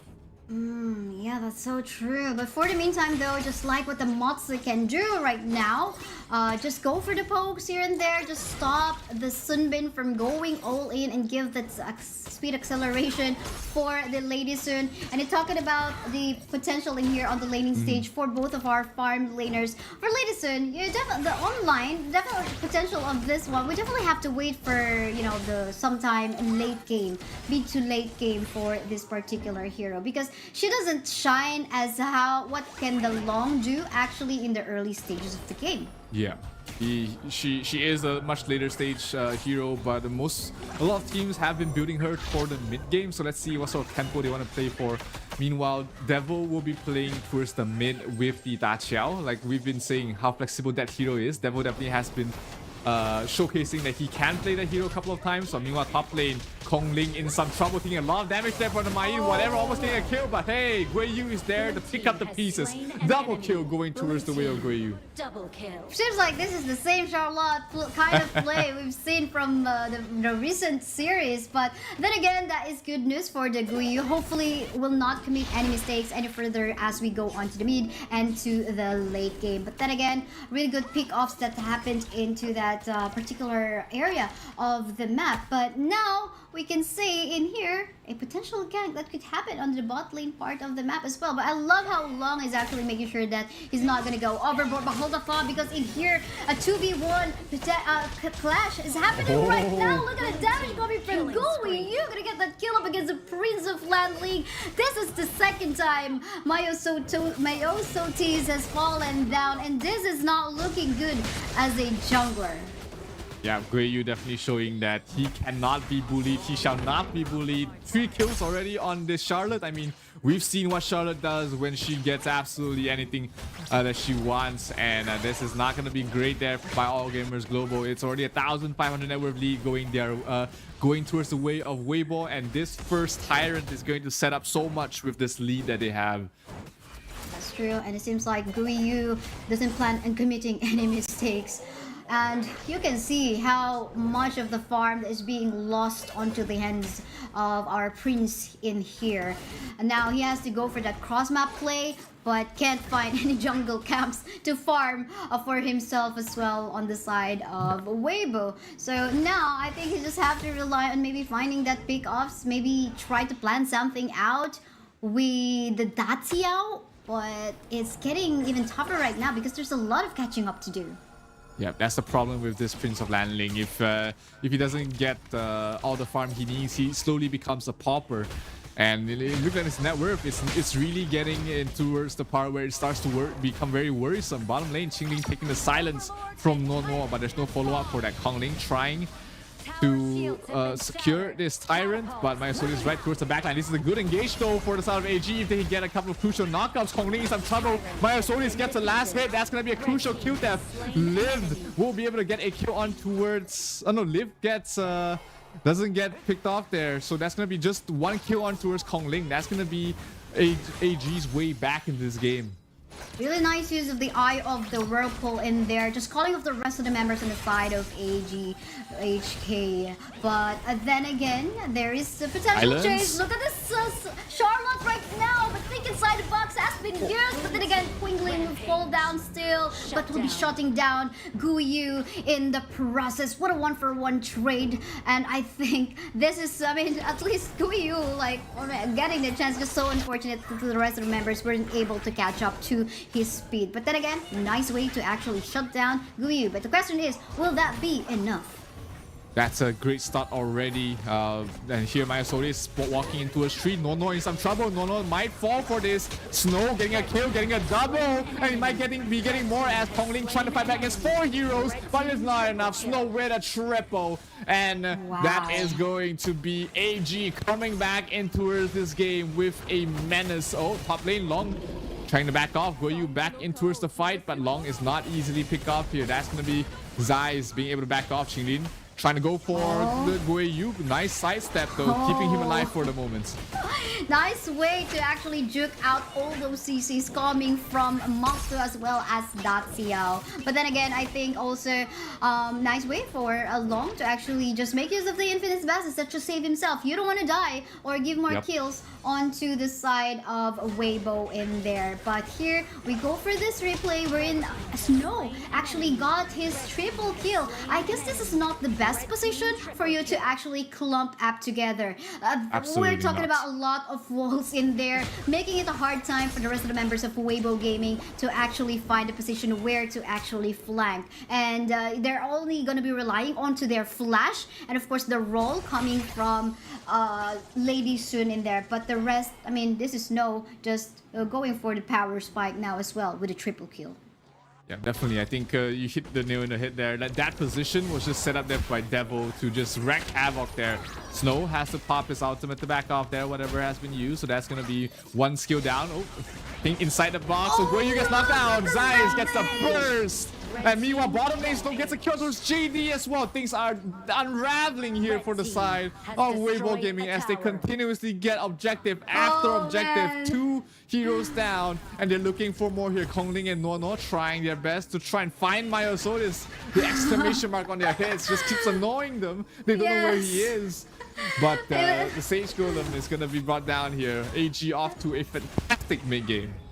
That is so true. I mean, Zeiss is also just doing a lot of damage in here. And I love what Myosotis has been doing there. Just annoying the rest of the members of Team Weibo. Is this the comeback? The tables have turned around. We can see a 3k gold lead.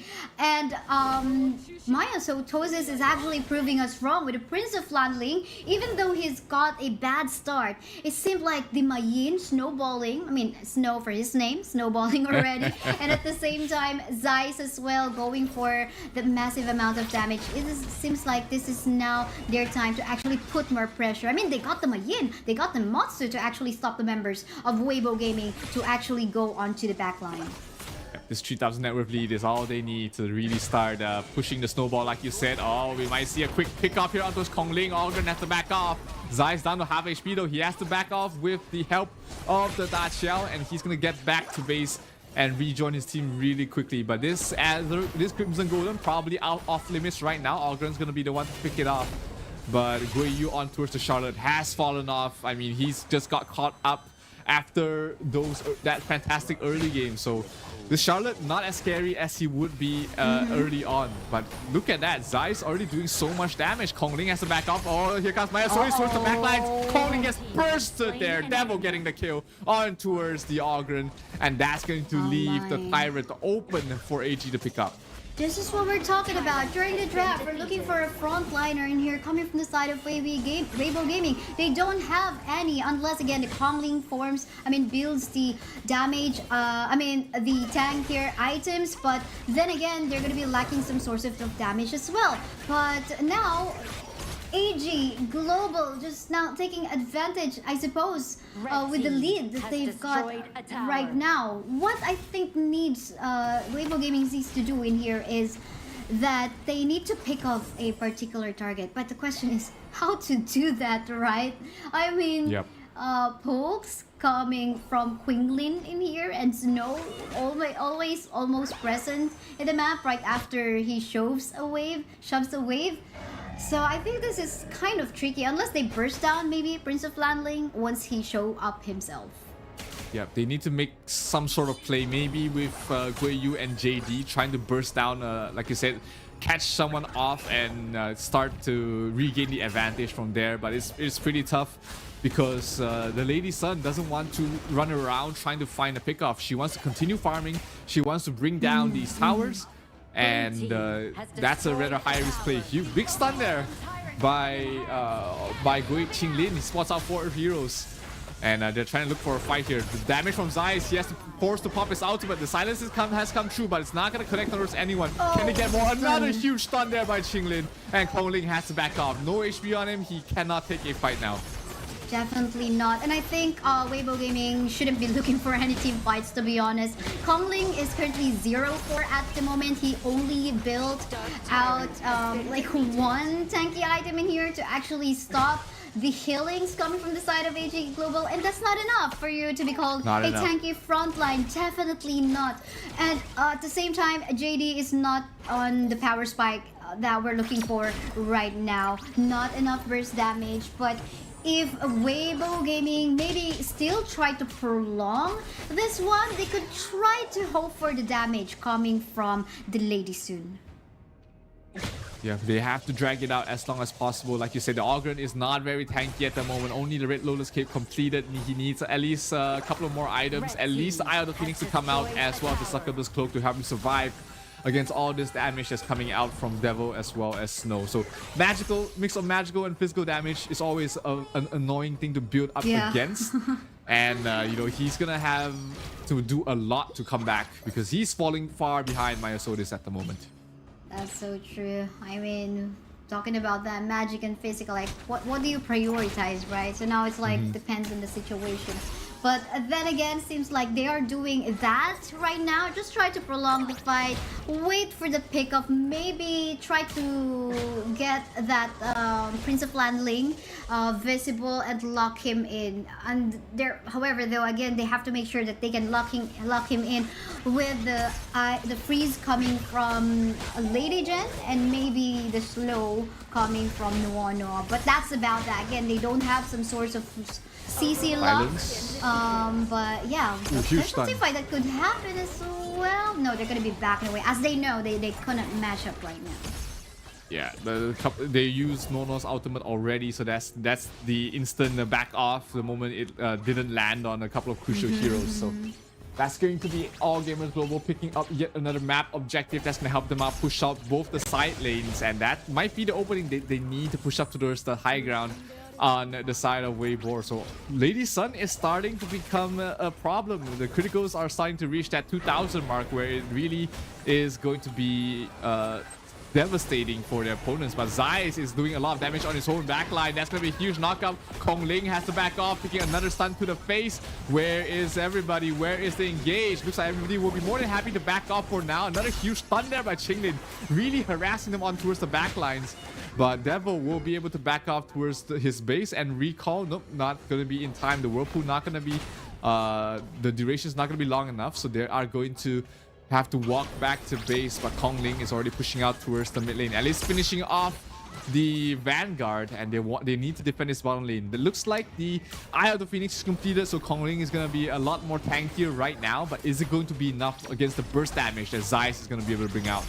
That's so true. They have to stay on the high ground for the meantime. Onto the flank coming from our Charlotte, trying to get the backline target in here. However, Leave will not leave anymore. Quite unfortunately, flashing away. Snow will try to back away together with the rest of the teams, but the burst damage coming from Lady Sun is coming up right now, forcing the rest of the members of AG Global to back away. There goes the position in map. Hang on, no! Look at the play coming from Zeiss, killing off Gui Hai in the process, and that is one member down as well from the side of Weibo Gaming. But again, a position on to taking this overlord fight, but we can see Mayin as well trying to go for a play, but then again, Prince of Landling will fall down on the other end of the map. Our farm lane on the side of AG Global will fall down. Is this the time for JD? No. It is paying off right now, but whoever he will get the process as well, with the snow going all out right now. Backup coming from Quiggling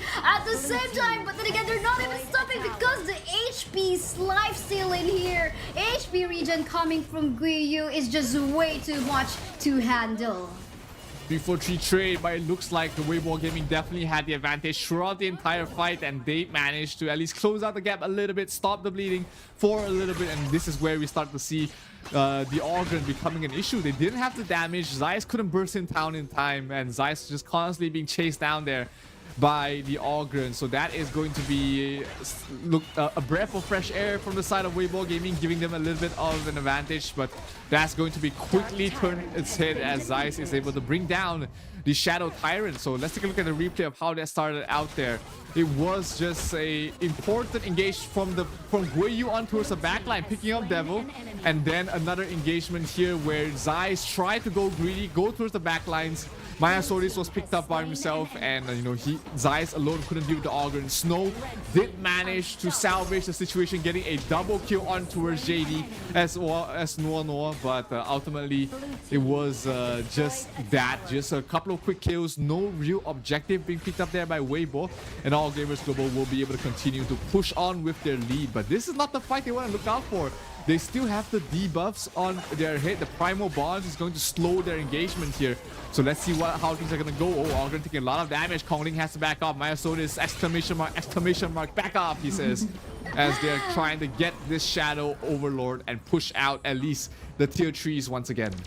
definitely a prolonged team fight that has happened from a while ago. And at least with them, Angran, although less than half-life from a while ago, almost dying in front of the members of AG Global in here. At least they were able to stop that objective take onto the Shadow Overlord. Because if they do get this one, this is also going to be looking scary, because this is going to give them some buff on going for a better push on the lane. But it seems like Weibo Gaming doesn't know that as they try to secure this objective. And now I think at this point in time, they have to repeat what they have done a while ago. They have to be on the high ground, just wait for that poke, and coming from JD, from the Lady Soon, and of course the setup coming from the Lady Jen as well. We can only hope for that, because without that, I mean, it's gonna be hard for Kong Ling as well as Gui Yu to actually go for the kill and the chase. But hold that thought, because we see a potential fight that could happen. Fortunately though, our Charlotte will be able to back away. Gui taking so much damage there by Zeiss, but couldn't really be finished off there. Zeiss was feeling a bit scared as well. You could see he didn't really want to fully engage there. More than happy to just continuously poke with the burst damage that he does have. And with this Vanguard pushing towards the mid and the bottom lane as well. Looks like they're going to send the Shadow Vanguard towards the mid. So that's going to have to push out all three lanes. Top lanes, Vanguard is going to be dealt with. Bottom lane as well. Not a lot of members being committed on both sides as they're trying to hold on towards this high ground. Top tier 3, Half-Life, they're going to try and give the chase here. But in towards that choke point, Devil as well as Xinglin is enough to stop them from continuing the push. That's true. And they do, take note, they do have the Shadow of Vanguard in here still. Marching towards the middle lane now is going to be some sort of pressure. Are they going to go for the chase here? Will not, the paths here will not connect in here. But then again, no casualties. I think they just need to keep up on staying onto the high ground and wait for the perfect moment to actually go for a potential kill. But the tower fall down onto the top. Super minions are going to go up anytime soon. And in the mid are just some pokes here and there. Myasol really just bought a lot of time for his team. He scouted 3 heroes, so he knows that nobody is going to help out Gui Yu in the top to defend it. So they rotated the Zeiss over there to finish off the tower, and that's going to give the first tier 3 tower towards the side of Zeiss as they take another fight here. Oh, welcome to King inside the box to cancel. Oh, Lady Zen towards the backline. He's going to get nuked down there by Zeiss. Zeiss in trouble. He's going to get bursted down though by Kong Lee. Myasol is in trouble as well. Snow towards the backline, trying to take 1 versus 4 fight. Can he bring down more than 1? He gets 1. Can he get a 2? No. He gets resurrected there by the Sanctuary, but he's going to go for another engagement. Lady Sun's left alive though. JD doing so much damage, and he does so much for his team. 53% of his team's damage, and that is an opening right now for Weibo Gaming to try and finish off this game. Were you in a difficult position? Devil teleports back to base just in time. That was just so close for him to fall, because if he did fall, that was the end of the game for sure. Tries to sacrifice his life to do his best, but it's not going to be enough. An ace and a finish for the side of Weibo Gaming as they finish off the game with style. They definitely did it with style. Just had to be very patient, wait for the late game, wait for the itemization, for the Ogran to come in to become even tankier as a front line, and for Lady Soon to actually hit the power spike. I love the patience that Weibo Gaming have done in that particular match. Very impressive. This is something, okay? It's 50-50, of course, but we saw how much of a struggle they had to go through that on the early up until the mid game. Absolutely. It was just, you know, All Gamers Global, they kind of had everything they wanted. They got the kills, they've got the map control, they've got the map pressure and everything like that, but somehow, some way, it was just All Gamers Global that couldn't finish off the game, and Weibo Gaming, with their persistence and, like you said, their patience, was able to find the openings they need in the late game and finish off the game. So fantastic comeback there by Weibo Gaming, and All Gamers Global maybe kicking themselves in the foot a little bit, because that seemed like a game that they should have won, but you know, when we go towards the late game, it does slip away from them. I mean, we were talking about Prince of Landling already onto the late game. What can he do? He usually would just be able to go for that scare factor, you know, the exclamation point, and just that. And of course, the vision as well. But if he tried to go for an engage or he tried to go in on a team fight, he can just get deleted. It's just one bullet coming from JD that is needed to take down the life of a Prince of Landling. And add to that even further, of course, this is already a tankier Kongling, a tankier Ogran in the lineup right now, able to you saw all those HP regen? This is like a massive thing to deal with. Charlotte and Ogran, my oh my, you need a lot of anti-heal items in here up against them. Absolutely. The Eye of the Phoenix definitely keeping Ogren much tankier than he used to be without the Eye of the Phoenix. And like you said, I don't think there was a lot of anti-healing on the side of All Gamers Global. Maybe only Devil having the Venomous Staff, but that was just pretty much it. And you know, Weibo Gaming find the opening, find the fight that they need, and they take the win from there. That kind of felt a little bit stolen if you're a fan from on the side of All Gamers Global. You had to lead for what, 10 minutes of the game, but somehow you lose one fight and you lose the game. That's gonna be heartbreaking for them. But we now found what we have been looking for, a win for the Ogren, so we are happy about it. But then again, we can see in here in our game stats, I mean, pretty equal, 12 to 13. Lots of exchanges in here. It was almost unpredictable as to what will happen, but then again, the patience came in onto the side of Weibo Gaming. I mean, JD just one hit deleting Myosotis in the process as soon as he appears in the map, so that's definitely a hard time for the Prince of Landling come late game. Absolutely. Right. We talked about him in the draft. He's not one of those heroes that can scale towards the late game. He needs to win the game early or not win at all. And the MVP for, of course, this game between Weibo Gaming and All Gamers Global was Gui Yu on that Charlotte. The early game was fantastic for him, getting that double kill, and then he sort of fallen off in towards the mid game after getting picked off twice, but he still managed to get things done in the late game with the movement, with the targeting, and the CC he provides to his team. Definitely a well-deserved MVP in my book. Yeah, somehow without him, I think Weibo Gaming wouldn't be able to sustain. So I think they should thank him for that. But then again, up next is going to be the match between Weibo Gaming as well as Loops, which is of course another team who got a win up against Falcons from a while ago. It's going to be an exciting one because we're going to be taking a look at two teams who have actually won against their opponents. Yep, and both of them came back from a comeback as well. They came back from behind. So this is a story of comeback kings, and it's going to happen after this. So ladies and gentlemen, don't go anywhere. We'll be off to a short break before we come back with Loops versus Weibo Gaming.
Welcome back, ladies and gentlemen, to the Esports World Cup Honor of Kings Invitational with me and Kaisaya. And we just witnessed a huge comeback there from the side of Weibo Gaming against their opponents, All Gamers Global.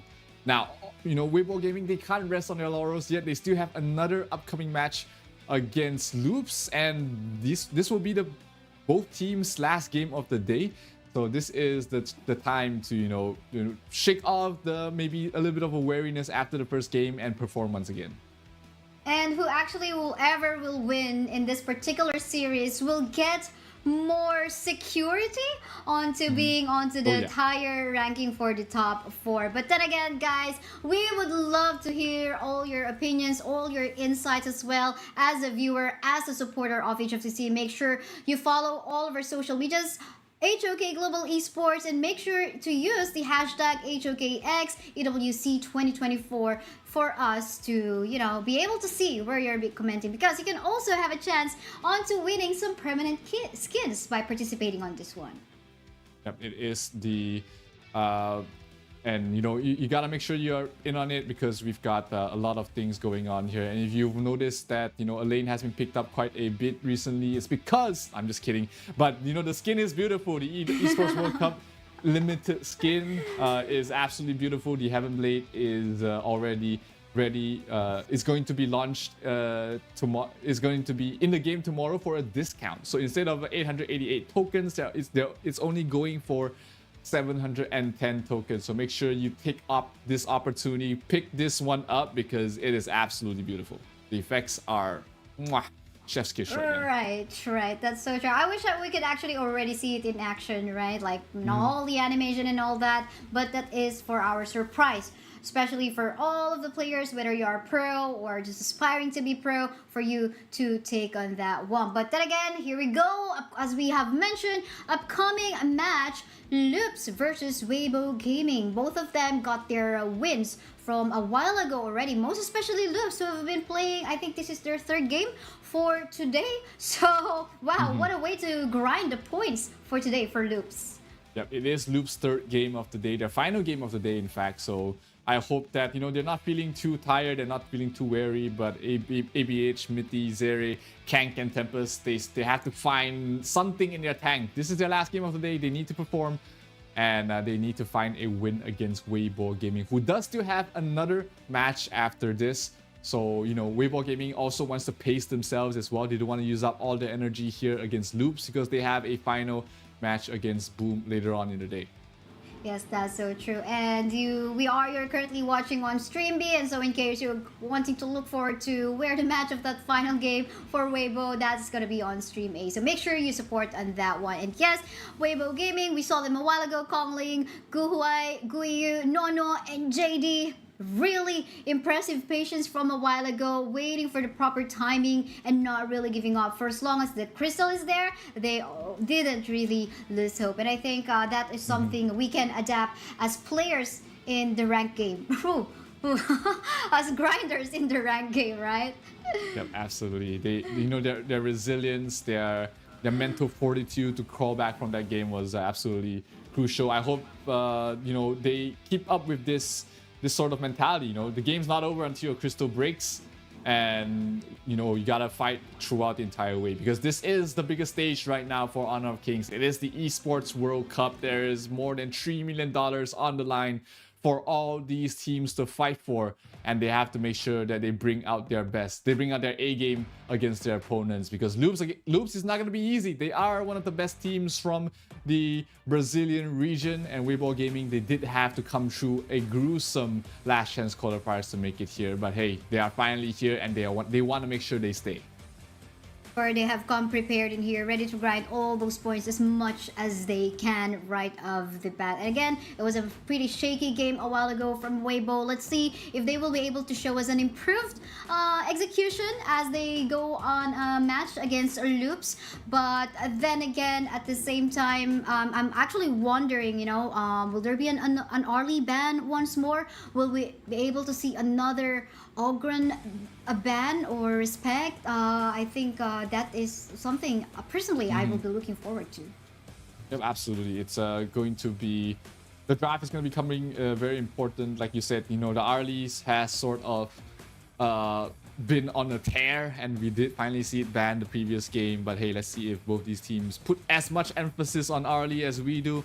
She is one of the strongest marksmen right now, and you really have to take that into account when you formulate your composition or your strategy around or against it.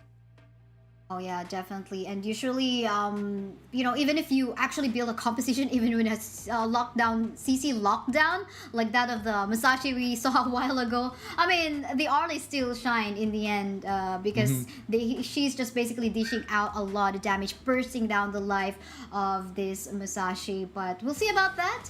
For the meantime, though, our first few respect bans in here will be in the form of the Mai Shiranui, Datsiao. We've seen a while ago, didn't win that game, but the surprise attack potential, which was quite annoying. Yeah, absolutely. The surprise potential, the burst, it is sure it's a heavily single target, but it's still something you have to look out for. And so Loops doesn't want to look out for that. They just take it out of the pool along with the Dalia. Weibo Gaming ban out the Ming and the Daqiao. So a lot of support-centric bans here in this particular matchup, and that allows Arlie through the pool, and Loops is going to pick that up for Zeri. I mean, Zeri had a fantastic game on the Arlie, and he's going to get another chance to show the world what he's got once again. That's so true. And Ogren seems like pretty much, even though it's pretty new, it's either going to get banned or going to get picked by our teams. I think it will now just again boil down onto execution. But for the meantime, looking at the first two picks in here by Weibo, of course, they do have the early game potential with the Ogran, Lady Jen as well, if they want to go for either that initiate or the disengage as well. But at the same time, Arlie, late game potential, Musashi, gonna go for that CC lock as he go for that ult dive, and Elaine for the flank. So looking good so far for both of the teams, but maybe I will be wanting more sustain or tankiness for the side of Weibo Gaming. Yeah, Weibo Gaming, they don't have a lot of front lines. Like you said, the Ogren does need a little bit of time to come into to make his in towards the game. He does need a couple of items before he is really able to play in towards that front line. So let's see if they're gonna draft around it, or are they just going to let this Ogren play by himself. Meanwhile, it is going to be the Elena Musashi, decent frontliners there for the side of Loops.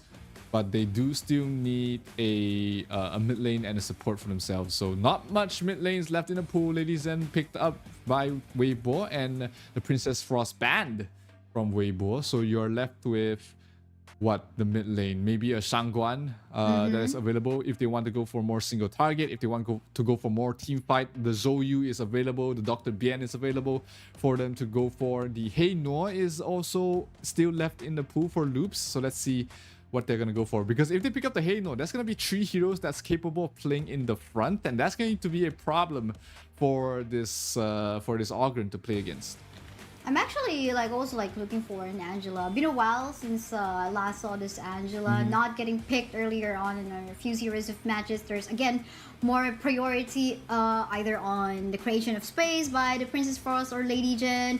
At the same time, pick up potential by the Mai Shiranui. But yeah, I wonder if there's gonna be an Angela pick in here, but maybe not anymore because again, you mentioned it already. So much one target skill in here coming from the side of Loops. So in terms of AOE, maybe we should be looking more on that. Yeah, like Joyu or like Daji, why not, right? Xiao Chao as well. They're still there. But Lianpo and Matsu being locked in here for the side of Loops. So I think in terms of the engage, this is pretty safe. Pretty safe as the last 2 picks for themselves.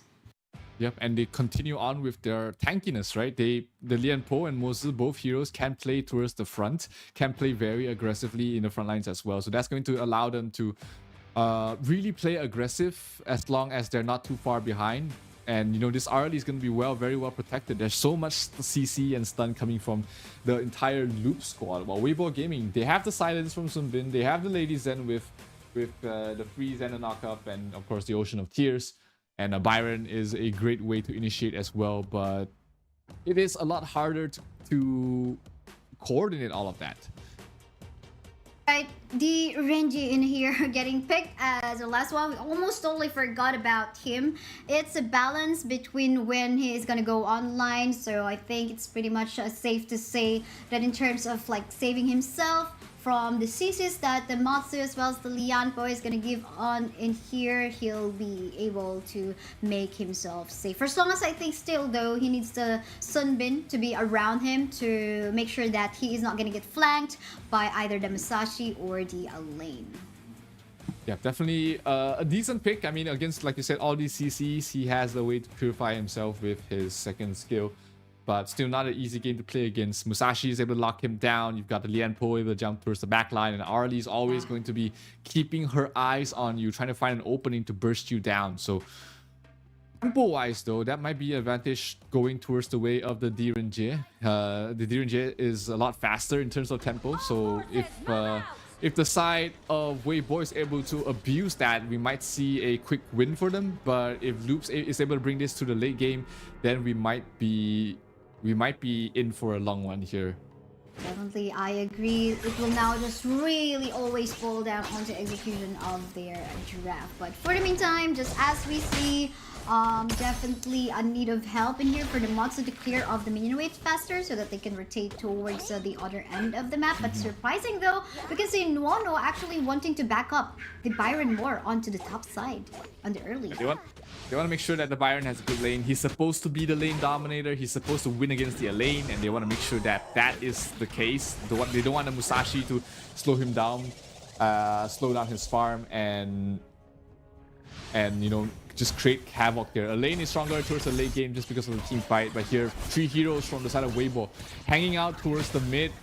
Loops will mirror the same thing as well, putting 3 heroes towards the mid. They leave the Musashi there to just as a body in the mid to try and stall things out.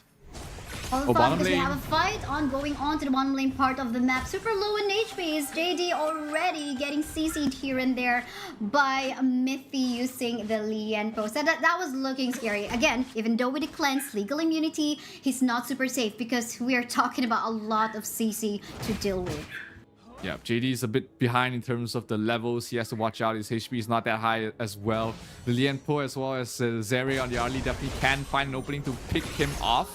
And Diren J is one of those heroes where you want him to get off to a good start. You want him to snowball in towards a beast in the mid lane, a mid game. So any kills early on is going to be trouble. But meanwhile, top lane, they're trying to engage on towards Guiyu. But this is deja vu. Remember the double Q that Guiyu got? This might be another situation just like that. But looks like Loops is gonna learn from the lessons of All Gamers Global, and they're gonna back off, not gonna commit too much to try and defend this tower. And this Azure Golem is going to be attempted to be stolen here by Weibo, and it looks like Loops is not gonna do anything about it. They're just gonna let them have it and get a steal of their own on the other side as well, giving it towards the side of Zeri. Yeah, that's true. I mean, the cross map plays there in a way. Don't engage in a fight you sure you cannot win. So it seems like, again, they're being very careful in here. They want to make sure that they go onto the late game and avoid giving more kills onto, or giving any first blood kill onto the side of Weibo Gaming, because you don't want the power spike to come off of the Renji. But yeah, for the meantime though, I love how safe they are onto the bot, but hold it onto the top side. Flash already has been used in here, but they continue to engage. Look at the first blood coming from our Lady Jen, thanks to the backup, of course, coming from Ogran, going for that path of passing, followed up by the Conductor of Soul. But then again, Renji will just be trying to play safe onto the bot. Yep, Zeri tried to open things up there, but Mitty was a bit too far. As a Golem, Crimson Golem in a bit of trouble. It will be Kongling the one to pick it up, so that's going to be early game lead going towards the way of the Malaysian squad right now. Bottom lane, Direnji has to watch out. This Lianpo can jump on you at any single time, and you can only purify one skill. Lianpo has 4 stuns.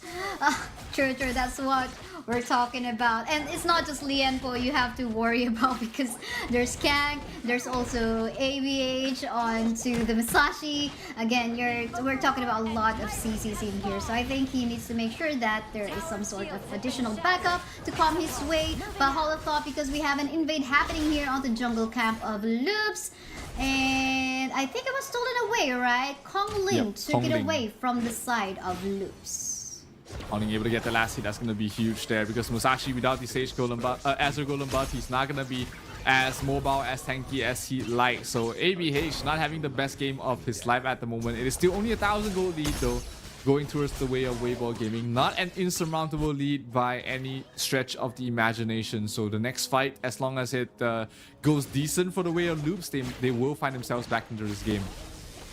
So true, but for the meantime, objective is already up in here, and it seems like all of the teams are positioning themselves. Tempest for sure is going to be catching up with the Primal Portal, but for the meantime, look at the burst damage coming from the side of Loops.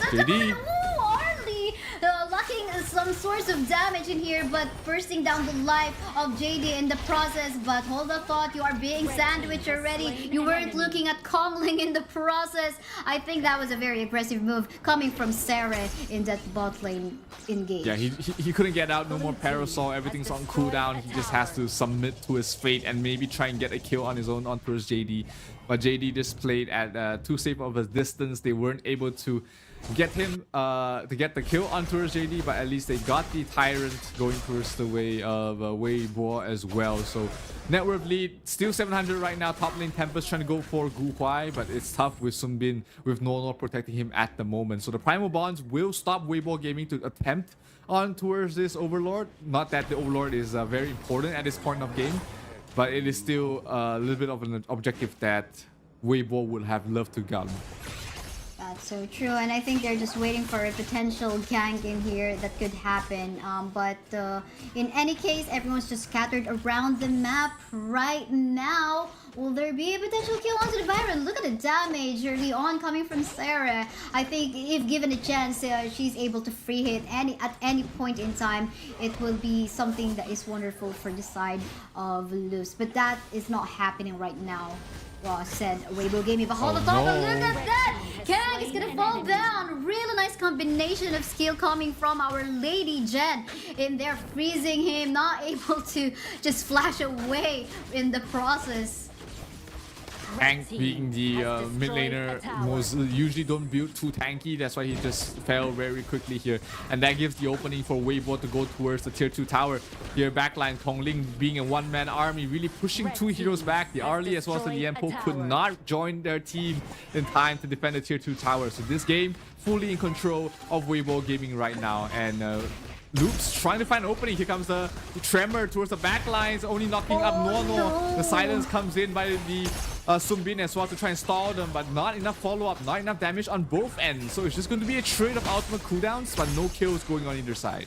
Oh no, yeah, that Tremor smash could have been a game changer, but with the movement speed provided by Nuo, they're just like, you know, okay, we're gonna be backing away really quickly with the additional movement speed that we have. But I think somehow Tempest is trying to make some cross-map play onto the top side part of the map just to, you know, pressure Weibo Gaming onto trying to separate themselves. But hold on, because ABH will fall down already. Will there be a chase onto Tempest? Is he going to be locking down, going to be making use of the death at sunset? Will he be able to save his life under the tower right now? To no afford, he will fall down. Wow, this is now, I think, a Weibo Gaming just wanting to capitalize on their lead right now. Yep, 2 kills on very crucial heroes from the side of Loops. That's Weibo Gaming's time signal to just go full on pressure, get every single objective on the map, take away all the jungle creeps from your opponents, and look for the next opening to push up to the high ground. The Shadow Tyrant as well as Overlord is about to spawn, so that's going to be the target for the side of Weibo before they try and push up towards this high ground. But first, they want to try and get a pick off. This might be Lienpo. Mitty is able to back off for now, though. Here comes the Ogren towards the back. Huge silence. And here comes the Ogren. Uncontested, undefeated. Oh, the Musashi caught out in a bad place. ABH in trouble. ABH will fall. Arlie dropping down very low. Ogren going for more. Another hero goes down. Tempest low. The Emperor has to use the flash to back off. But this might be too much there for Loops to hold back. Double kill going towards the way of Kongling. And this might be an opening. No, the crit rate is a bit too far for them to push up to the high ground. So they will be content with taking every single jungle camp away from Loops and then head for the Tyrant. I really commend the setups that Guhuai is actually doing in here. He just, you know, disappears or hides in the bushes. Just wait for that setup to actually go into process. We take a look at this one. It's actually already started when Lady Jen actually go for that slow and freeze onto his targets. Members on the side of a team Loops in here try to go for a play, but then again, we're talking about a free hitting D-Renji onto the back line. At the same time, Ogren with some itemization for some sustain already. He is just healing himself. Almost unlimited. Too much to deal with there with the lifesteal, and they don't really have any way to stop his healing at the moment. If you look at the itemizations, no venomous staff, no way to stop the healing, no way to stop the regeneration coming from the Ogren. So that is something that they have to look out for. If they don't build the correct items, they're gonna have a tough time killing off this Ogren, who is gonna have the time of his life, just continuously regenning in every fight. That's true. Well, they do have the Blazing Cape on the Elaine and the Musashi, but then again, these two are getting killed like very quickly as they try to go for the flank and the front line, with the damage coming from the Lady Jen as well as the D-Renji. But then again, I think they need to be very careful because they are being seen in the map right now. Look at the silence coming from our Sunbei right now, just allowing the rest of the members of Team Weibo to free hit. More kills in here. Look at what Kongling is doing, just basically providing the space very much needed for his teammates to actually take down the turrets. The question is, this gonna be it? They're trying to focus fire on the crystals. Remember, the side of Team Lux is trying to still defend on this one, but in the process they will fall down. ABH too. But then again, look at this. In the process, we will get a pause. Okay, that was like climax breaking, but oh, this is pretty close. I wonder if this is it, Zero. At this point, I don't think it matters too much. There's only one player left alive from the side of Loops, and you know, all 5 heroes from the side of Weibo Gaming are still alive. They can go for the crystal right away. And yeah, I don't see, like, you know, this pause really making a huge difference in the game at all. Nono was AFK for at least 10 seconds. That might have been his device crashing, or maybe maybe disconnections coming on his end. But just some technical issues do happen. They can be very unforeseen. There's a lot of things that's happening that can cause these issues. But hey, it didn't affect the outcome of the last team fight at all, just because Nono, his team was winning with him not really using any single skill. So it's not gonna affect the outcome whatsoever. It's just they want to make sure that everybody's back in the game to make sure that Weibo Gaming is able to finish things off, because 4 heroes are already dead with the Arlie trying to run away back to his fountain.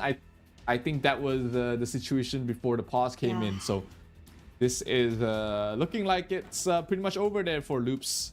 Unless some miracle happens. Some miracle happened. Like, that I don't know if you saw that meme where in Hino, but there's no Hino in here. Going for the Fate Rewind onto the crystal. Well, that's just a meme. That couldn't happen. Heal it back to full. Right. Right. Well, that's pretty impossible. It was already mentioned in the description that it's just gonna be the towers. But yeah, then again, I mean, I love the space being created by the Ogran in here for sure. The itemizations is already in there, able to somehow tank the front line and just allowing Lady Jen and the Renji to go for that free hit onto the back line as well. Mostly the Renji onto the focus onto the towers, because that's his primary job. The rest will just be creating the space for him to go for that purpose in or role in this particular composition. But yeah, the crystal was just like about 15% HP, so it could just like be a focus fire, but it could also be momentum break it. We'll just have to find out as we go for a resume. And it's actually a wipeout. They're just gonna be waiting off on the minion waves to crash in, but they're already focus firing in here. And here we go as Weibo Gaming takes that win up against Loops.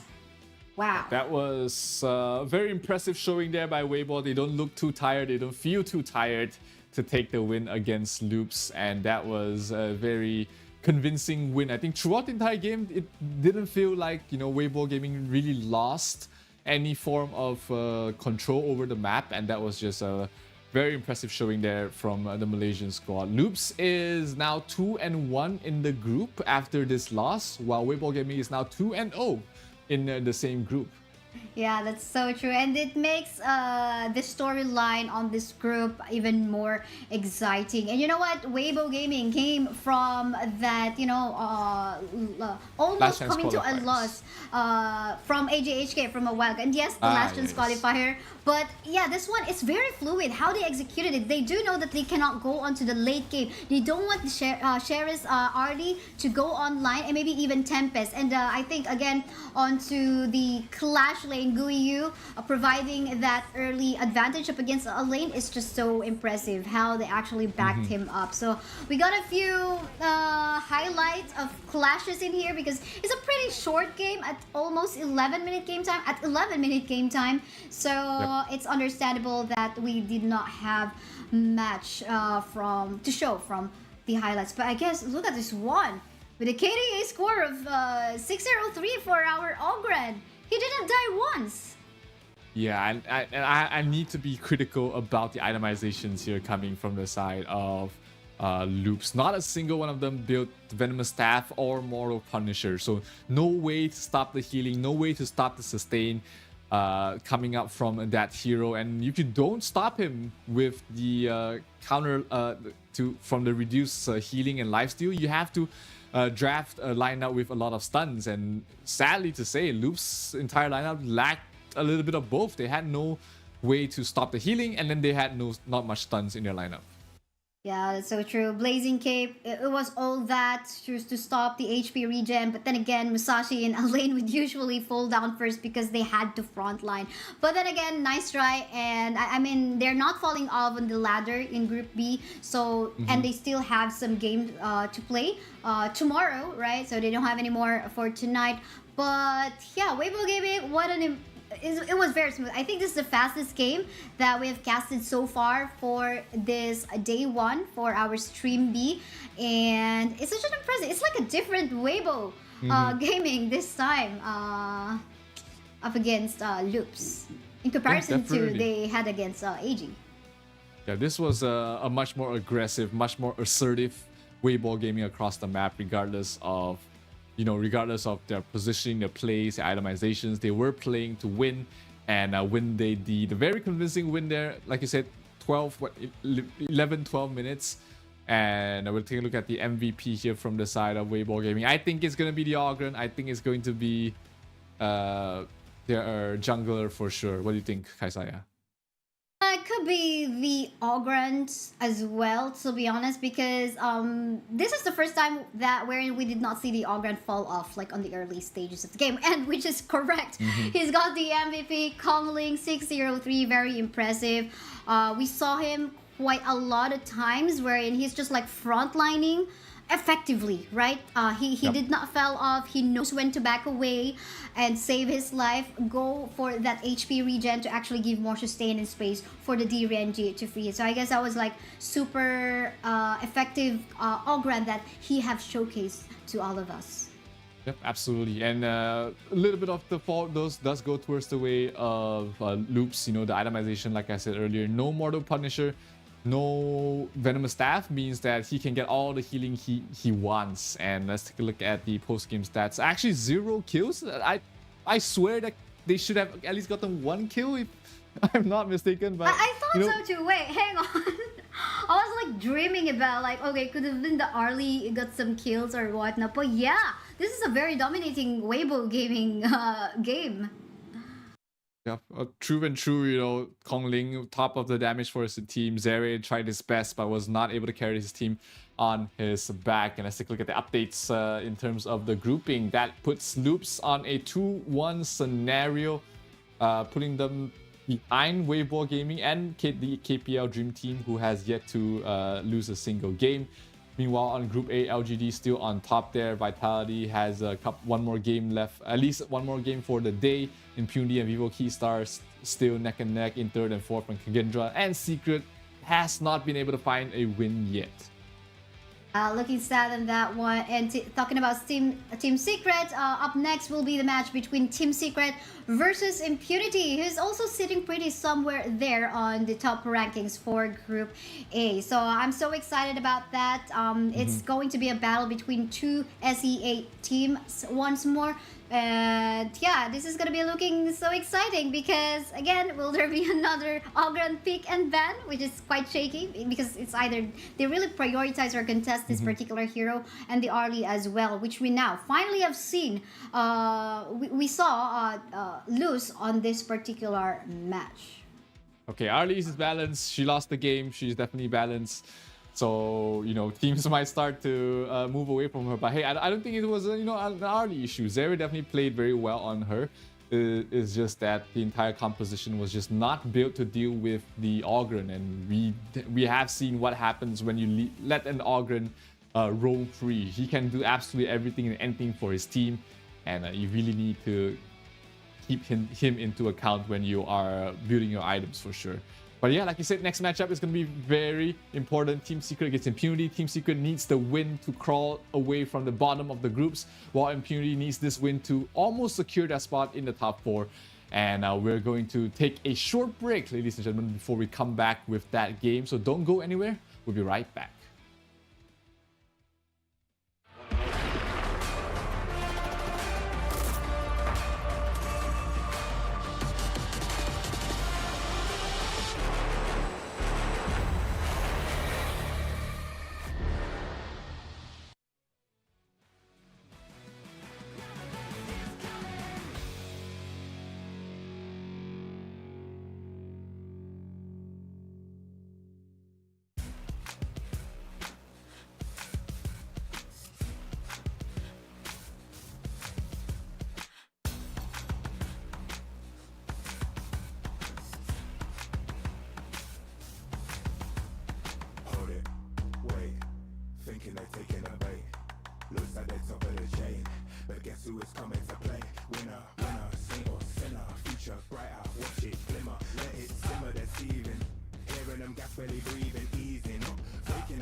Honor 200 series, the best portrait phone AI empowered.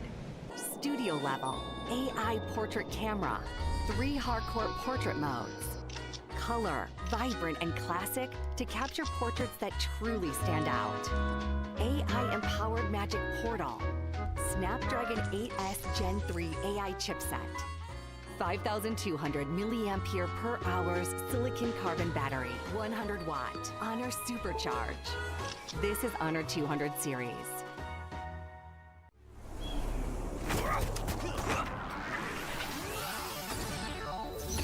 Ready, set, go.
It's a hard showtime.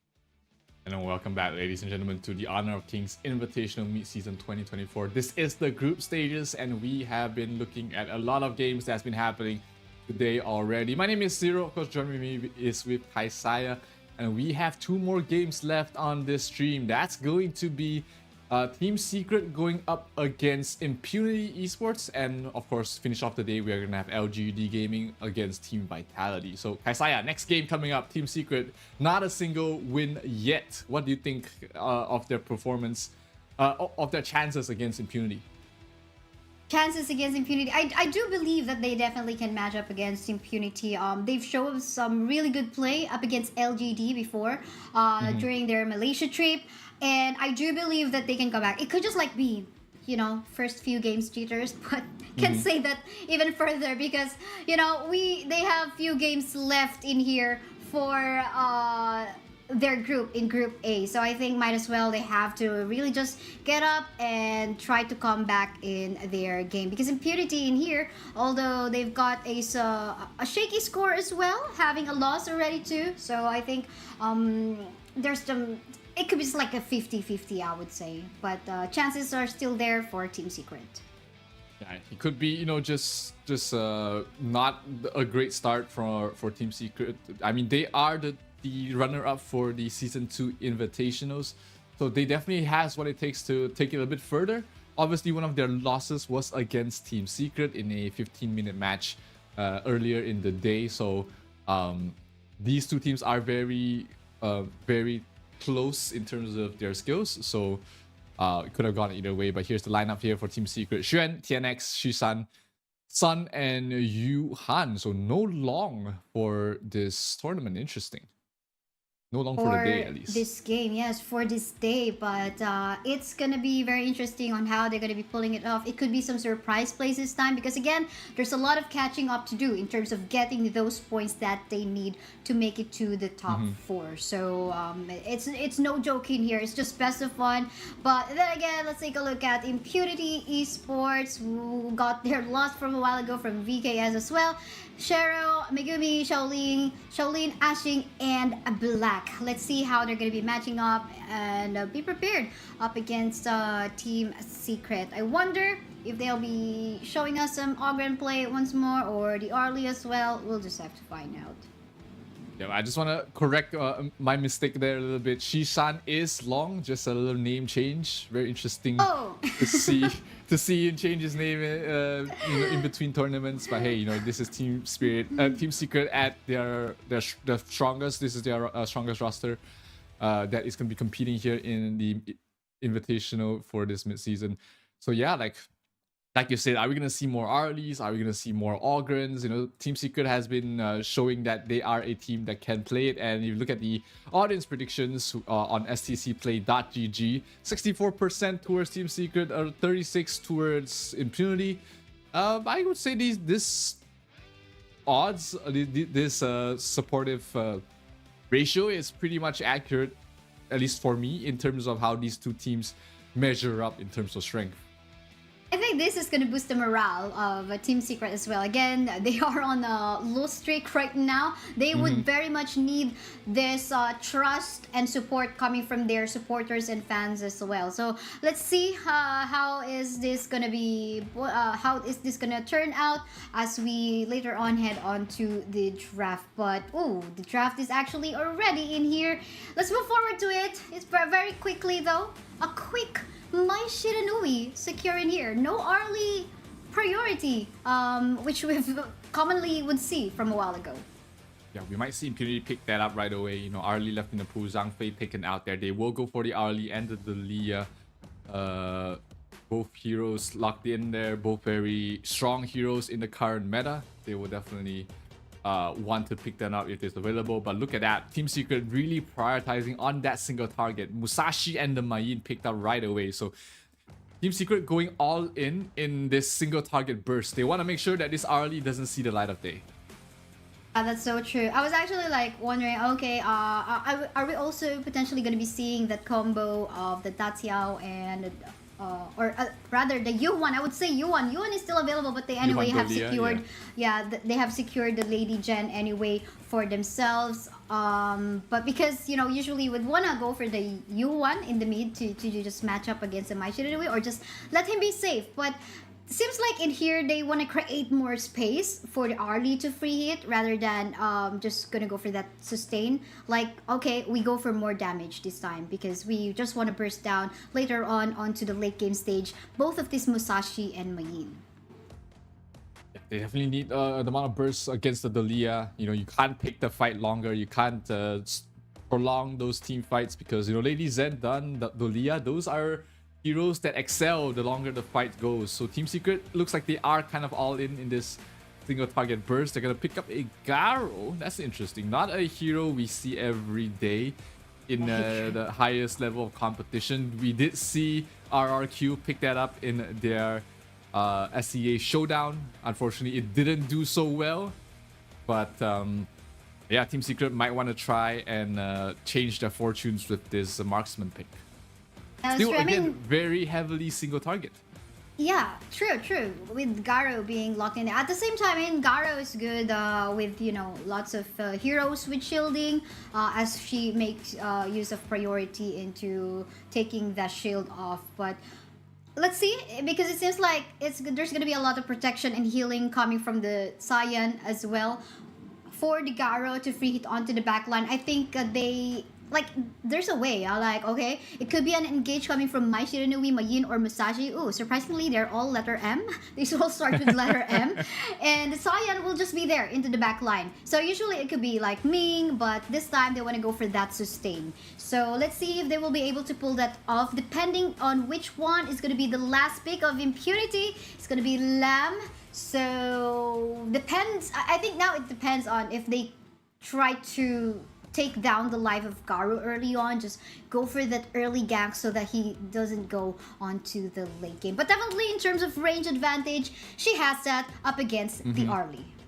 Yeah, definitely. But you know, Arlie is one of those heroes that can go towards the back lines if the players' fingers are fast enough. And I'm liking the draft of the side of Impunity much more. They've got plenty of team fight. They got strong, sustaining heroes.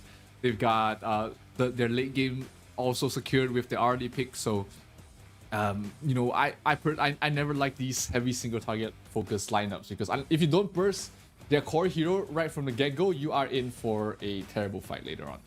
Yes, what more is that Arlie is not that of a mobile hero. Definitely not mobile. So she will just be relying on to her flash. And if it so happens that Dune or maybe Lamb goes on a flank, she could be on a dangerous position. But then again, it's more about the execution. We'll see about that. This is the second to the last series for tonight. Team Secret versus Impunity. Who will be at its best? We'll find out. We will find out indeed. The crucial match for Team Secret. If they lose this game, they are pretty much out of the running for the playoffs. But Impunity also won this win to secure their spot in the top 4 of their groups. And we're off to a very heavy, very aggressive start with both teams putting 5 heroes in mid. Oh, Xiaolin in some trouble, being chased down there by Xuan. Not going to be able to close out the distance. And Xiaolin, fancy footwork. She might be in trouble though, but the flash forward from Black, he acts as the bouncer, the bodyguard to protect Xiaolin, and Xiaolin will be A-OK. Definitely gonna be A-OK with the maple dance being done so well. He definitely confused the members of Team Secret as to where he is going into the map. But given that they have actually started off in the middle lane, Lady Jen will be taking more of the gold advantage onto the farm lane as he actually went there because of the mage minions if he actually go for that one. But and then again, I think that is also to avoid the range disadvantage that he has up against the Garo. Yeah, that lane is not great for Arlie. The Garo is always going to be able to harass from afar, and this is probably the smarter move there, having the Lady Zen to just push out the wave and then having the Lady Zen to rotate somewhere else across the map. So that's going to allow them to be a lot quicker. But you know, Impunity, they do have the Lamb. The Lamb can start rotating very soon. He's almost level 4 once he gets another creep camp. He's already level 4 in fact, so he should be able to get some things done across the map. And he's looking at the river right now. He's trying to go for it. That's so true, but on the top side though, we can see Sherwan already less than half-life, almost up against the Dune onto the top side. But meantime, we have the fight ongoing. Look at that Ashen already falling down onto the hands of the members of Team Secret, Tihan X. That is goodness from them, because we definitely would want to see this Musashi to go online as, you know, to go for the full potential later on. Definitely, and it also slows down the tempo there for Asing on the Lamb. The Lamb cannot be off to a terrible start. He needs to play in the front because that's how that hero does. He needs to go in front, utilize his lifesteal to sustain in the fights, and then get some huge damage in those fights. So if they're able to shut down Asing, that's gonna bode well there for Team Secret, and they are really going for it, really invading the jungle right now, taking away more and more camps. But here comes the rotation from Black. He's towards the backline looking for Taiyen. Taiyen though protected by the Musashi. Musashi going for the kill. Flash forward trying to keep him alive, and Black will be able to survive for now. But can they get a little bit more? Can they get more things done here for the side of Team Secret? Well, that is a June we're talking about. Lots of way for him to actually sustain. Lots of HP regen. And of course, if in case he gets the itemization that he needs, he can deal some source of true damage as well up against the members of TS. But for the meantime, again, lots of sustain for the Dune in there. I think Ashing in here will have yet to find a way to go for TS Sun to get ganked, but we're not seeing that right now being done by Impunity. So I guess this is like an opportunity for Sun to actually go online. Yeah, Sun's playing very safe, knowing that, you know, as a Garo, he cannot play too forward. He has to rely on his teammates and his positioning to stay alive. So he's been doing so well so far, not really being aggressed upon by the side of Impunity, and that has allowed him to take the Tyrant as well. So that's going to be more gold going towards his Garo. And Garo is one of those heroes that if you give her a good lane, a good laning phase, she's going to be doing very well towards the mid game. And we see items already completed on her. That's so true. I mean, this is he just probably just needs one or two more items, then he can just like rotate towards the mid. But look at the damage coming from the Arlie as well, poking here and there. This is what we're talking about. Even though she's got a lesser range in comparison to the Garo, you can just like go for that magical damage poke as well. Most especially if you know, if they have the chain lightning buff. Fortunately, it was on the side of TS, so they're pretty much the Sun is pretty much safe on the damage. But hold on, because we can see Mayin is actually almost close to death on that particular fight, coming from forced by Impunity, but will still be safe thanks to the backup coming from Shishan in here. But seems like Shishan, almost to death as well. This is looking scary. I mean, all of the sustain and frontliner damage dealers coming from the side of Impunity is just overly confident right now. But look at that, Maishida Nui almost close to death in here. Even Shuan still able to kill off Ashing in the process. This is not looking good for Ashing. Oh wow, Team Secret absolutely just outplayed Impunity right there. Two heroes surviving, and they're getting able for more. Xuan going for the help on towards Black, but it will be Kennex getting the last hit. This is an absolute disaster right now for Impunity. I like their draft, but I don't like their plays right now. They're just falling behind. 2,000 net worth for the lead right now for Team Secret, and the Malaysian squad really just taking control of the entire map at the moment. It's looking rough. Early game. This Musashi, you can't let him off to a good start because he just becomes unkillable in the late game. We told you, this is all about the execution, and execution is what Team Secret is showing us right now. But unfortunately, that death from below did not connect coming from the Lamb. But then again, will the fight continue in here on the jungle camp of Impunity right now? They're just going to be stealing off the camps to give more farm for themselves, and the rest of the members of Impunity are just basically forced to back away. This is not a happy Ashing we're seeing right now as a Lamb. Yeah, this Team Secret lineup is just taking everything away from the side of Impunity. The only silver lining right now is Shaolin has been really farming very well on the bottom lane, so they do still have the Arlie to back up to rely on, but they do lose the Overlord. TNX will be able to pick that one up for himself, and the lead extends to almost 3,000 right now.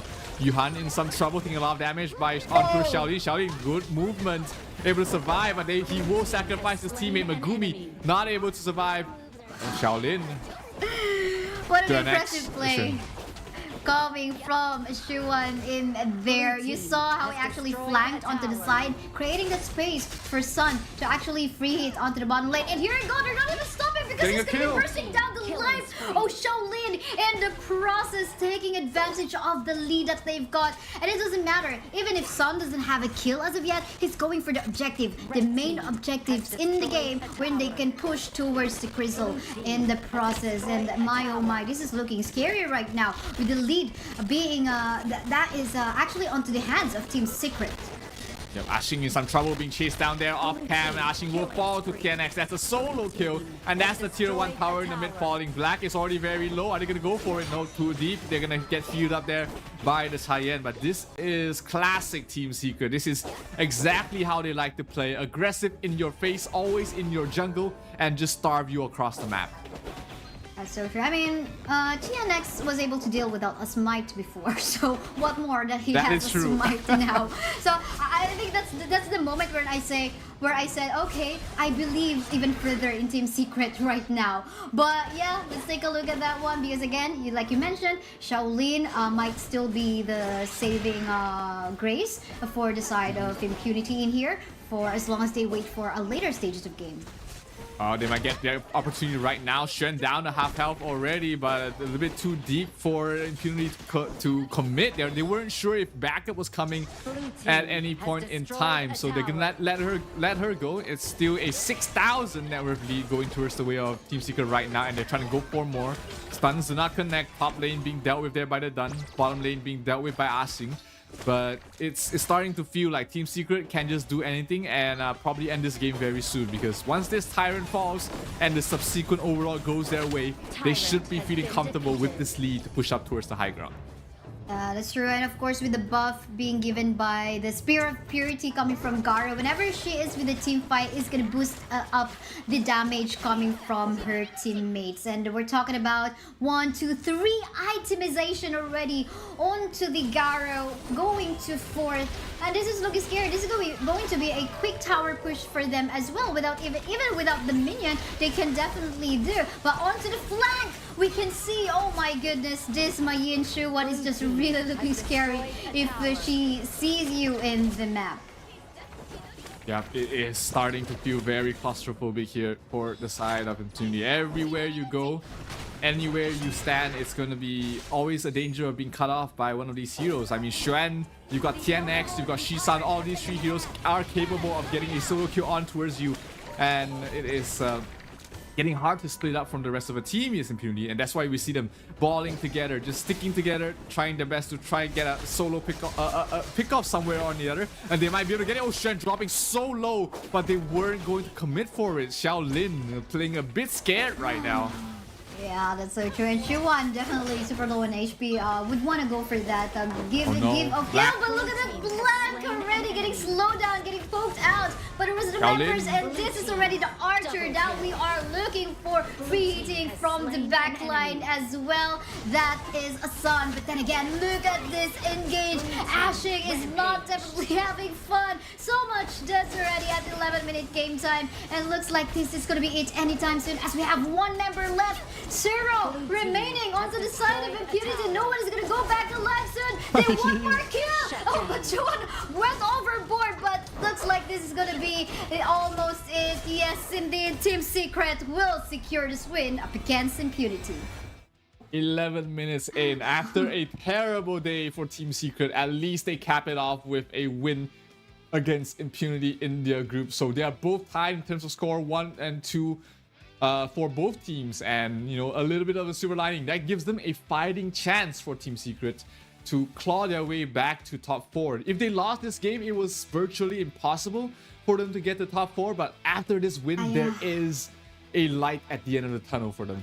There is definitely some hope now for Team Secret, but of course, now looking at Impunity, they have to find their way out of the bottom 2, but then again, we'll just have to find out, because both of these teams, it's their last game for today. They will be continuing their next few matches tomorrow on day 2. But of course, don't you go away, because anytime we still have another series to watch later on. But let's take a look at the highlights from what has happened a while ago. So execution wise, it was like almost back and forth, except for the fact that Ashing kept on dying early stages of the game. 0. Yeah, but that was just, you know, Team Secret really just outplaying the side of Impunity. And you know, both these teams, they are very close with each other. They have known each other as different players, as players from multiple game titles, so they are very close with each other. They definitely have been scrimming against each other. Team Secret did spend some time in a boot camp in a different region to try and improve their chances, and you know, the fruits of their labor is showing slightly here. Obviously the current results in the group stages aren't that promising yet, but with this win they do stand a chance to make all that hard work pay off. And let's take a look at the stats. 10-1 in terms of overall team score. Shisan really doing a lot of damage for his team, and of course overall, just, you know, Shen and TNX really just playing their heroes to perfection. Yeah, that's true. And here we usually will, okay, that is looking scary. Lots of free sets in here for even maybe the Lady Jen or the Dun or the Lamb, but that didn't pay off. I mean, in here most of the time we would see Dolia really just going for that clearing of minion, but we did not see the action. But for the meantime, let's talk about our MVP of that particular game. It's gonna be Shisan, our Mai Shiranui. He did a lot of good pickoffs from a while ago, just catching the target. Actually, there's 2 of them, both Mayin as well as Mai Shiranui. So, but then again, I think it's just like the burst damages as well, and allowing the Garo and the rest of his teammates and Musashi as well to get the pick off that he needs up against Lamb. I think that's also because of Mai Shiranui's Shisan. Yeah, absolutely. I mean, you guys might know him as Long. That's a more familiar name, and he definitely showcased how strong the Mai Shiranui can be with the amount of burst damage. He doesn't even need too many items, just a Staff of Reverberation, and he's good to go. And this lineup for Team Secret really worked out in terms of like the single target focus, like you said earlier. It was just TNX, it was Shisan, it was Xuan as well, just getting these solo pickoffs. They are strong in these 1v1 fights, and they were playing the map to how they wanted it to go. So really great showing here from the side of Team Secret, giving them a chance for top 4 in this group. Yeah, and I think one thing we'd noticed in there is like they went onto the mid, right? Yes, they're gonna be, our farm laner on the side of Team Impunity went onto the middle lane, and that will, without the additional gold coming from the minion waves on the farm lane, that is not gonna allow her to go online as fast as he can in the farm lane, because it was actually the Lady Gen capitalizing on that. Yes, he was able to avoid the Garo, but then again he lost the farm that he immediately needs on that one. But yeah, that is for our second to the last series for tonight. There is one more. It's gonna be LGD versus Team Vitality, but that is up for next after a really short break. Once again, I'm Gisai, with me is Zero. We'll be back.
感觉这里非常棒，这是我人生第一次来到这种国际赛事，很兴奋，很开心。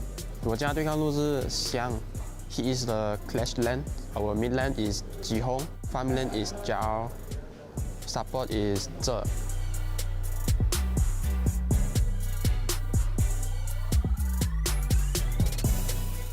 我觉得我的团队会赢，因为梦还是要有的，万一实现，我们就平常心打就好了，不要紧张。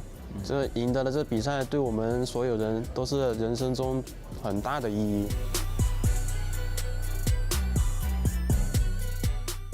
谢谢你们，我们会尽全力拿下冠军的。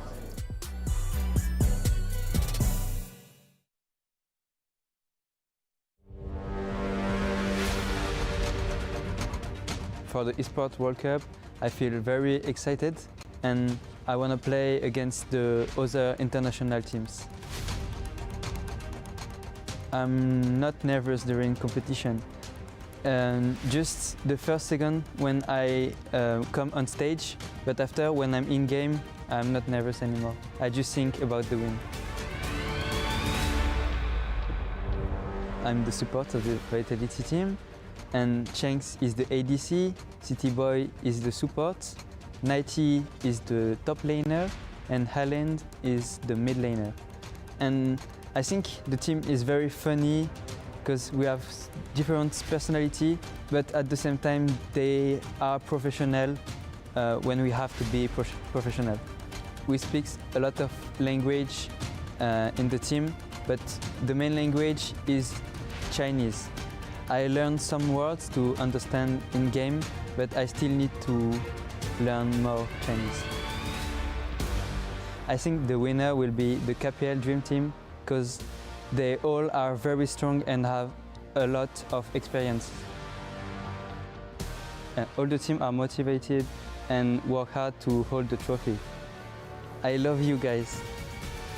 Jayo!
Welcome back, ladies and gentlemen, to the Esports World Cup Honor of Kings Mid-Season Invitational. And we are down to our final game of the day. That is going to be between LGD Gaming and Vitality. And, you know, LGD is the defending champions for the Season 2 Invitational.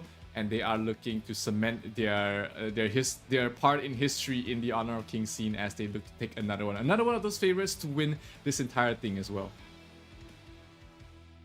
That's so true. But of course, Team Vitality will not be wanting to be left off of that one, because a while ago they showcased what they can do. Even though there's some adjustment in their roster, pretty sure they can surprise us with some of their plays that they have prepared for us. So this is a pretty exciting last series for tonight, and I do hope you guys will not miss this. And of course, do make sure you guys share your comments and opinion as to what you think it is for our team. So make sure when you're posting on social media, you include the hashtag HoKXEWC2024 for us to be able to hear you or see what you say, because apart from sharing your thoughts, you will get a chance to win some permanent skin as well. Absolutely. Be a part of this. Be a part of the EWC. Be a part of history here as we are making it a awesome affair. We close out the day with LGD Gaming against Vitality. You know, LGD, of course, coming off a hot streak in the Season 2 Invitational. Almost undefeated. Only took 5 games for them to win the entire thing towards the end against, of course, Team Secret. But this is another ball game. This is a bigger tournament, much more at stake for them. And they just need to just perform once more to try and take this win.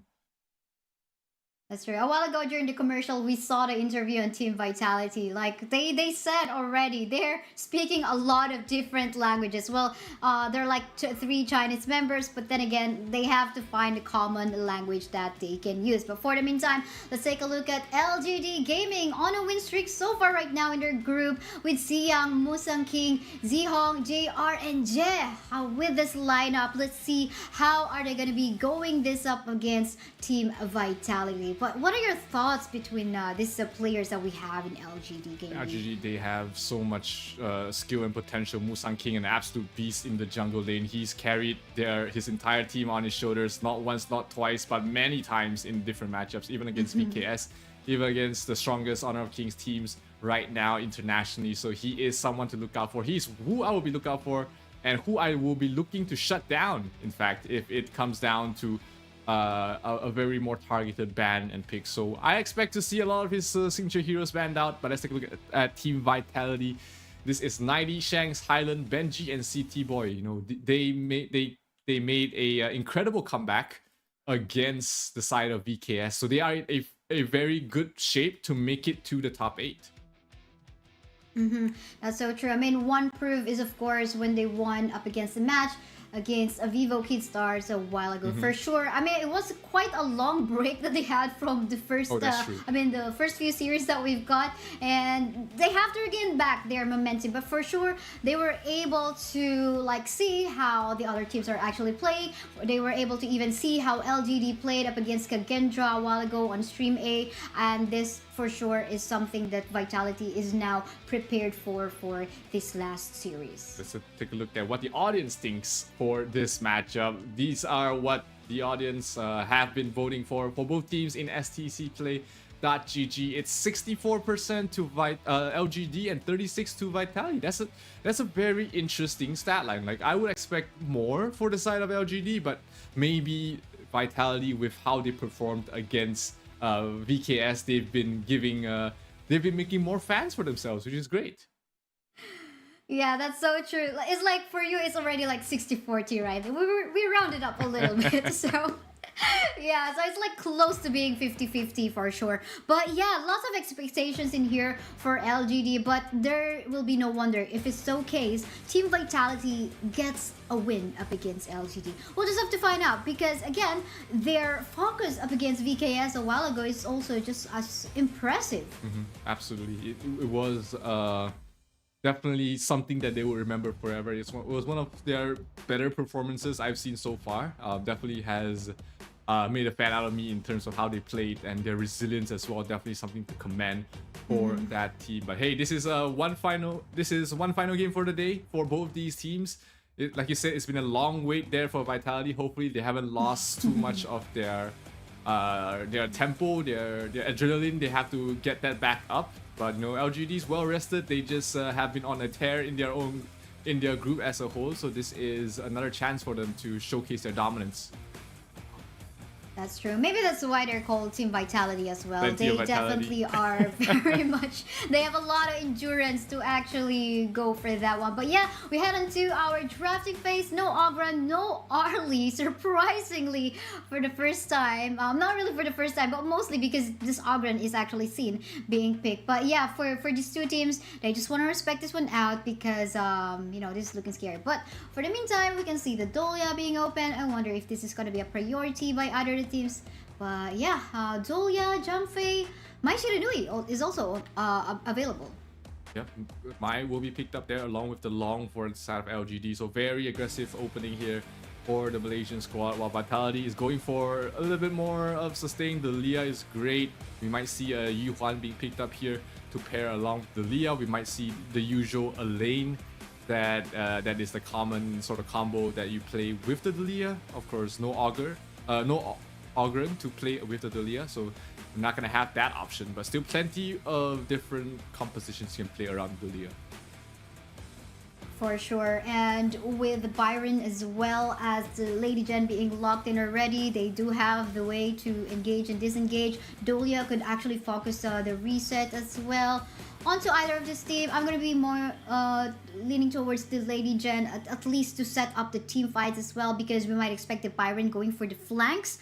Depending as well, though, who is going to be the roamer on the side of LG. Do take note, though, that Jangfei is still available, but they're going to be going on for a Motsu roamer. The Motsu, obviously, this is a much better role for him. Playing in the support role would be what I feel like is the natural position for that hero. He does a lot of poke, he is decently tanky, but not really suitable for towards the mid. So they're gonna play him in the support, which is great. But right now they're lacking a true frontline. They're lacking someone to play in front. For LGD, there is still plenty of Clash as well as jungle heroes left in the pool. The Dun is still available if they want some form of a faster jungler, but they could go for something else completely as well. That's so true. At the same time, though, I mean, there's just like way too much folks to deal with this Motsu and Mai Shiranui combo in here. You can just like die in an instant. Now we can see a lot of farm laners getting banned out as well. The Renji, which actually have won a match from a while ago. HoE as well, BB banned out. Your question is answered. Dune is actually in here to at least sustain and frontline for the side of LDG and catch up on the damage. We do know that the Dune is actually, you know, just has a lot of way to actually survive. Even maybe can 1v4 a team fight, given the fact that he has the itemization and farm that he needs. Absolutely, he is definitely someone a hero that you have to plan and look out for. But for Vitality, they need their jungler as well as their marksman. So, Prince of Lanling again? 2 in 1 day? That is not something you would expect to see. Oh, okay. Okay, this is a balance of early and late game. Prince of Lanling for the early stages of game for Vitality. But Lady Soon onto the late game to secure them. But at the same time, though, what I worry about this one is that their lack of damage onto the late game.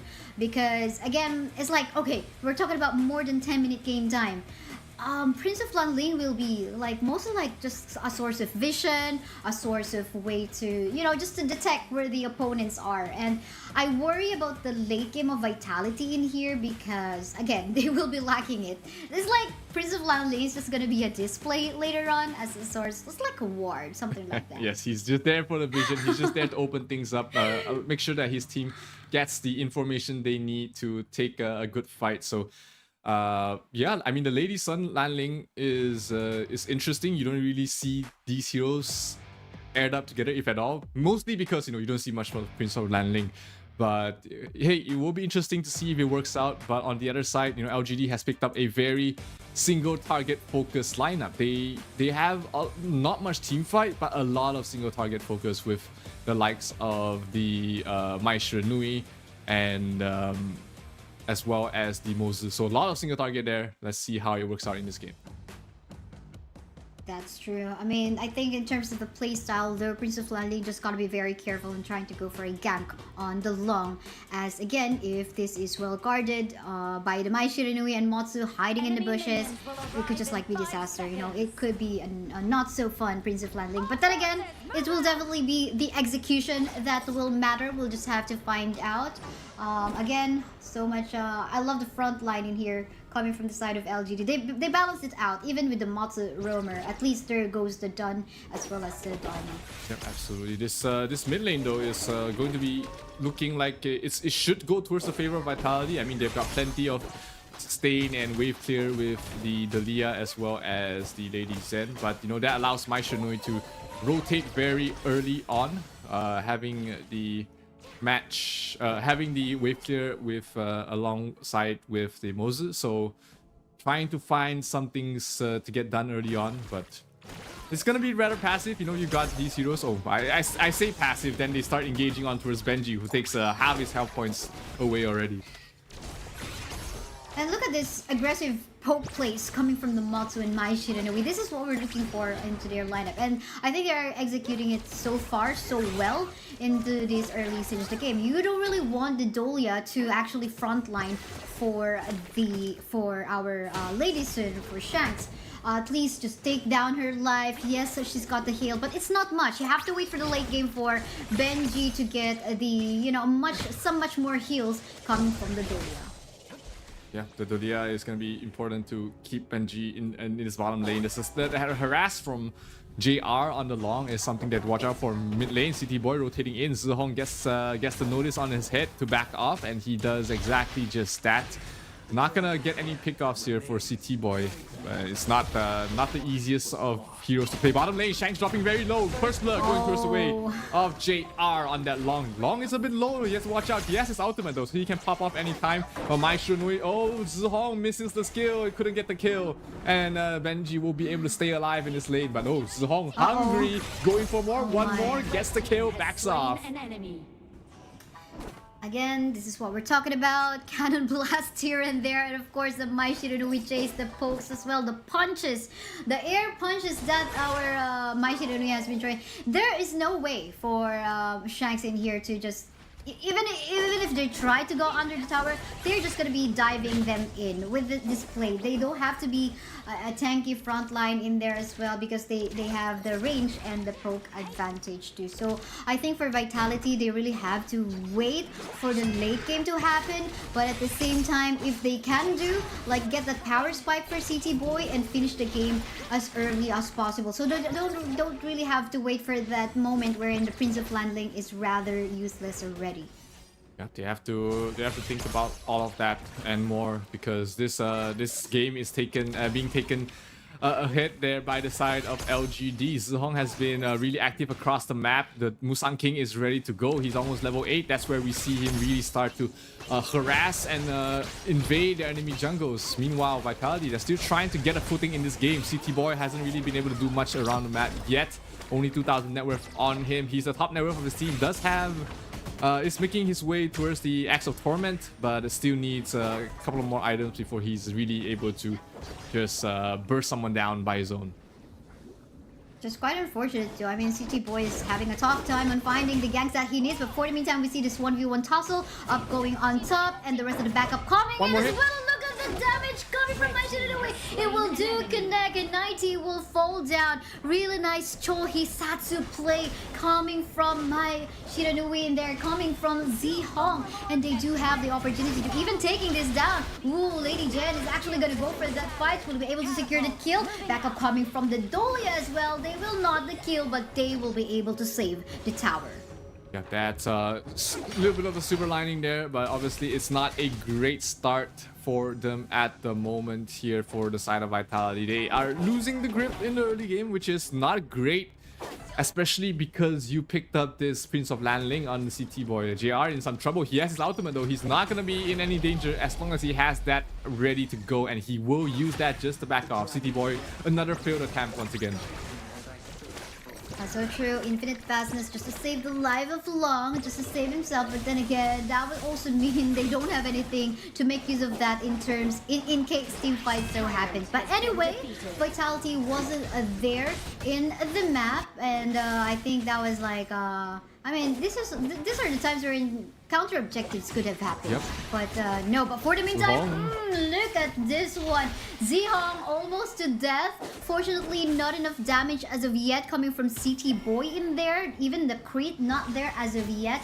Will still be able to survive. City Boy, again, another missed out kill. He couldn't get that in time, but here 90 is gonna fall once again towards Musang King. 2 kills already on towards this Dun, and this is where we usually see the Dun start ramping up the pressure, start really poking and harassing CT Boy towards the backline. JR spots him out.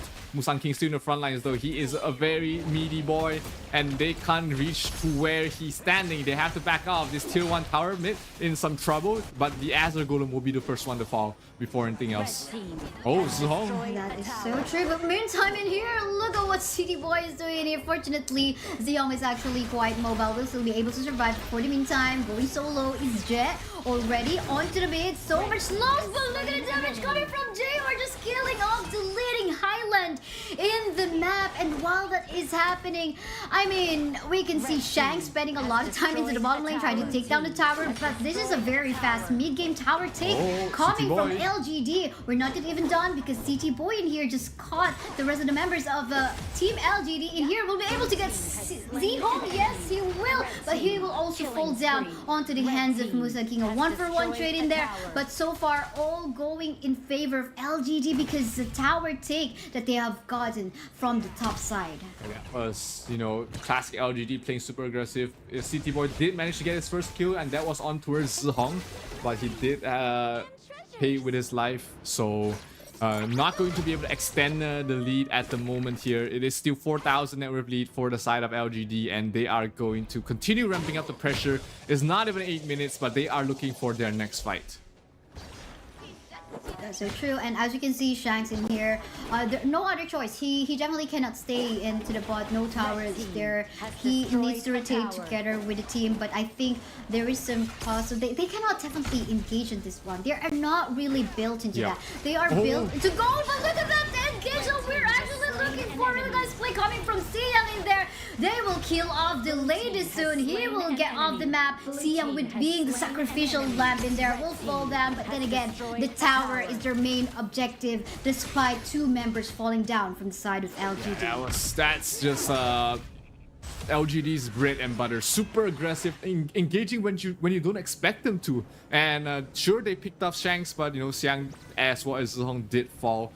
So at least they picked off one and got the tower. So all in all, LGD not gonna be worrying too much about those 2 deaths. But let's take a look at that engage again. Instantly burst down Shanks, knowing that he is their 1-win condition. And meanwhile, Zihong got caught out there by CT Boy towards the side. But hey, you know, LGD is not gonna be phased by that. They're not gonna slow down their gameplay. They're not gonna slow down their tempo. They wanna keep going. They wanna keep fighting. As long as they have the lead, they will always keep pushing forward. That's true. This is them just stopping Shanks to going online and not even allowing a City Boy to get the farm that he needs. I mean, a while ago we were looking for and hoping for a gang, but that did not so happen. Now it is turning into a moment where City Boy is turning into a vision, a walking award for the side of Vitality. But well, let's see though if he'll be able to actually get a poke or a pick off rather from the side of LGD. But seems like that will not happen because automatically the leader in the map is a Shanks and a tower take as well. 2 objectives right off the bat from the side of LGD, and they're not even stopping as they want more. Look at Siam trying to get a pick-off fight. They're getting slowed down by Highland with all of the slows and CCs, but then again, will there be even further chase? Shields here and there. CT Boy will be able to get a target. There's just a lot of members still actually pretty tanky. Infinite of Vastness has been used by the Long, trying to get 2 members. Will they be actually be taken down? Look at the damage output coming from him. Highland is super low and he will fall down, and CT Boy could not do anything right now, even though he's trying to flank from the back line. LGD, you thought they were retreating, you thought they were running away, but surprise, surprise, they go back straight for the KO. They pick off Highland, and you know, the lead, it's almost 8,000 right now. It's looking terrible here for Vitality. They weren't able to clean things up. Everybody was slow from the side of LGD, but the number advantage as well as the lead just did not go in their favor. So LGD, they have one lane already. If they are able to get this Tyrant and the next Overlord as well, they should be able to push up towards the high ground and end this game. This is the timing that LGD is looking for. Tyrant going down. Can they get an engage? CT Boy towards the back line. Musang King knows where he is, but towards the back line, HoK in trouble. The shield keeps alive for the moment, but down goes 90. They're going for more. Lady Zen in trouble. Xiang gets another kill on towards Benji. They will lose the Lady Zen as well, as it's going to be 3 heroes down for the side of Vitality, and that is all LGD needs to end this game right now. Once the bottom creep waves arrive, they will push and end their misery here for Vitality. But can the Lady Sun do anything? CT Boy towards the backline. He spots out Xiang. Xiang pushes him back, knocks him out before he takes the fight, and that's gonna be an instant kill. LGD, my oh my, that is classic textbook LGD with the aggressive plays. Absolutely beautiful. Very aggressive play in the day. I mean, they have a mix of a balance of poke and engage. Poke in the form of the Mai Shiranui and the Matsu Dun, as well as the Dharma, especially, I mean, Dharma with the surprise attacks, the surprise setups, and Dun's like baiting the rest of the members of Team Vitality in there to proc their skills. So I think we have come to a point where, like, during the draft, when we were talking about it, okay, we don't want this to go into the late game, because again, this could be this a vision, a walking vision on the side Vitality, and that happened. He was trying to find the moment where he could pick off targets, but he can't enter because he will just fall down. And at the same time, we did not come into a point wherein Lady Soon gets the farm that she needs. You know, no critical damage, not that so much, because LGD do know that they really need to finish this as soon as possible before even the Lady Soon will go on. And you know, LGD has been known to end games fast in the Season 2 Invitationals. They had the record of one of the fastest games of the entire tournament, and this game is to no exception as well. And they were pretty much hungry to win as well, because if they take this victory, they are mathematically secured in the playoffs. And you know, we've never expected less from the defending champions of the Honor of Kings Invitational Series, and they are looking as strong as ever. That's so true, and right now they're definitely dominating. Here we can see the plays we're in most of the time again. Prince of Lanling will try to go for the pickoff, but because again he's an assassin, he don't really have that sustain in him, but just a burst. But at the same time, with the composition that LGD has, he just can't make it. He just cannot find.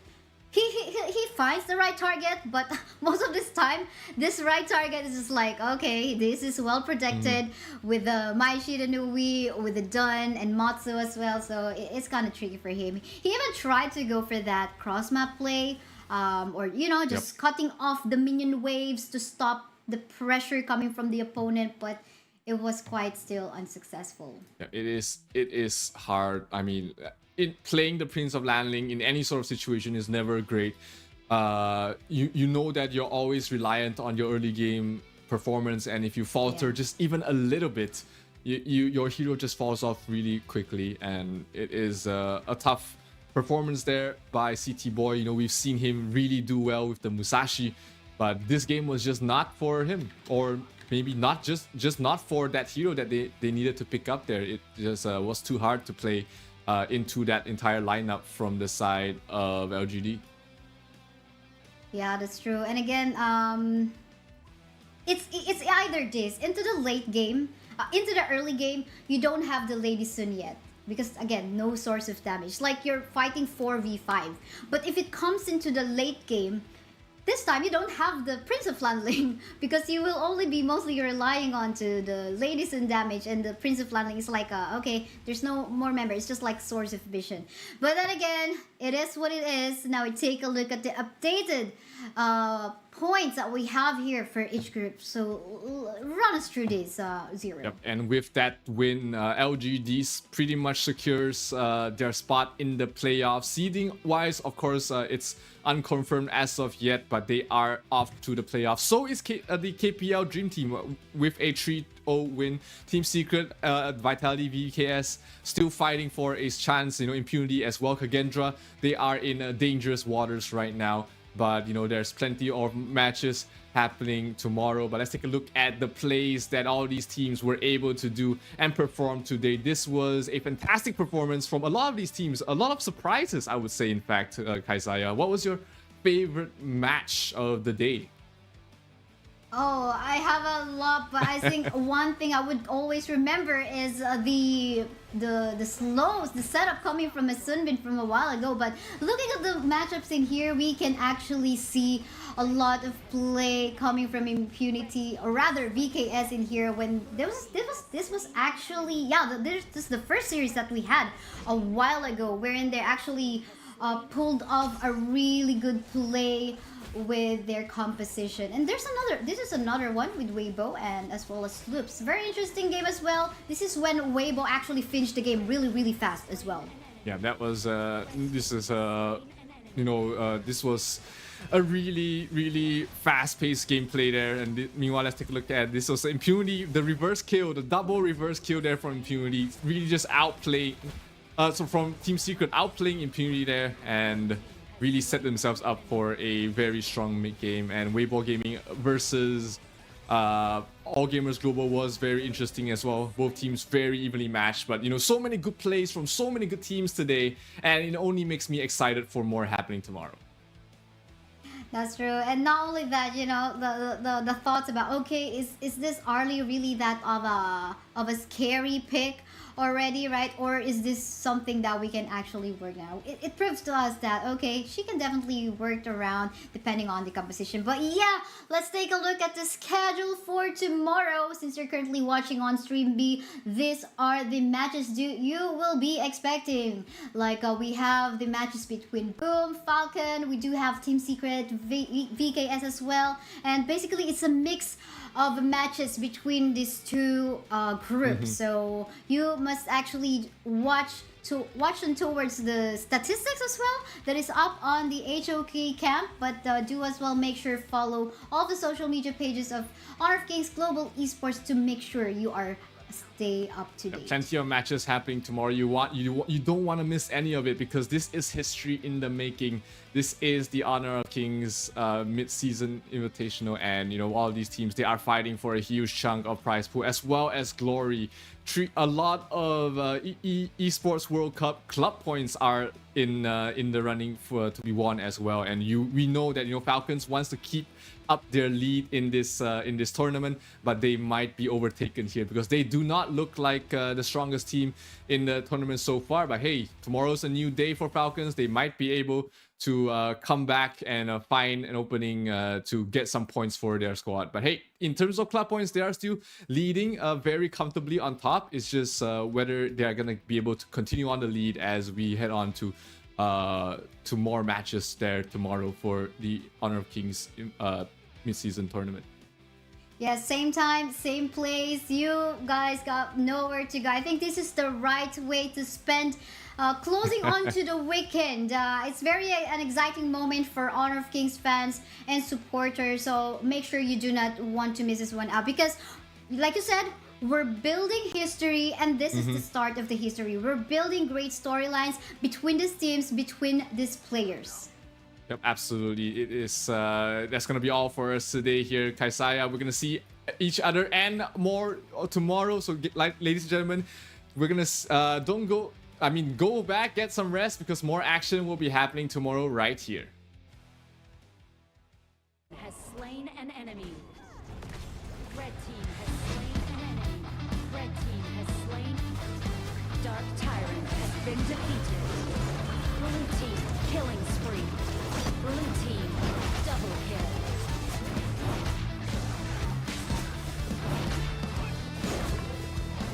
Blue team has slain an enemy. Blue team rampage. Blue team legendary. Blue team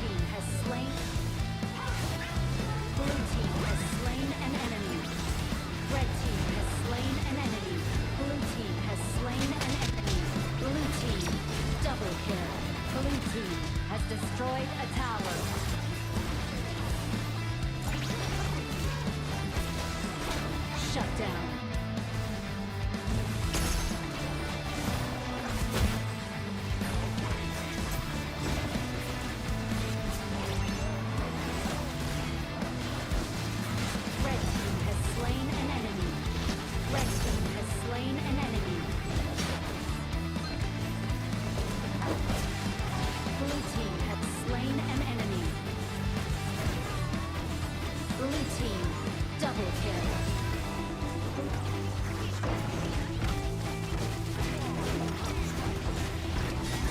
Red team has slain an enemy.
It's the EWC and you want to play like a pro.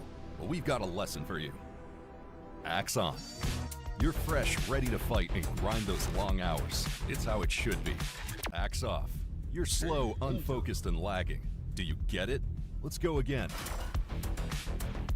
To unleash your best game, you must freshen up first. Get your axe on. Spray, play, repeat. Axe and Esports World Cup.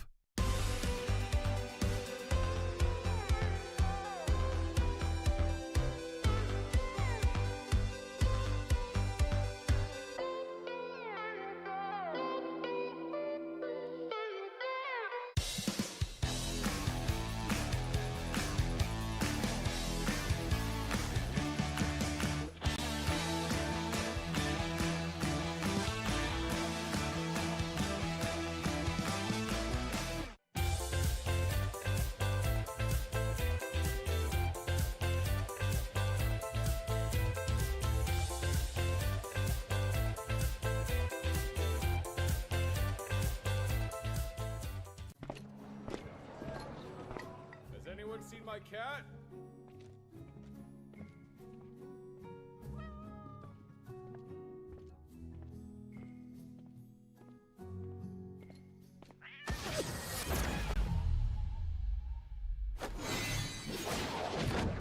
Long time no see, hey no!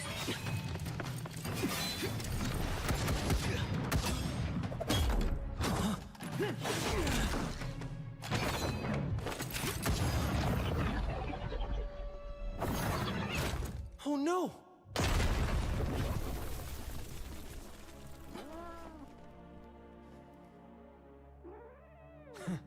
I don't like harming the innocent.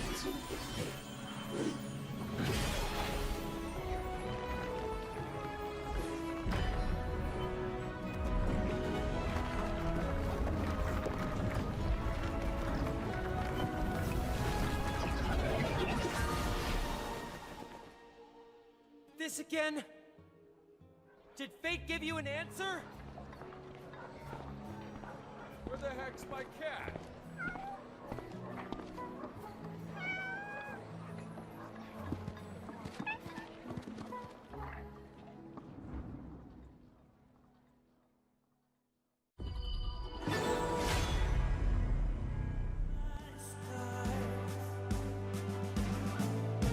It's time to take our place. Our place among the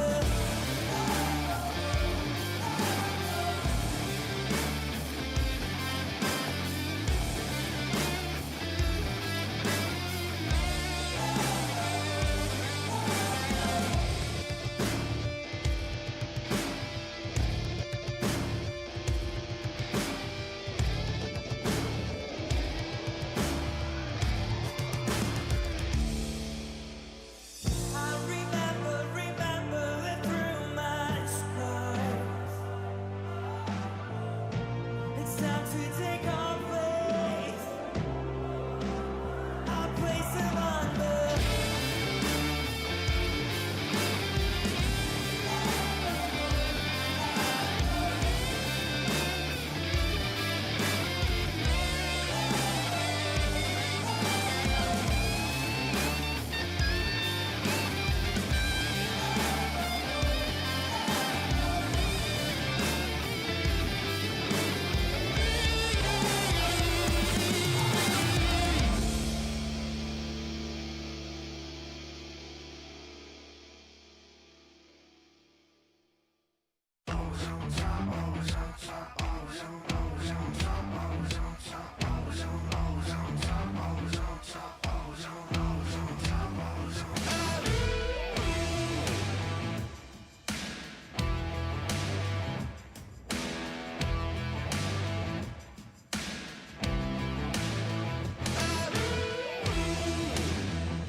always on top, always on top, always on top, always on top, always on top, always on top, always on top, always on top, always on top, always on top, always on top, always on top, always on top, always on top.